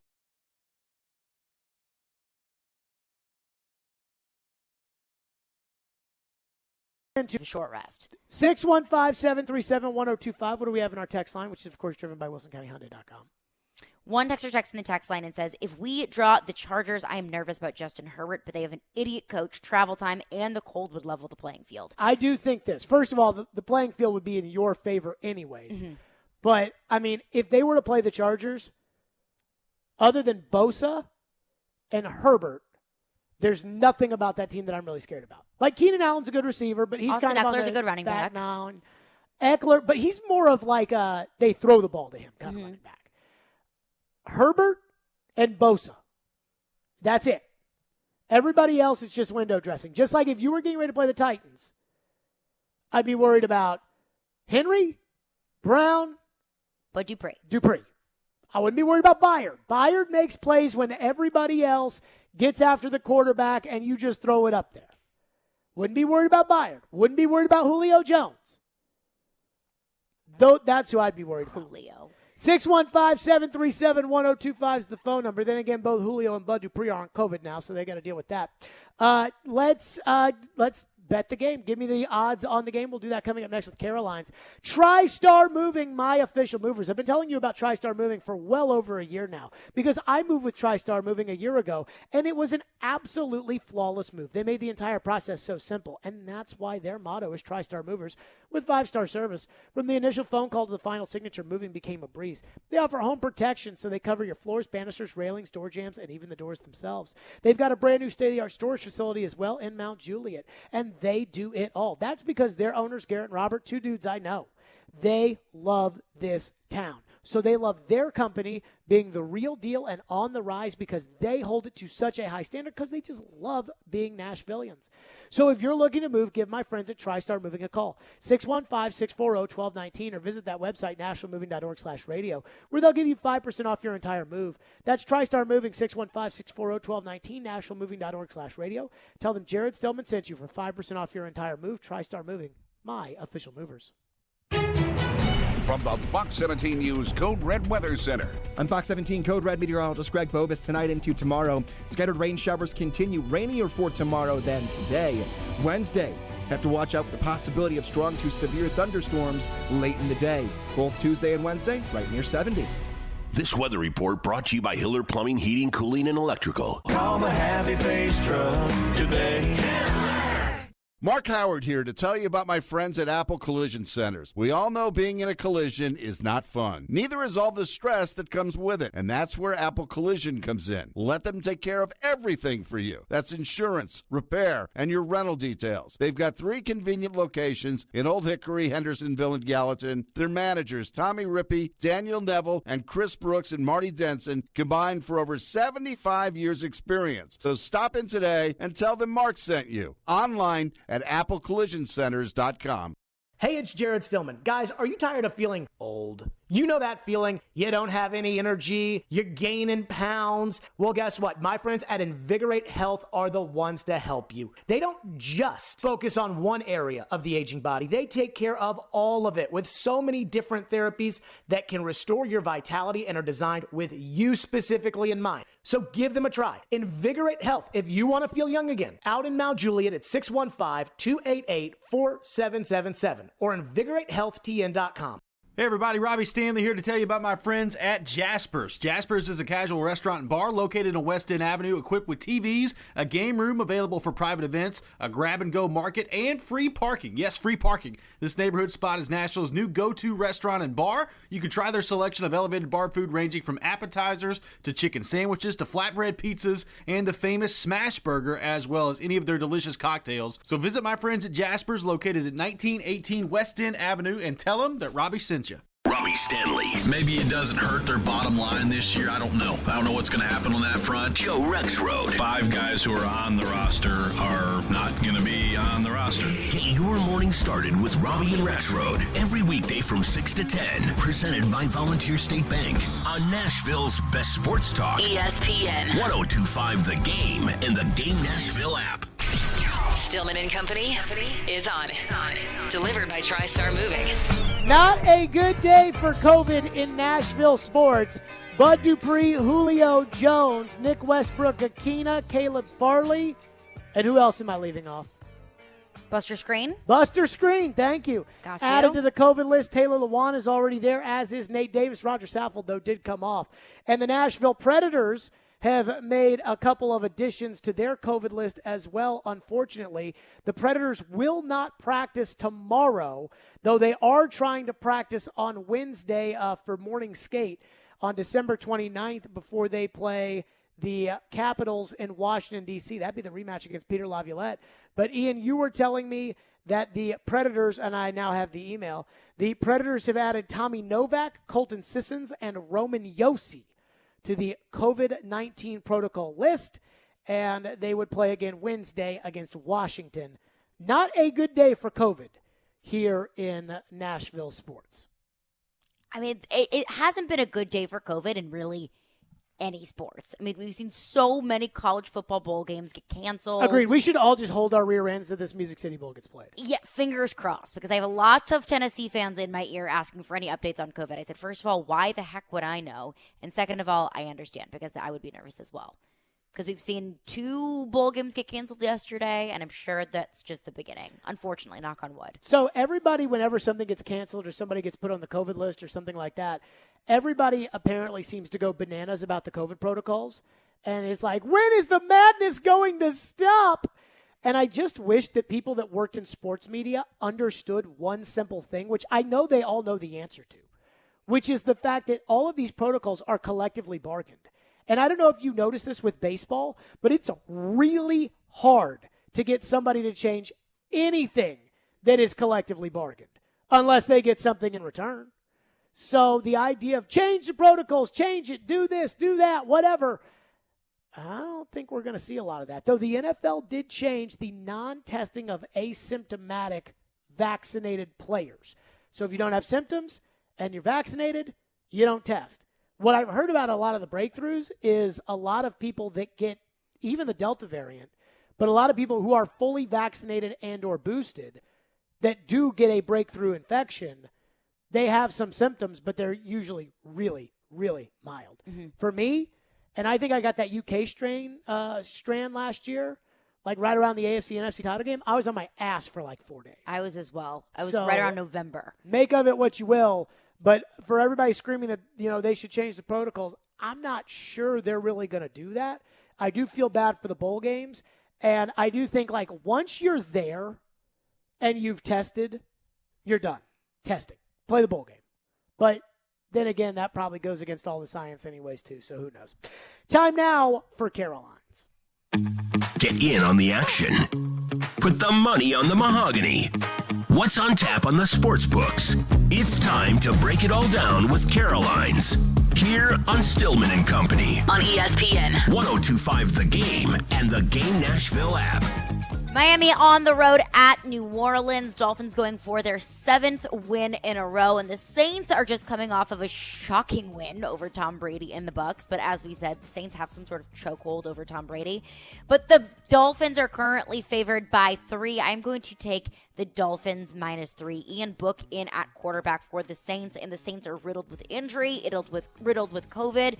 Offensive tackle Teron Armstead is out with a knee. Marcus Davenport out with a knee. Demario Davis on the COVID-19 list. Taysom Hill, which of course doesn't really matter because Ian Book is in. Ryan Ramczyk, offensive tackle, is on the COVID reserve list. I mean, I could go on and on and on with injuries and COVID riddling the Saints. So I'm going to take the Dolphins -3. They're the hot team. They're the more healthy team. And I think they're going to get it done at least by 3. I think it'll be about a touchdown. Am I the only person that finds it odd that the number is 3 when you've got one team that's playing a guy who wasn't even a good college quarterback at quarterback, like a non-NFL quarterback in a Monday Night Football game? They're totally out of it. Their team is decimated by COVID, and yet the line's only 3, and the team that should be favored, I mean, like, I think the Dolphins should be favored by more. That team's won 6 in a row. If I'm Vegas, I would have made this spread more like 6.5, but I don't know how much this is influenced by the win over the Bucs. So, like, they say, hey, they can beat the Bucs, so surely they can beat the Dolphins. Right. Because the Bucs are high and mighty with Tom Brady at quarterback, and I still think in a lot of people's minds the Dolphins are a bad football team. I'm gonna take the Dolphins too. I'm with you. I think the number should be around 6. It would not surprise me though if the Dolphins are total phonies. That's true because we saw that with the Rams as well. The Rams were the hottest team in the NFC, and the Titans played them, beat them, and then we looked back at their schedule, and it was wins over the Jags, the Jets, not so great teams. So Miami very well could be phonies, but I think against Ian Book, you got a really good shot, even if you are a phony. I can't see them. What do we have for anytime touchdown scorer? Alvin Kamara plus 115, Myles Gaskin plus 185, but I am going to go with Jalen Waddle plus 210. You can also do Duke Johnson plus 250, Ian Book plus 320, and Devontae Parker plus 320. That's wild. Yeah. That is wild. I mean, I'll go with Devontae Parker just as like a homer pick because I really like Devontae Parker. Also, Mark Ingram plus 420 could be interesting.